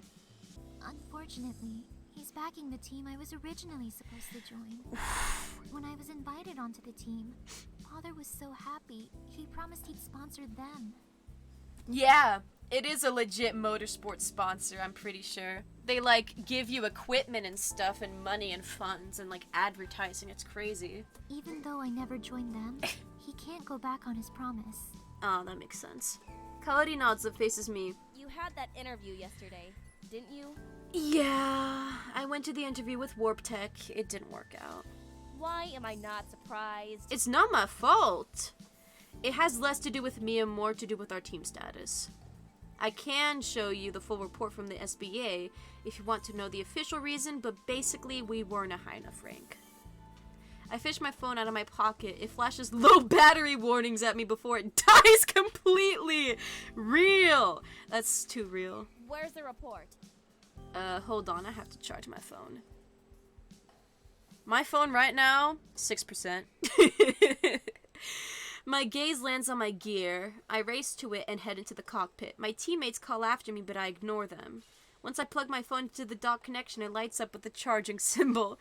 That's so funny. Everyone's wearing confused faces when I climb out of the cockpit. Imagine being able to charge your phone in a giant mech robot. That'd literally be insane. What? Why didn't you just use an outlet? Mayu points that to an outlet in the wall. When did those get there? You mean this isn't what gears are for? Who cares if I use an outlet over my gear? That would be sweet. Who cares if I use an outlet or my gear? Because I can. That's stupid. No. You're stupid. I made my choice and I'm standing by it. Besides, an outlet doesn't do me any good if it doesn't have a phone charger with me. That's true. And also, like, that charged pretty fast. An outlet is gonna, like, take 5 minutes to get back to 1%. Oh, I suppose that makes sense. I'm smart. Anyway, I guess we're back to square one. Back? We never left square one. She'll bring in the realness. Don't give up hope just yet. I might have something. Another meeting? No, but my friend in the SBA is still helping us search. Okay. In the meantime, the rest of us should continue our search too. I'll take another look at what ACE offers. Maybe there's some kind of campus grant or funding we can apply for. That's true. Mayu, do you think you could reach out to some of the other major corporations we haven't talked to yet? Maybe with your background, you'll have more luck than we would. Oh! I didn't know. I guess she and her father are like from like a very cool background. But I don't know what it is yet. Mayu nods. Show can ask around local businesses? Okay. Okay. Good idea. Kaori looks at me. I'll follow up with my contact. Oh, may I ask you an artsy question? Of course! Ask away. Hopefully, we'll find someone. But there's a chance we might have to fight with our gears as is. Aw, rest in peace. I'm confident we'll get someone in time. Mayu nods at me and smiles. Sho claps me on the back. He keeps clapping me on the back. I think he wants a little something something. Okay, we have our plan. Text me if you guys get any leads. My name is something something. He wants me. We all nod. I'm off then. I've got some stuff to take care of. My name is Stuff. I should stop. You mean reaching out to the businesses, Show, and not playing your video games. Sonic! I swear he's actually into Sonic. Of course that's what I meant. The arcade industry is a lucrative place to find a sponsor. Bruh. Mayu sighs. Show. He wears his signature smile. Okay. Let's go find us a sponsor. Woo! Mayu beams. The pair wave at us before heading out. I'll be going too. Tell me if your friend is successful. You got it, Kaori. I nod and Kaori leaves. Nothing left for me to do but go home. With my uncle and my sister. I haven't seen my sister in like a day. An uneventful drive later, I arrive at home. I'm back! I walk into an eerily quiet living room. Looks like I'm the first one here. You seem resourceful and or the artsy type. Do you know anyone who would be good with making an avatar out of pictures, especially for someone who's male? I was kind of male. Kind of a weird question, but I'm just asking. No, that's good. Like the avatar that I have? I will tell you. Actually, I'll link their Etsy in chat.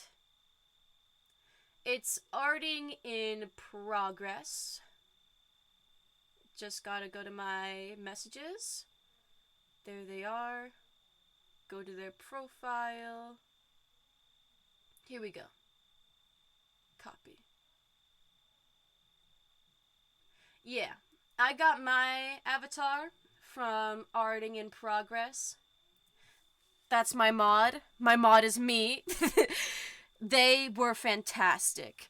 And they don't have like commissions up on like as a listing on their Etsy. However, how I got mine was I messaged them and I was like, hey, would you be interested in accepting a commission of a PNG tuber that includes a neutral expression and three different expressions. And they said okay, and yeah. But I have a list of other people as well. And if you want a list of other people, you can feel free to reach out to me on Discord. My Discord server is linked on my Twitch, or if you want, I can link it in chat. Or I have a Twitter, which is also linked on my Twitch. It's Scrappy_Rabbit. I could also give you that.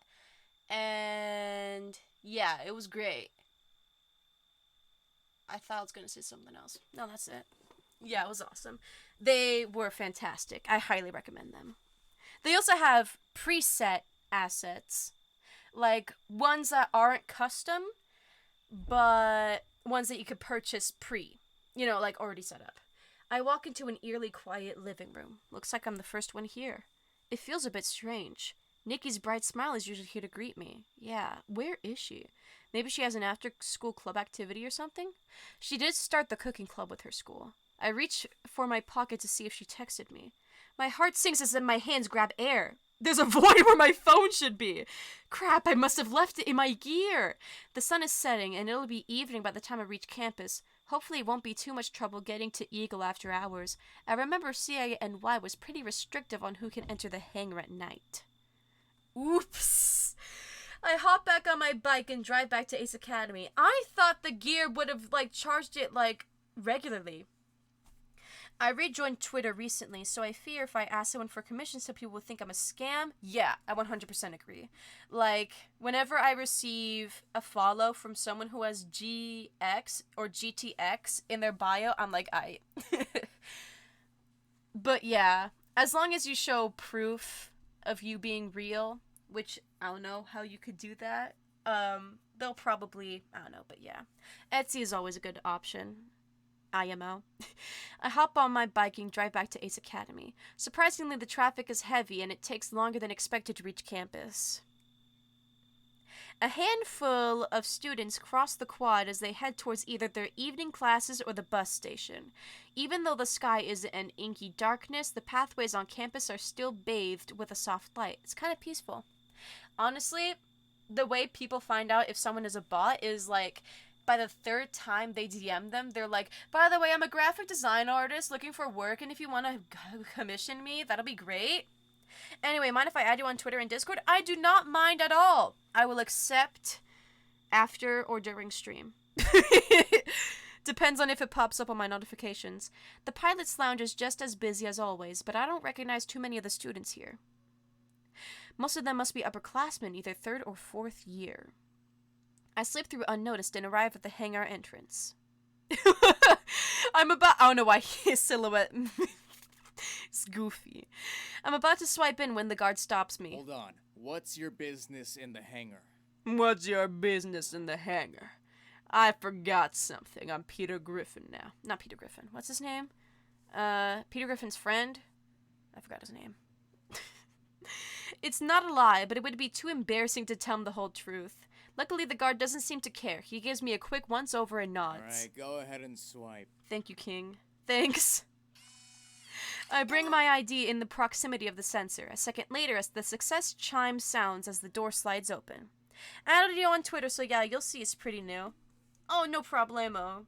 I see. And I will follow you back. Baller.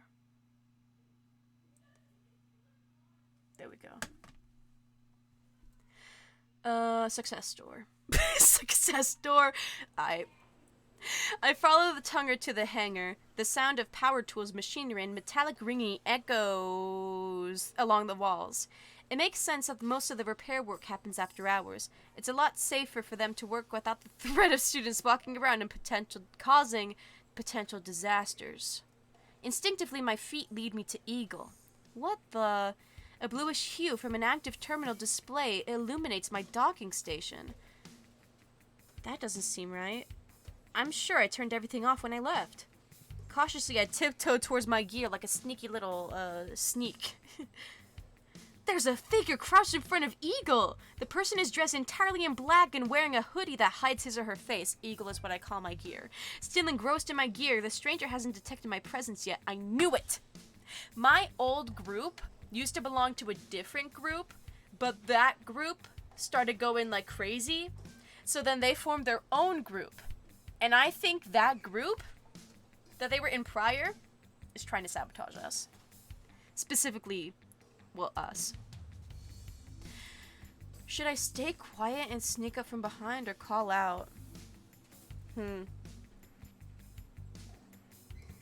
If they're ugly, point them out. Dun, dun, dun, dun, dun, dun, dun, dun, dun, dun, dun, dun, dun.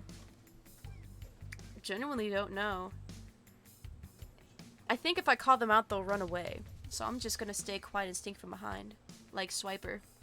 Staying in the shadows, I continually creep towards Eagle. As I close the distance between us, I notice how small and petite this person is. It must be a girl. But I can't think of anyone who'd be so interested in my gear. Once I'm a few steps away, she tenses as if noticing a presence. Grab. Before she can react, I grab her shoulders and roughly spin her to face me. Valerie! What are you doing here? I knew it! She's a two-timing backstabber! She's crazy! Yes! Oh my god! Oh my god! She's crazy! She's crazy! I saw it. You definitely called it. She's insane. What are you doing here, Valerie? I thought you were gonna be my friend. Her gaze flicks to my hand, my hand still on her shoulder. I never would have guessed you like it rough.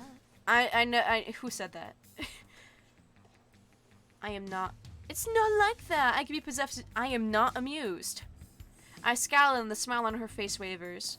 What the hell were you doing to my eagle? She flinches at the harshness of my tone. Nothing, I promise. You were obviously doing something with the terminal. That's not nothing. She holds her hands in defense. I wanted to get a better reading on your core. I'm not altering anything, though. Just studying. You could have asked. Why? To figure out how your core was able to sustain such a high energy output for so long without completely burning out. Exactly. Oh my god. I was nice enough to give her the benefit of the doubt. I was like, maybe I'm judging her too harshly. Maybe she's not actually in it just for my core. Nope. Nuh-uh.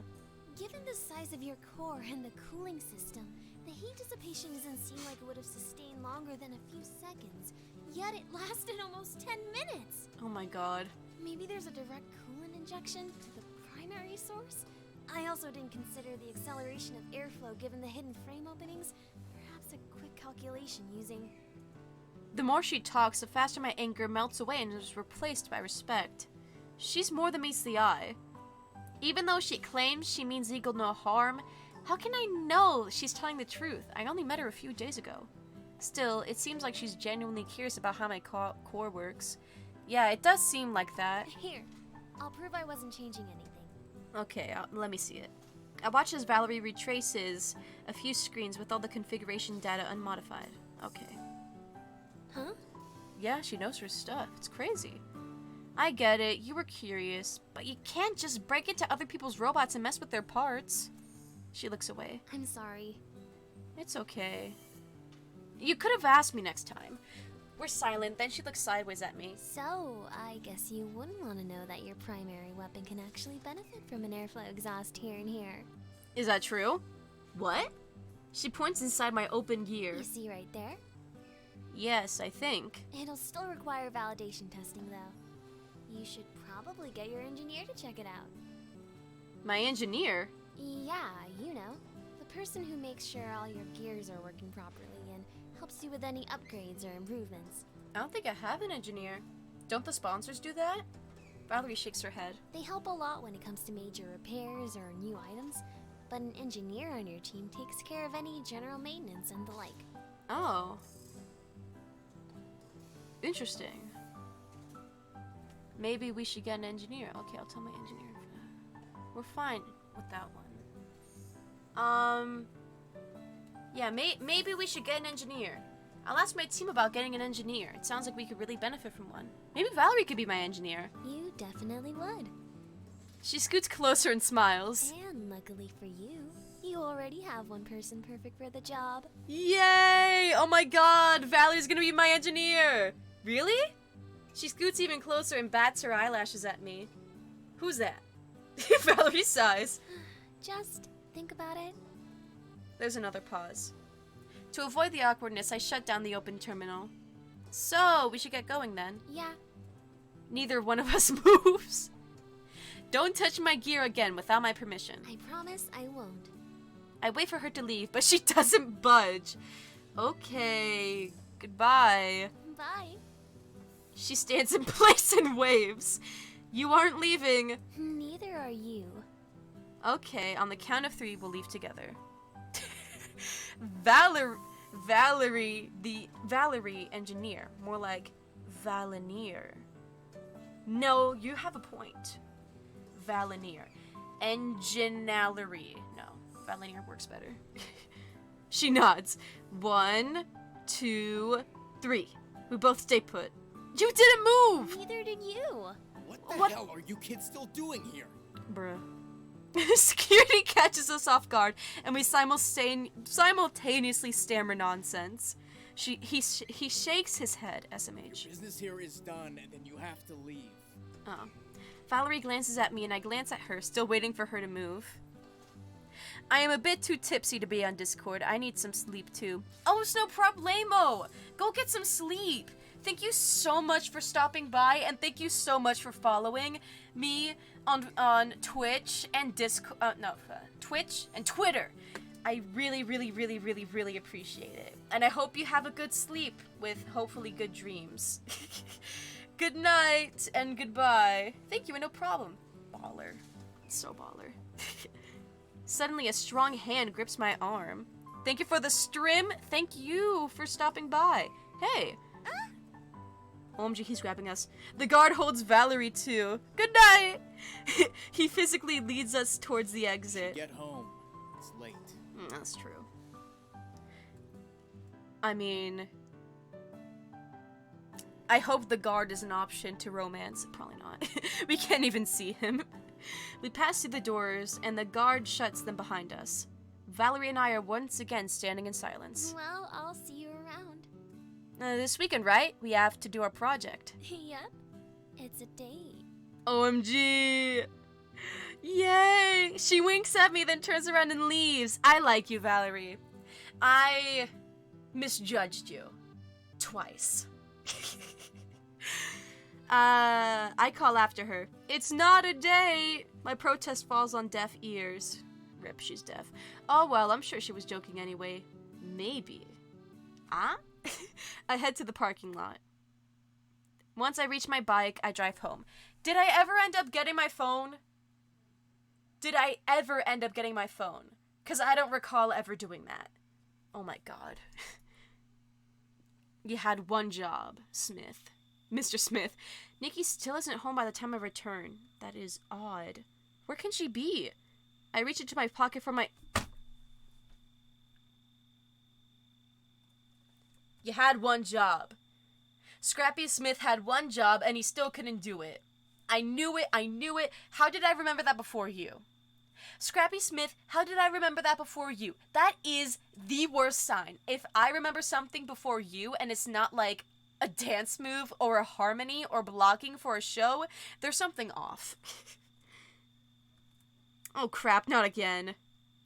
And that's what you get for being absent-minded and crazy. To be fair, I didn't remember until we got on our bike, but...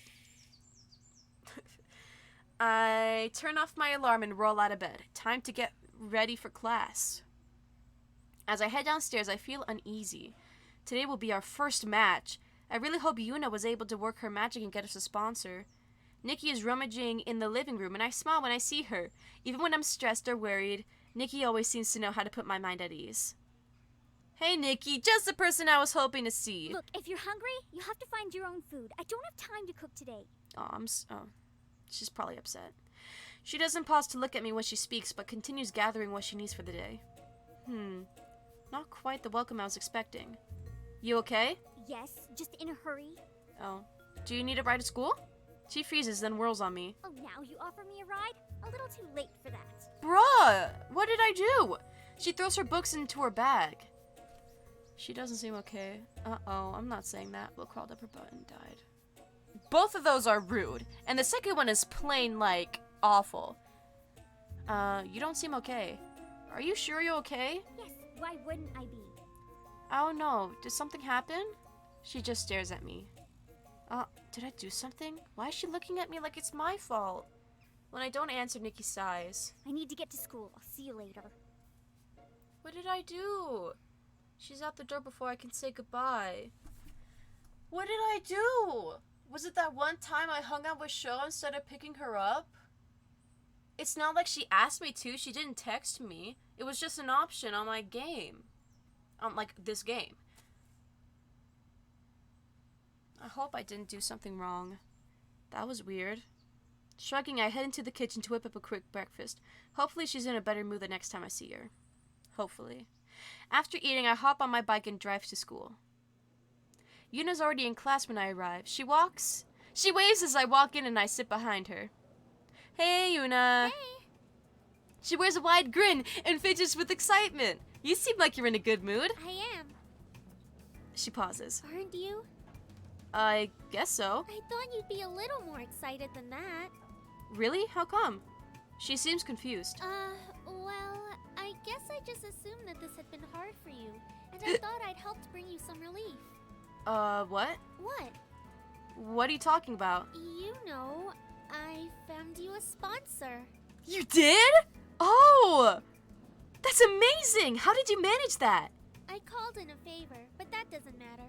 I've already set up your account with them, and repairs are underway. They Oh my started God! as soon as the paperwork was signed, so your gears will be as good as new in time for the match today. Woo! Yeah, baby! That's what I've been waiting for! That's what I've been waiting for! I'm literally so invested in this story. I literally love this so much. I don't know how to thank you. She blushes. You don't have to. I promised I'd find you one, and I always keep my promises. I want to hug Yuna so bad right now. I just want to, like, you know, I'm hugging myself right now. I just want to beep beep, you know, just hug her. I don't know what I'd do without you. You're a lightsaber. You're a lightsaber. No. Yuna's blush deepens, and she seems pleased by my words. You should come meet the team before the match. We can share the good news together. Sure, as long as I won't intrude on anything. You won't. She nods. So, I know we won't get our scores back this class, but how do you think we did on the project? I'm sure we did really well. I think so too. We worked great together over the weekend, and I'm glad I had someone who was as interested in the project as I was. I feel the same way. Our discussions helped us build really strong arguments, and I'm sure we'll get a really high mark. Those are some pretty confident words. Yuna blushes. I guess I'm just feeling lucky to have such a great partner. Aww. I can't help but grin at her words. She's so amazing. I love you, Yuna. Kissy kissy mwah mwah. As our conversation winds to a close, the professor comes in and starts the class. Start the class, King. I'm waiting. The professor wraps up the lesson, quick lesson, and students begin to file out of the classroom. As I'm about to leave, the professor stops me. Do you have a minute? Miss Misaki, if you could kindly join us as well. Oh. Yuna and I glance at each other. I hope this is good and not bad.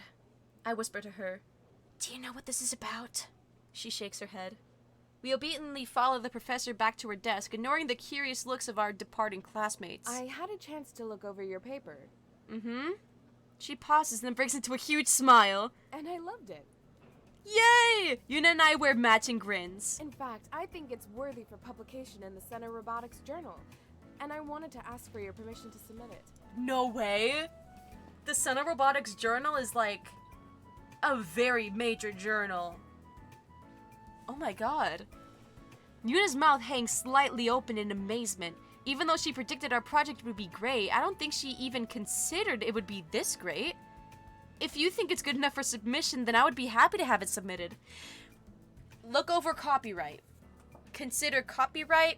Consider, like, I don't know, like, money. I don't know. It's Yuna nods. I'd also be happy to have it submitted. I don't know how this journal works. Maybe it's just for peer-reviewed journals and papers. Maybe it has like actual things. Maybe like, do you get paid for it being submitted? Do you like get ownership of the article? Like, what's up with that? Great. Stop by my office hours when you two have a chance, and we can go over the edits. Once that's all done, I'll handle the submission paperwork, so you two don't have to worry about any of the logistical details. So baller. Congratulations. and I hope you will keep up your hard work. I love having to not worry about statistical details. Ganbaruzo! Hey, hey, oh! I love Vain Dream. I can't. I'm sorry. Thank you, Professor. Thank you, Professor. As we are dismissed, we gather up our belongings. Can you believe it? I knew we'd do well, but I didn't dream we'd do that well. Yuna's excitement is infectious as a bright smile lights up her face. Yeah, it's a little hard to believe. This just proves we make a great team. That's so true. Maybe we'll have more opportunities to work together. I hope so. Oh, she's so epic. We had out of class together. I can tell it's going to be a great day. Well, now that you say that, I'm worried that it's not going to be a great day. I want to text my team, but when I reach into my pocket, I find empty... This is the third time you're finding empty air because you keep forgetting your stupid goddamn phone, you creesh. Damn. My phone's still in my gear, which is still undergoing repairs. Yuna walks beside me. How much longer do you think it will be? Oh. I think I know why Nikki's upset with me. But first, I gotta get my phone charger. My phone's on 2%, and that's how I look at chat. Okay, opening up a closet. I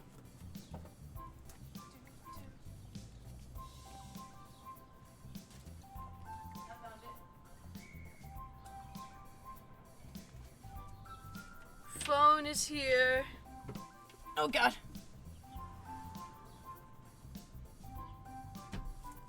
Plugging it in. Oh god, doing the thing where you have to flip the USB. There we go. Doo-doo-doo-doo. This is what it's gonna sound like. There you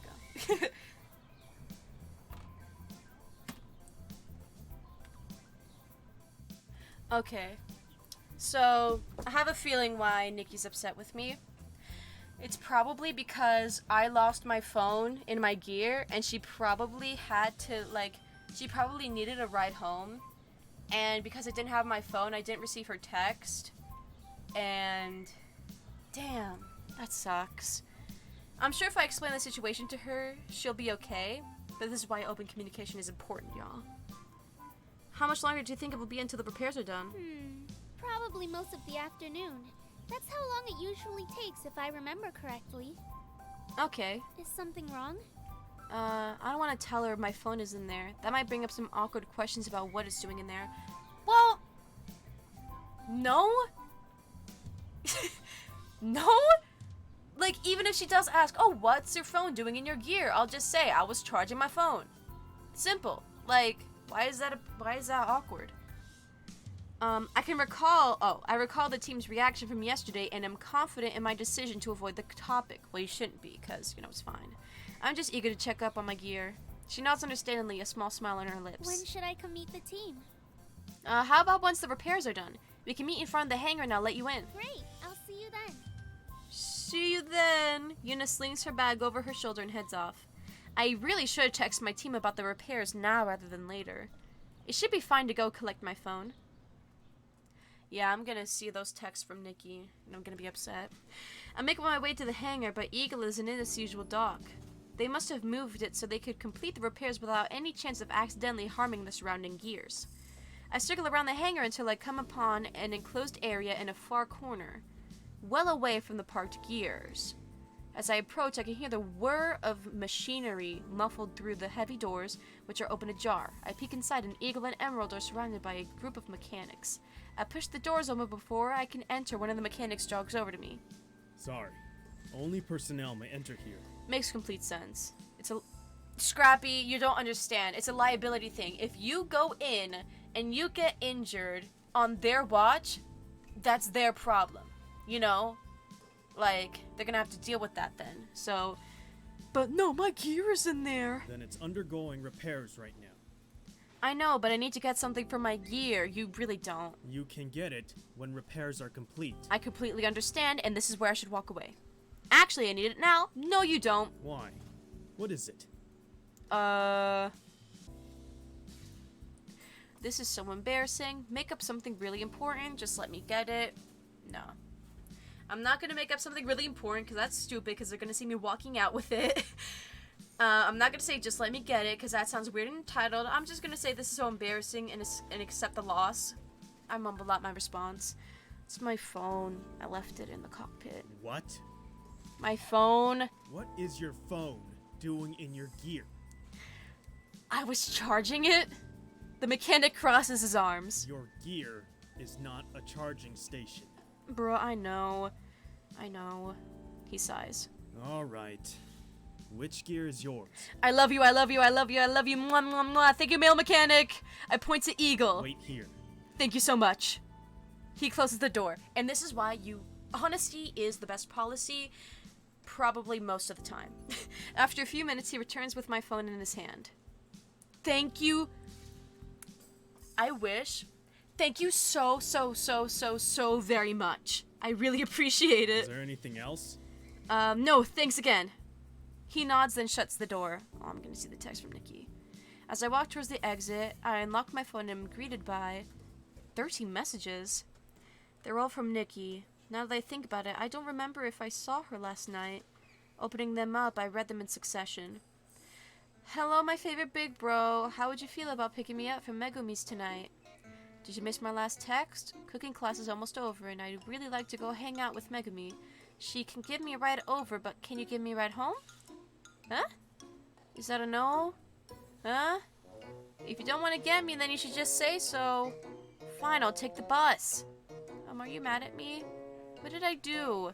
Whatever it is, I'm sorry. Please don't be mad at me anymore. Dude, why are you ignoring me? Just tell me. Okay, wow. I literally make all your meals and you can't even do this one little favor for me? Stop being such a jerk. I'm on the bus now, thanks to someone. Guess whose team now has a sponsor and their gears are already undergoing repairs. All of that last text was sent from Yuna this morning before class. Well, this explains a lot. No wonder Nikki was so moody this morning. I'm sure once I tell her it was all a misunderstanding, she'll be fine. I shoot my team a text. You should probably just text her right now, dude. Or maybe you'd rather text her tell her in person. Gears are undergoing repairs. Meet in the hangar in 2 hours. Changing my position again. She's probably gonna be like, wow, you left your phone in your gear, you suck. And I'm gonna be like, yeah, well, you're epic. Typical scrappy Nikki banter. Now that that's taken care of, I still have a lot of time to kill. I wonder what I should do. Kaori, Mayu, Sho, or Yuna? I want to hang out with...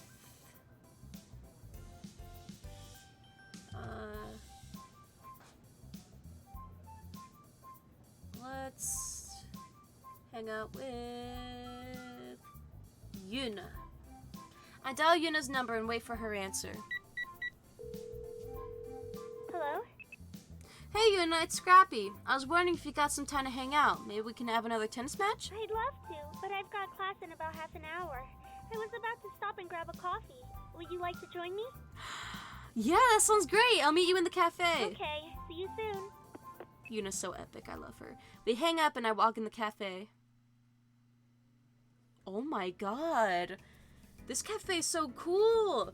You got the blue... the blue chairs. I promise I'm not insane. I was trying to say Pepto-Bismol. You got the chairs that look like Pepto-Bismol. You got the... Pepto-Bismol. Like, I don't know. Yuna's already there by the time I arrive. She sits at a table near the window. After ordering myself a coffee, I join her. She smiles in acknowledgement as I sit down. So what class do you have next? Just one of my PHPT degree requirement classes. It's not one of the more interesting ones, so I'm not too excited about going. I get that. Do you have any more classes today? Nope, all done for today. How did I know that? I was about to say preemptively, nope, all done. That must be nice. I know my fictional character's schedule better than I know my own. SMH. Her eyes sparkle as she sips her coffee. My eyes can sparkle too. That was weird. I'm sorry. So, how are you spending your free time between classes? Anything fun? It varies. I'll go to the library to study or chill in the pilot's lounge. Generally, I like to spend some quality time with my gear. Since when? Literally since when?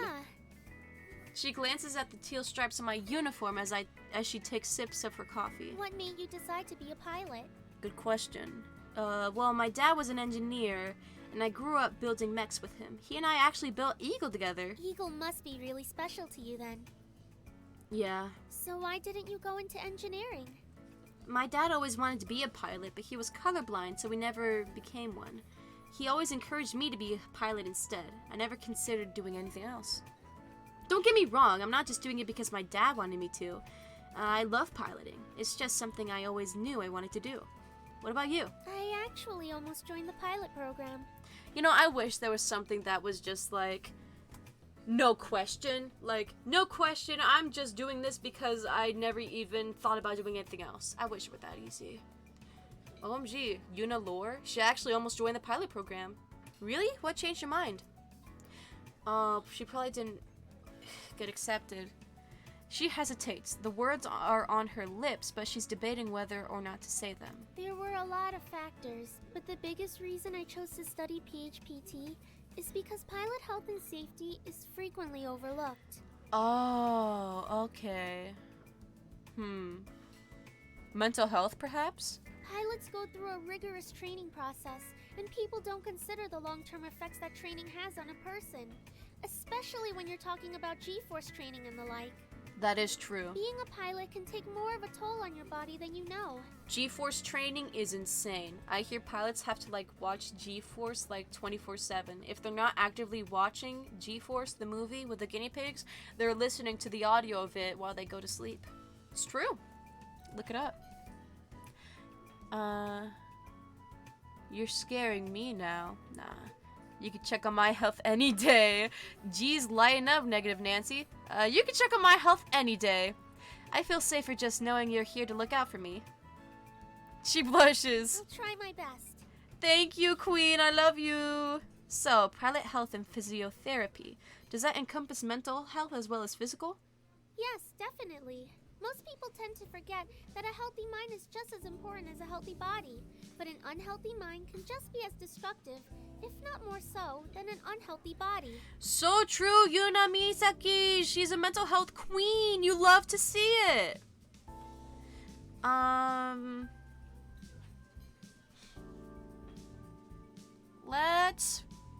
It seems like she's really interested in mental health, so I'll ask more about pilot mental health. I'll admit I'm a little guilty of forgetting that myself. Is there currently a large emphasis on mental health screenings for pilots, or is there an ever-evolving process? It's an ever-evolving process, and unfortunately, it usually takes a tragedy before people realize there's a flaw in the system. Yeah, that typically is what happens. Really? She nods. No, 100%. Obviously, a pilot has to pass a mental health evaluation before he can earn his license, but that screening needs to be more rigorous and more frequent. Completely agree, Queen. What do you mean? Some mental illnesses are easily diagnosed, but some are more tricky, and some can disappear and reappear, like depression or addictions. You're so right! She has all the good takes. Those are hard conditions to spot because for the most part, they must be self-reported. But if a pilot knows that he may lose his license because he has this condition, he may not report it. True. It could reach a level where he would not only endanger himself, but those around him. So true. I almost made an Among Us joke at self-report, but I restrained myself. Aren't you proud of me? Shouldn't his colleagues or teammates report him if they notice the pilot's changed behavior? They absolutely should. But the way the current system works, the responsibility falls on the pilot himself and not his peers. I believe it. Pilots who are on anxiety or depression medication can all... Oops. Pilots that are on their anxiety can also be depressed when they're earning their license just because of the medication, blah blah blah. Wait, just because of the medication what? Oh, it's gone. Isn't that kind of like punishing the pilot for treating his condition? There are arguments for both sides. The pilot is being punished for treating his condition, and because he uses the medication, he should be considered to be in sound mind.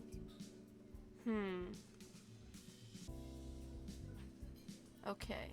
On the other hand, someone who is using the medication has a greater potential for significant underlying psychiatric or psychologic problems, and the side effects of medication is always unpredictable, so they're considered a risk. I guess it's also true. I guess both sides make sense. What side are you on? The bees! Yuna's eyes flash. I'm a strong advocate for reform. Real. We need pilots to understand the severity of these conditions, and we can't encourage an environment of secrecy because that is what puts lives at risk. So true, Queen. Say it louder for those in the back. She pauses, then her cheeks flush. Sorry, I didn't mean to yell at you. That's okay. I'm just glad someone like you is here to fight for what's best for us pilots. Yuna checks the time. I need to get going. Sorry for lecturing you. Oh, no problem. It was actually really enlightening. No, don't be. I think it's great that you're so passionate about this. Passion is what creates change. Real! Sorry. She smiles brightly. I'll see you later, okay? Okay. Yeah, see you. Goodbye, Yuna. Love you. She gathers her things and leaves. I finish up my coffee, then follow her around the cafe. I was thinking of, like, making a hiccup compilation. Just, like, going through all my VODs and just, like, making a hiccup compilation.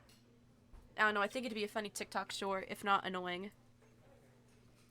She gathers her things and leaves. I finish up my coffee, then follow her out of the cafe. I don't know if I said that already or not. I stop to grab a coffee at the campus cafe and sip slowly on the hot liquid. Repairs should be done by now. Time to go meet everyone. I finish the drink and make my way to the hangar. Oh my gee, it's Yuna! As promised, Yuna is waiting for me in front of the hangar doors. After a quick reading, I swipe open the entrance. A different guard from last night sits in front of the doors. He barely glances at us as I lead Yuna into the hangar and towards my gear. I hope this goes well. I really do. Once it comes into view, I freeze. The magnificent beauty that is a restored eagle nearly brings a tear to my eye. I circle it, but can't detect even a scratch on its armor. If I didn't know any better, I would have never guessed this gear had just gone through a battle. Wow, they really did a good job, didn't they? It doesn't even look like the same robot. The funny thing is I think this is the exact same image that they used when I first saw my gear. So, but realizing what she just said, she quickly backtracks. Not that your gear didn't look good before. I just meant from the battle. It looks better than it did yesterday. I cut her off with a laugh. Ha! It's okay, I get it. And I agree. She nods, looking a little relieved. Imagine I was like, no, actually, it's the same gear, it doesn't look better than before, and if you think that, you're stupid. That'd be funny, but... Coyote is the first to arrive. She dives straight to her gear and does a complete inspection. Shaw and Mayu trickle in after her, then split up and do their own inspection of their robots. Yuna and I wait patiently for them to gather around us. Among us. Sorry. The repairs. You got us a sponsor? I didn't. Yuna did, because she's baller. At the mention of her name, Yuna waves to everyone. Yuna, this is Kaori, Sho, and Mayu. Each person, the silence, nods when their name is called. Everyone, this is Yuna, my contact from the SBA. She's the one who somehow managed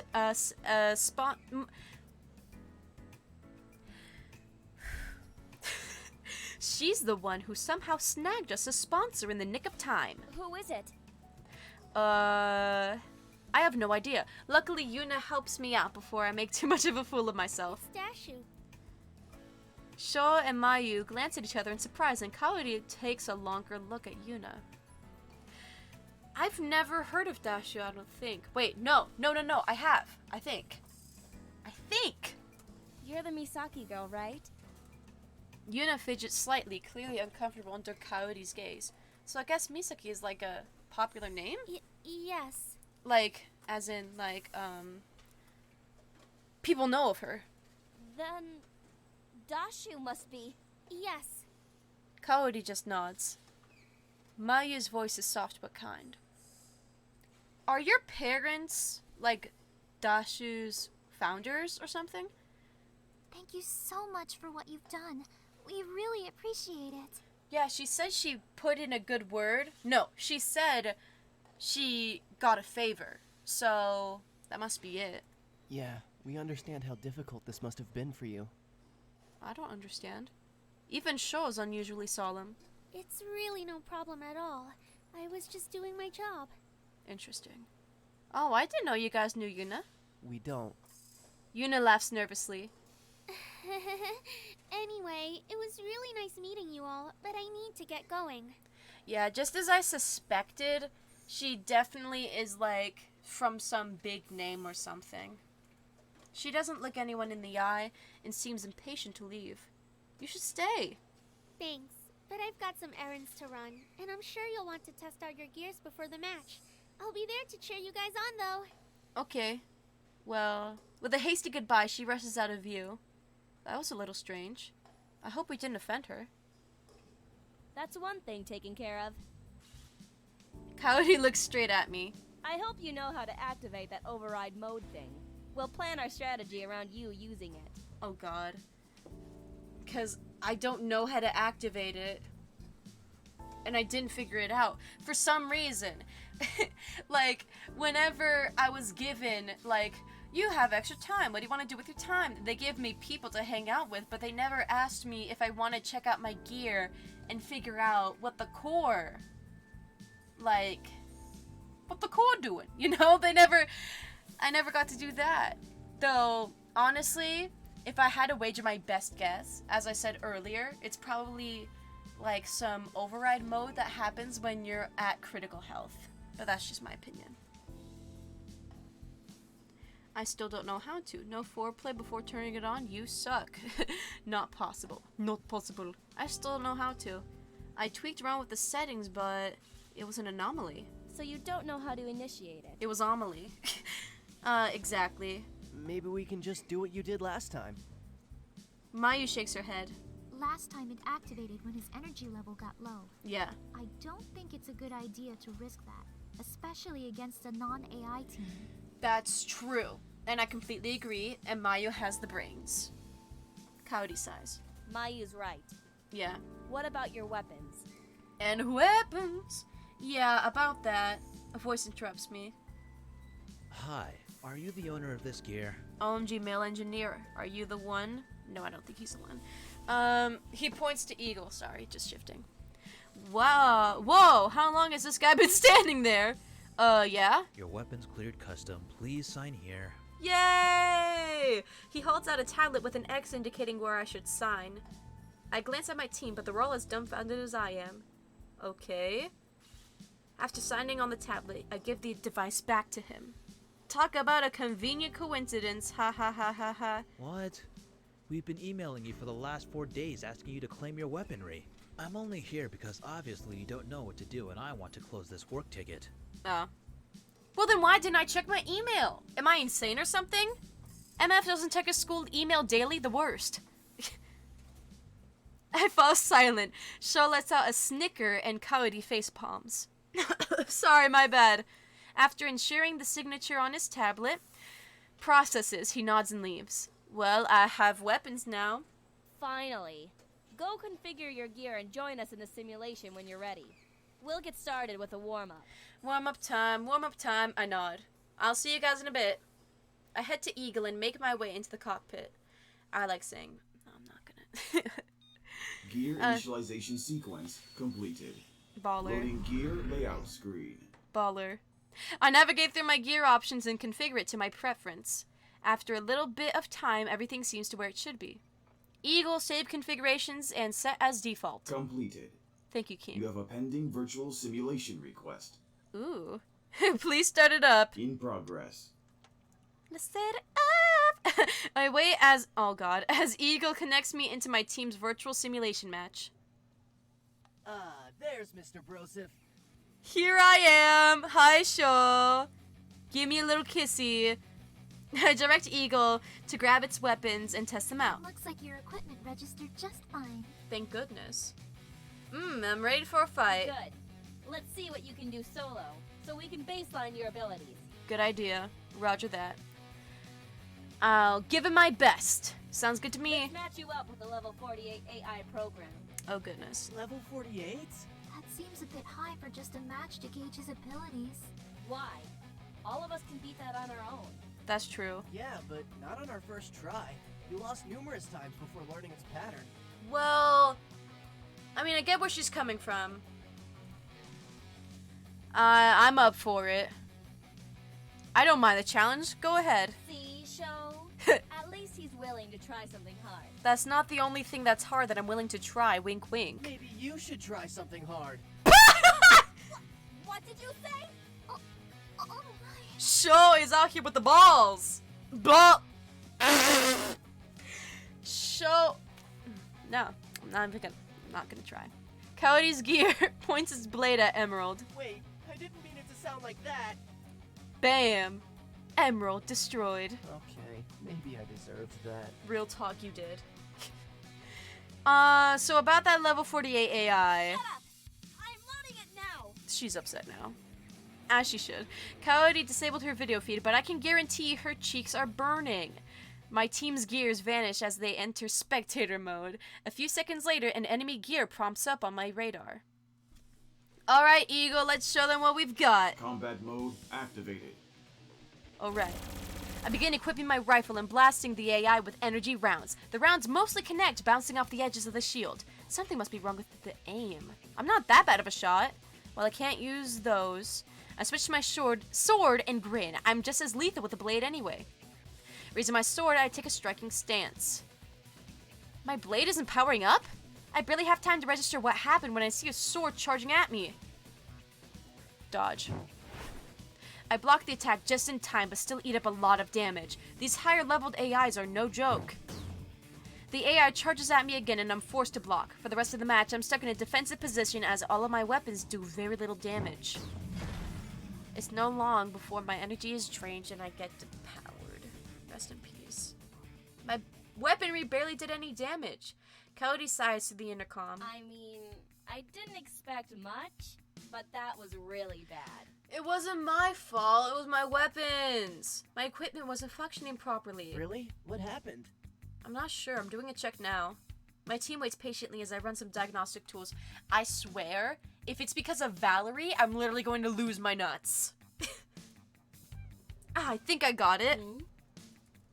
It looks like the equipment wasn't calibrated after Customs did their in-depth examination. That's why the aim and attacks were off. Is it something you can fix? Not exactly. There's some hardware tweaks that need to be done, but I think this may require an engineer. I suppose that makes sense. Gears also need the occasional tire rotation and oil change to make sure they function well. Makes complete sense. That's great. But in case you didn't notice, we don't have an engineer. We actually do! I think I might know someone. I'll meet you guys in the hangar. The lights flash green on my teammates' comm screens as they disconnect from the simulator. Dude, Valerie gonna come in clutch. After jumping out of my cockpit, I reunite with my team and dial Valerie's number. Hey, Queen! What's up? Hello. Hello. Hey, I can practically hear the smile in her voice. Aw, she's so cool. I knew you'd call. I love you, Valerie. How? Just a hunch. Was it something you saw in my gear last night? She laughs. Call it an engineer's intuition. Valerie, you're so epic. So, I'm guessing something's not working right, and you're in need of an engineer.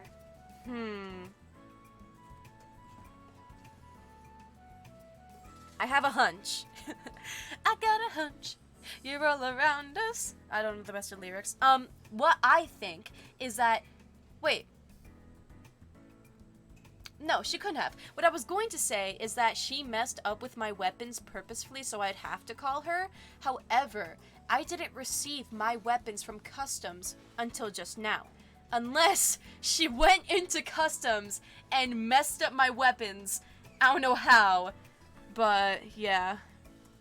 Yeah, actually. Luckily, I can help. Queen. Thanks, Valerie. Come meet us by Eagle. Okay, I'll be there in a few minutes. She hangs up. Thank bless Valerie. We don't have to wait long before Valerie arrives. She literally teleports into the room. I wave her over and she stands right beside me. Thanks for coming. Of course. I wouldn't leave you hanging when you need me. She's so pretty. I love her. She smiles broadly. Show cops! Right, so this is the team. I point to each of them in turn. This is Mayu, Sho, and Coyote. Both Mayu and Sho wave while Coyote nods. Everyone, this is... I'm Valerie. I watched your match during the qualifiers and was impressed by all of you. It's great to finally meet you. The outfit that she's wearing, because it doesn't have the lines, because she's not a pilot, reminds me of a penguin. That's all I'm going to say. Believe me, it is great to meet you too. Sho, back off. She's my best friend. Mayu glances at Sho while Valerie smirks. So, you're an engineer? Lamau. That's right. Coyote points to Eagle. Oh, maybe Mayu is interested in Sho romantically. I don't know, though. Are you able to calibrate his weaponry? Yeah, my equipment just passed through customs and the calibrations are off. Leave it to me. Thank you, Queen! She saunters over to Eagle's terminal and turns it on. Kaori follows closely behind her and watches her work. Watch me deal. Occasionally she'll ask a question which Valerie will happily answer. Sho, Mayu, and I hang back to give her space to work. I don't know where you found such a hot engineer, but thank you for bringing her here. Sho, back off. I met her in class. She's into me. I've seen hotter. I really want to say she's into me because it's true and I want Sho to back off. She's into me. She gave me her number on the first day of class. Seriously, man? I wish a girl would come out of nowhere and give me her number. Especially if she looks like that. Bro, Sho, you're so real. I wish so badly for that to happen. Anyone. Boy, girl, otherwise neither, both. Like, that'd be so great and baller. Like, that'd be so amazing. Mayu pouts and then sighs. You alright, Mayu? Yeah, I'm fine. Oh, is she upset? But she joins the girls right after answering. She's either jealous of Sho or me. No, she's jealous. But I don't know if it's because she's into Sho or me. Sho and I exchange a glance. What's up with her? I don't know. Was it something we said? Must be that time of the month again. Bruh, you're really pissing me off, Sho. You're literally... There are times where I'm like, oh, Sho is fine, he's whatever. He can actually be kind of cool. And then he says shit like this, and I remember why I don't like him. Instinctively, we both back further away from the girls. Y'all are both so dense, it's astronomical. I think we dodged a bullet there. Probably. In what way? Y'all are insane. Valerie not only calibrated my weapons, she also tweaked the rest of the team's gears to improve everyone's performance. 'Cause she's the best, probably. Well, that about does it. I didn't know that changing one small setting will increase my power by 10%. Yup. Trust me, you'll notice the difference in your match today. I really hope it's good. I really hope she did something better and not something worse. If she sabotaged me, again, I'm gonna lose my marbles. Kaori seems impressed. Your gears are all ready to go, so I'm gonna head out. I've still got some things to get done if I want to catch your match. Let me know how all of your equipment feel when you test them out again. If I need to do some more tweaking, I will. Baller. Sure, thanks again for doing all this. It was my pleasure. Queen behavior. Good luck with the match. I'll be cheering for you. Thank you. She waves goodbye, then leaves. I can't wait to test out those changes she made. She said she increased my speed. Those guys will eat my dust out there. I watched her improve the coolant in my weaponry. She does seem very knowledgeable about gears. Queen. Okay, now that everyone's gears have been improved and weapons recalibrated, let's try out those changes in the simulator. Yeah, boy! I love the simulator battles. They make me feel alive. Goodness, within minutes we're all back to the virtual area. Alright, we don't have too much time, so we'll do a team match. Okay, sounds good. What's the plan this time? No plan. Being able to improvise during a match is important. Keep communications open so we can change tactics accordingly. Shifting my seating real quick. Okay. Okay. I'll load in a pre-made AI team now. Baller. The simulation boots up a team of enemy gears. Okay, I'll get my mouse ready. We spread out and each face our own targets. Looks like I'm not the only one who wants to see what the new calibrations can do. I face my opponent and go for my rifle. The enemy charges me, so I take aim. Fire. Before my enemy can get close, I shoot one test shot and hit it in the chest. The AI is pushed back from the force of my blast. Yes, we're back in business. Just to be sure, I run through my other weapons. Everything seems to be working in order. And as I settle on my long sword, I see a looming shadow of an attack. I'm gonna dodge. I quickly block the attack. I said dodge, which means move out the way, not block. You insane bee. I quickly block the attack with the parry strikes of my own. I feign an attack to the right, and when the AI moves to block, I change sides and strike above instead. The AI does not move fast enough and absorbs the blow. Before it can recover, I slice again from below, and the AI goes dark. Woo! Soon the match is over. So good. Looks like things are working perfectly on my end. Same here. The tweak Valerie made might look small on paper, but the extra speed feels a lot better. My rifle cooldown period also dropped about half a second. Nice! Good. Between the gear repairs and collaboration upgrades, we should have a strong performance today. She said collaboration when she actually meant calibration. She's insane. Cody. Suddenly a notification pops up on my screen. Ace notification. Hello, Ace 204911 pilot. Your battle is scheduled to begin soon. Please exit your gear so it may undergo pre-match preparation. Hey, did you guys just receive a message too? Oh, that reminds me. We completely forgot to pick a team name. Oh, that's right. Ace 204911 doesn't go well on a t-shirt. We can choose a name later. Mayu and I will meet you guys in the pre-combat room. Okay. And I won't talk about their outfits again. Sounds good. I learned my lesson from last time. Oh my god, that was embarrassing.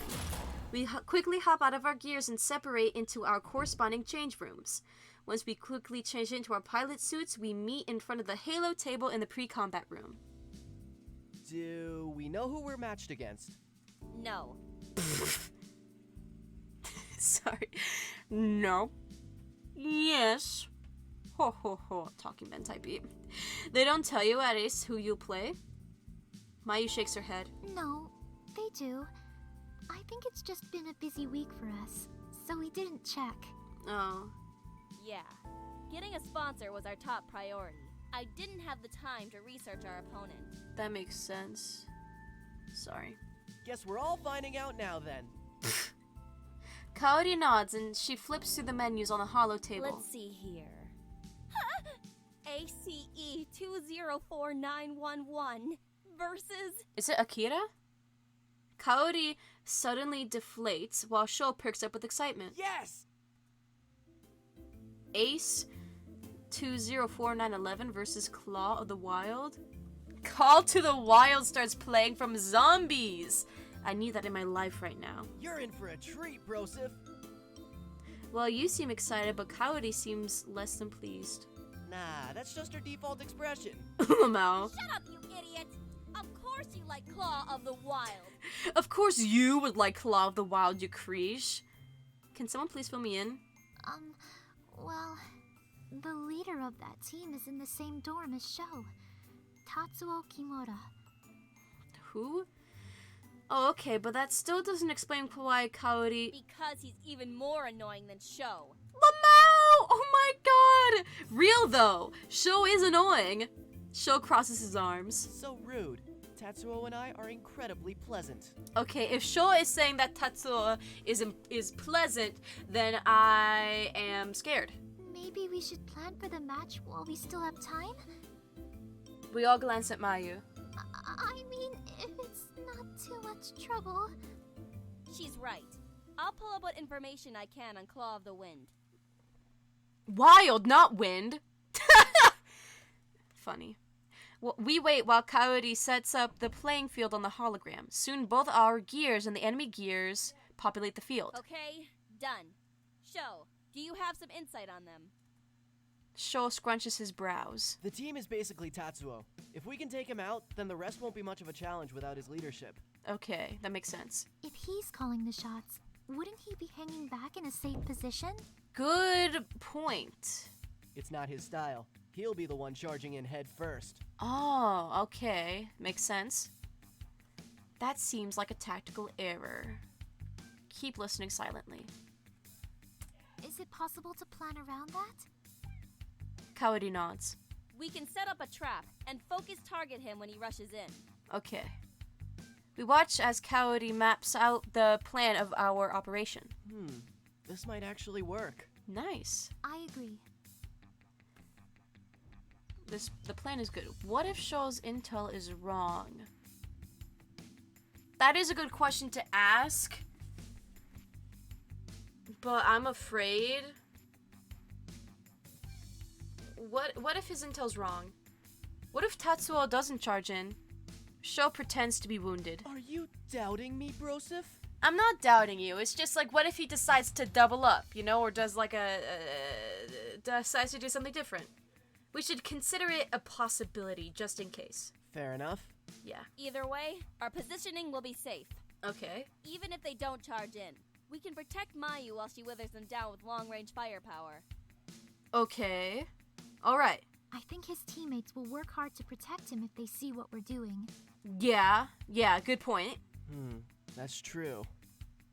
We think for a moment. One of us can divert their attention at the start of the match to get them to separate. Good idea. Huh? One person against 3 gears? That's a suicide mission. It's about winning the match, Sho, not the individual battle. This sets us up with a favorable trade. Okay, I think I understand. That makes sense, but who will be the decoy? We look at each other. Whoever is picked will surely get depowered, but hopefully they can keep the enemy distracted long enough for Tatsuo to be taken out.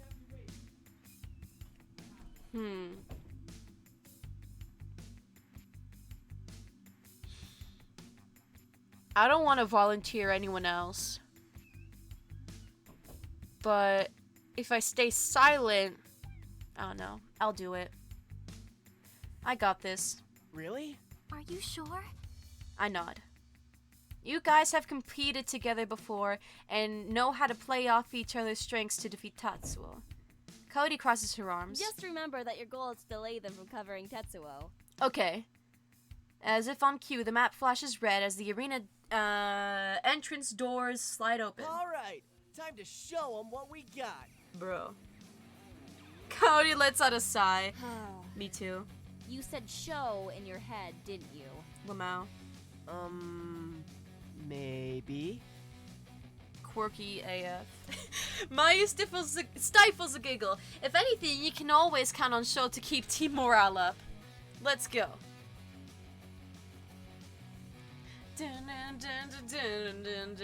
I'm kind of sad that I won't be able to like battle with them, but this is good. I'll be good. As we enter the arena in our gears, the first thing I notice is the packed stadium. This is still a top 25 team intramural match, so it makes sense people would come out to watch. My heart pounds in my chest. This is our first match against live opponents. The anticipation is both exciting and nerve-wracking. The enemy team enters from the other side of the arena. I want to see what they look like. Whoa! Justice, illuminate the battlefield. 2 worthy predators enter, but a single phoenix shall rise from the ashes of war. You're cool. You're cool, Tatsuo. Like, I kind of dig it. I kind of dig it for real. Oh my god. I can hear her cringe through her comm. Isn't he the greatest? Honestly, Sho, I see it. I really do see it. Let glory and honor commemorate this day. For the crossing of our paths is nothing short of destiny. Woo! Nothing short of destiny! Completely agree, King. I'm changing my intercom to team chat only. We shall face off in what will be told as legend for generations to come. I do agree, Sho.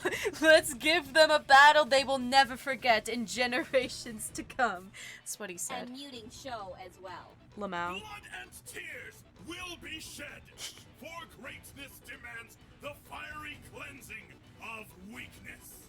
Alright, you can be quiet now. Thank you. All ready for 8/20/49/11 versus Claw of Ohio? Woo! The crowd roars a response. Ah, go Ace 2049-11. Woo, we love you. That's what they're saying. That's what I like to hear. Me too. The stadium lights go from red to yellow. My hands clutch my controls. And begin.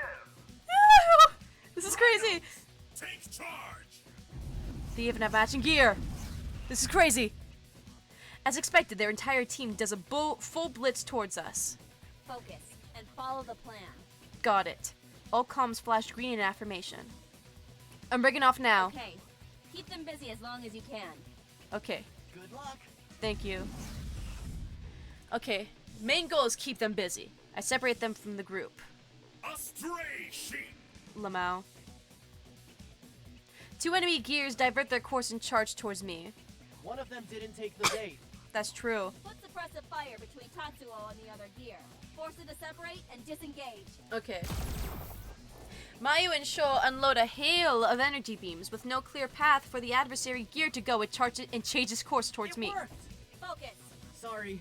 Converge onto Tatsuo now. And you. Keep the rest locked down as long as you can. You got it. Engaging them now. We're getting engaged. I'm soon surrounded by 3 enemy gears. At least the trap worked. Tatsuo won't be able to run unless he wants to be shot at his flank. Okay. Alright, let's do this. Dead Blossom is ready. Play defensive until overdrive takes in.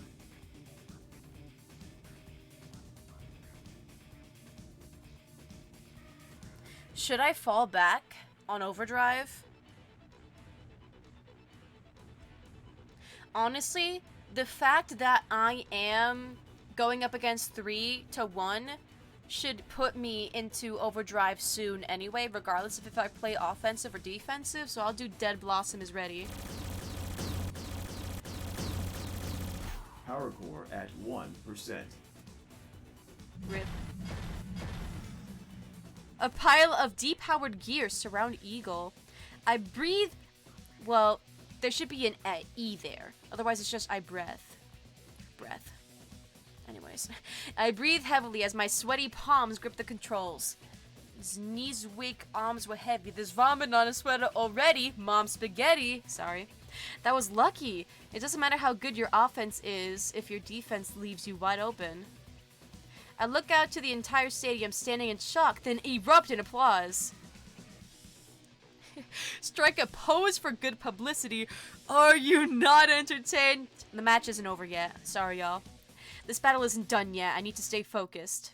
Exactly. What a match! 8-20-49-11 are the winners. Woo! We won! I love that for me. Wait, what? We only just defeated Tatsuo. Did he take out 3 of them by himself? I guess so. My team faces me. Excellent work. That's my line for you. The announcer's voice catches us all by surprise. Please exit the arena so we may prepare for the next battle.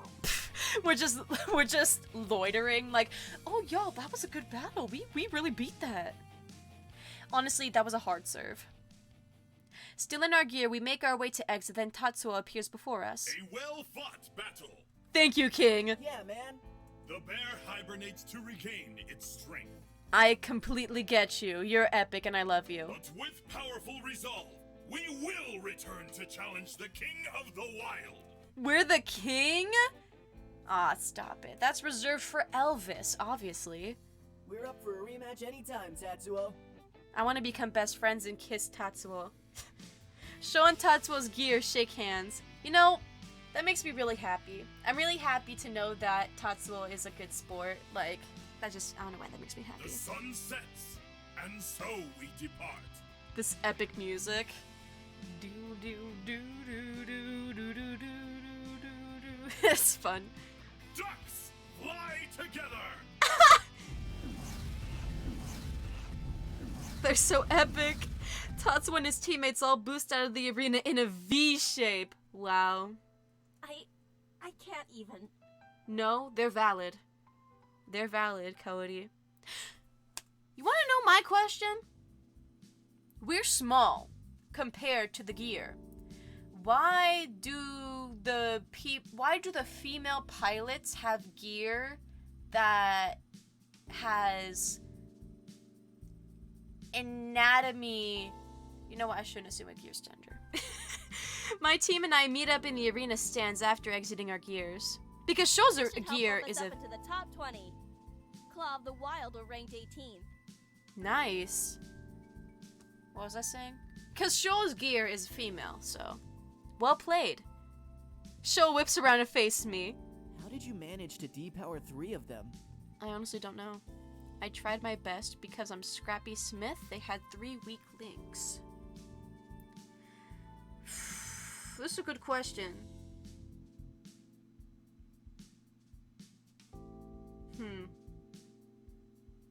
I tried my best, is what I can say. Those practice sessions really paid off. I'll be honest. I didn't expect that from you. Thank you? Coyote is in disbelief, but impressed nonetheless. Yeah, that was really amazing. Thank you. What's up, Mayu? Mayu glances at me. Oh, sorry. I was just thinking that your overdrive mode didn't activate this time. I was also thinking that, and I went down to 1%. Coyote perks up. Well, the steps leading up to that during the last match didn't happen this time around. What were the steps? That's true. But we still don't know for sure if it would have activated either. That's also true, which is why I decided to go on the offense rather than the defense, which is also why I want to test it out. I want to do some tests, you know, like form a hypothesis, do some tests, check for variables, and find out if it graduates into a theory. Coyote crosses her arms but looks thoughtful. It would be useful if we found out what triggers it. I'm thinking the same exact thing. Agreed, I plan on looking into it. Thank you, Scrappy Smith, finally speaking some sense. Maybe you can ask Valerie to help. She seems capable as an engineer. That's a good idea. Speaking of which, I wonder if she was able to watch the match. And I wonder if she noticed any more changes she can help to improve our gears. I wonder too. Good thinking. I pull out my phone to text Valerie, but it looks like she already beat me to it. Congrats on the win! You guys played well together. Anyway, I'll be in the quad for a bit. You should come drop by. She's at the campus quad. We can meet her up there. Let's change out of these suits and go meet her. Baller. We nod and make our way to the we nod and make our way out of the arena stands. This is so epic. Sho and I change into our uniforms and meet the girls outside. Once we reach the quad, I easily spot Valerie with her light blonde hair. I wonder if I stick out just as much. Cause Scrappy Smith has blonde hair. She grins as we approach. Oh hey, you came. Yeah. Hello. I don't usually... Oh god, I'm so stupid. Huh. I think Valerie would like that though.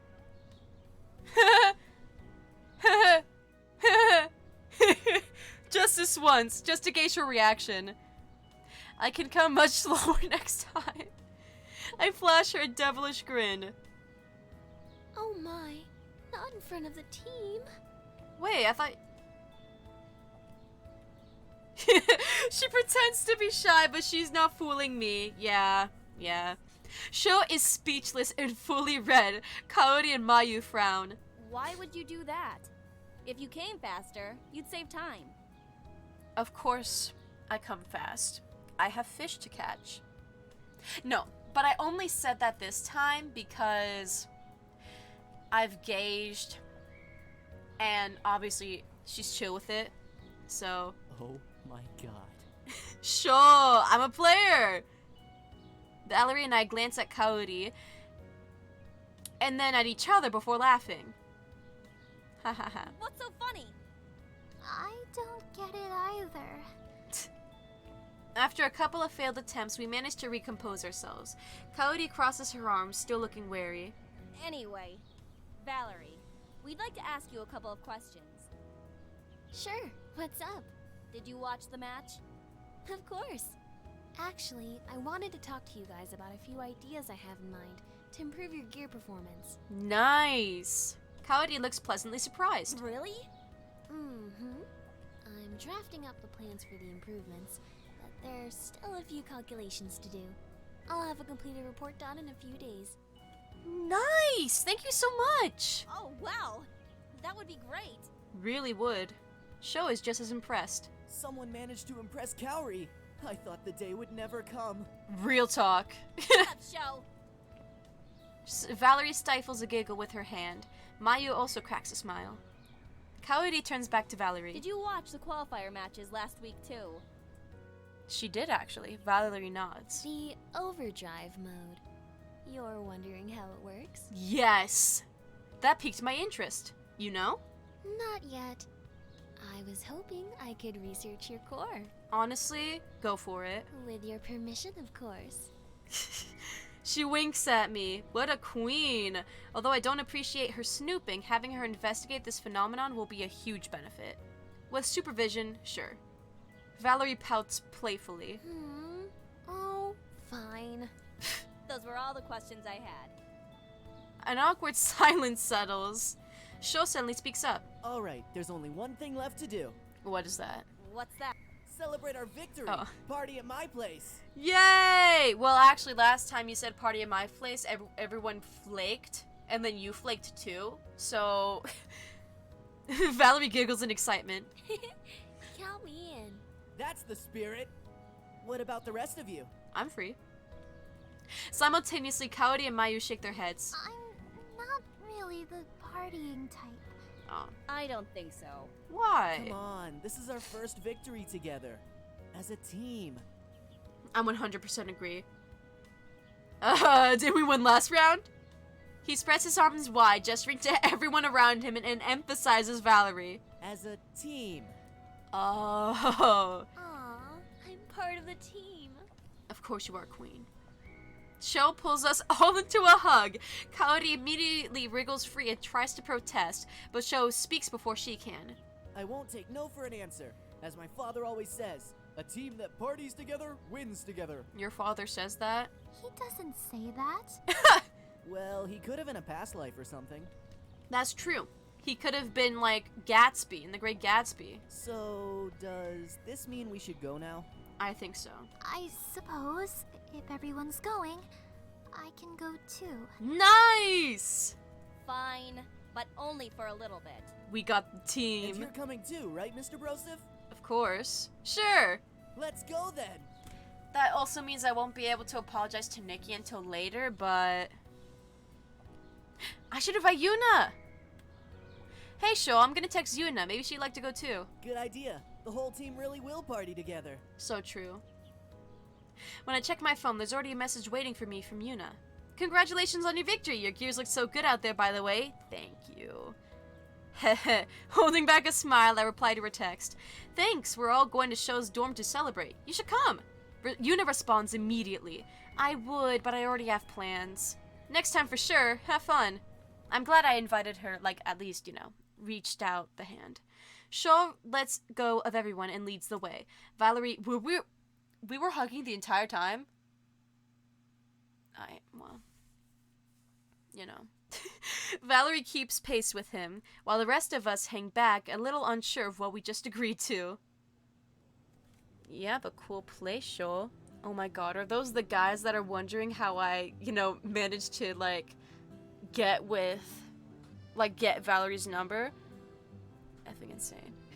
As soon as we step foot into the house, Sho is surrounded by his brosips, all of whom shower him with praises and congratulations. Thanks, guys. How's Tatsuo and company?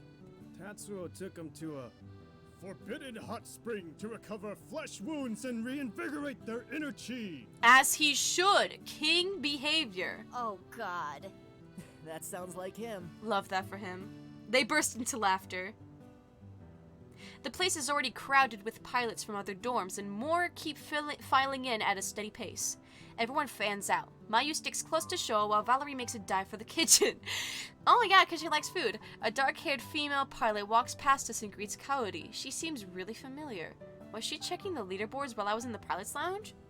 Her! I wonder if she was in her prior group. Either way, Kaori scowls when she sees the girl, who just laughs and grabs Kaori's arm, dragging her into the throng of people. Throng. Oh my god, I said thong. Good for me, though. I push my way past the living room and hear music coming from a short staircase leading to the lower level. It's dark, but what am I doing? I push my way past the living room and hear music coming from a short staircase leading to the lower level. It's dark, but strobes of colored light flash from below. Sounds like there's a rave going on. I'm not sure about going down there.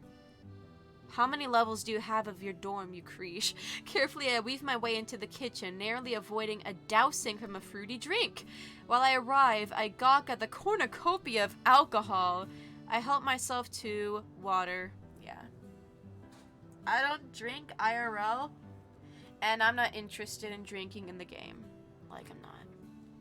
I'm chill. Like, I'm afraid that if I do, I'm gonna, like, get drunk and make a bad decision, like what happened tonight in the woods. No spoilers, obviously. I'm going to stick with water, just to be on the safe side. There's a bunch of bottled waters in the cooler, so I grab one. Dude, I gotta get water. Sounds so delicious. I barely had any left. What the creesh? I'm gonna have to get more later. Okay. Now that I have a drink, I should find my friends. Let's look for... I want to talk to Shaw, but I also want to talk to Valerie. I'm gonna talk to Valerie, actually. I spot Valerie in the kitchen with some guy. Her body is pressed up against him as she whispers something in his ear. The guy perks up, nods, and rushes out of the kitchen and towards the hallway. With a huge grin on her face, Valerie notices me and comes over. Her hips move alluringly with her walk, but she seems a tad unsteady on her feet. Hey, you. So is she drunk? Who was that guy? Oh, I don't know. Really? 'Cause you seem kind of close. Forget about him. He's not important. Okay. The better question is, what's a guy like you doing in a place like this? You knew I was gonna come here. What the... Just getting a drink. Oh, yeah? She giggles and leans closer to me. I might have had a drink too. I can tell. Aren't you underage? Just one. Looks like one is all you need. Just one? I put my drink back down on the counter and study her. You sure that's all you've had? Of course. I think I'd know if I had more. Valerie takes another step towards me and wobbles on her heel. She stumbles and falls into my arms. Her hands linger on my arms as a blush creeps up her cheeks. Wow, you're strong. The amount of times I've had to say cheeks because of this game, I swear. I grin and subtly flex as I help her get back up on her feet. Alright, no need to. Yeah, you're annoying. Careful. She giggles again. Okay, I might have had more than just one drink. Yeah, that makes sense. Someone nearly bumps into us as they reach for a drink. Valerie frowns. Come on, let's go find someplace else to talk. It's too busy in here. Now I'm kind of wishing I went with Shaw, cause like, I don't know. I'm not good around intoxicated people. I never know what to do or say. I don't know. She grabs my hand and leads me to the living room. The couch is surprisingly empty, so Valerie plops down and passes the space beside her. I oblige her and sit down. I hope you're not still angry with me. I'm not. Angry about what? About your core. Oh. No, I'm not angry. Good. Because now that I'm your engineer, you're gonna be seeing a lot more of me. Baller. Oh, yeah? Of course. Somebody needs to make sure that your core gets a lot of tender, loving care. Lamau. Hey, I give it a lot of TLC. I'll bet you do. She's kind of crazy. I think I like it. Huh? I meant someone besides you. Someone with a gentler touch who knows how to treat it right. Queen. You don't know anything about my core. Well, I'd like to. What are we talking about? Are we talking about a core? Suddenly I'm aware of how close she is to me. She puts a hand on my arm. I'd like the chance to get to know it intimately. OMG. She closes the gap between us and I feel her soft skin on me. Her breath tickles my ear as she whispers. Do you know where Show's room is? Oh my gosh. Oops, I accidentally clicked on a YouTube notification. This is insane! No. You know where the bedrooms are? I think I remember seeing the hallway leading towards them and nod. Show's room is on the first level. Third door on the right. How do you know that? Okay. Go there. Wait for me on the bed. I'll be right behind you. Does this game get crazy? Because if it does, I'm gonna have to, like, censor it somehow.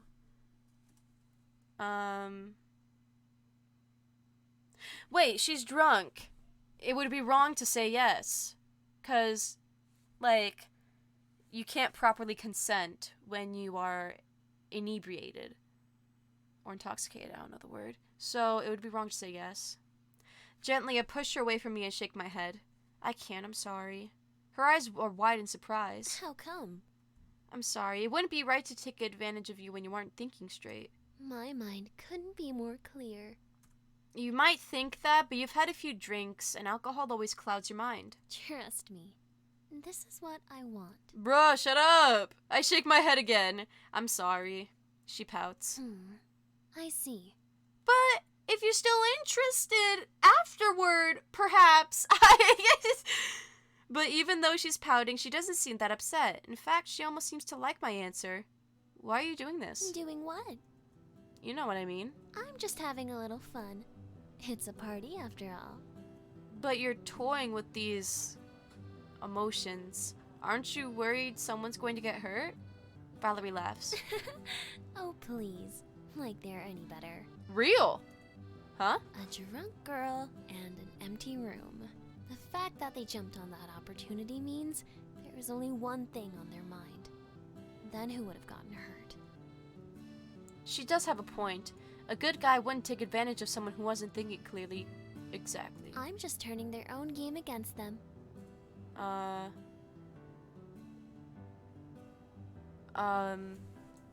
don't know. It's still wrong. I can see your point, but leading them on in order to turn it back on them doesn't make it right. Especially since you're the one approaching them and suggesting the idea. She bites on her lower lip in thought, then wears her signature smirk. Fine, I'll stop. But only because I've thought of something even more fun. Charades! She grabs my hand and leads me towards the rave downstairs. Come on, let's dance. Okay, we can dance. At first, I try to protest. She is persistent, and we end up having a great night of dancing and chatting. It's late by the time I get home, and everyone is already asleep. I tiptoe into my room and collapse on my bed. Exhausted, I fall asleep as soon as my head hits the pillow. Tweet, tweet, tweet. Well, I'm gonna save real quick. I give him a quick save. Preferences. Save to here. There we go. And go to menu. Yeah, I saved my progress. I see it over there. Well, this was incredibly fun. I really do like this game. It's great. I love the characters. I love the music.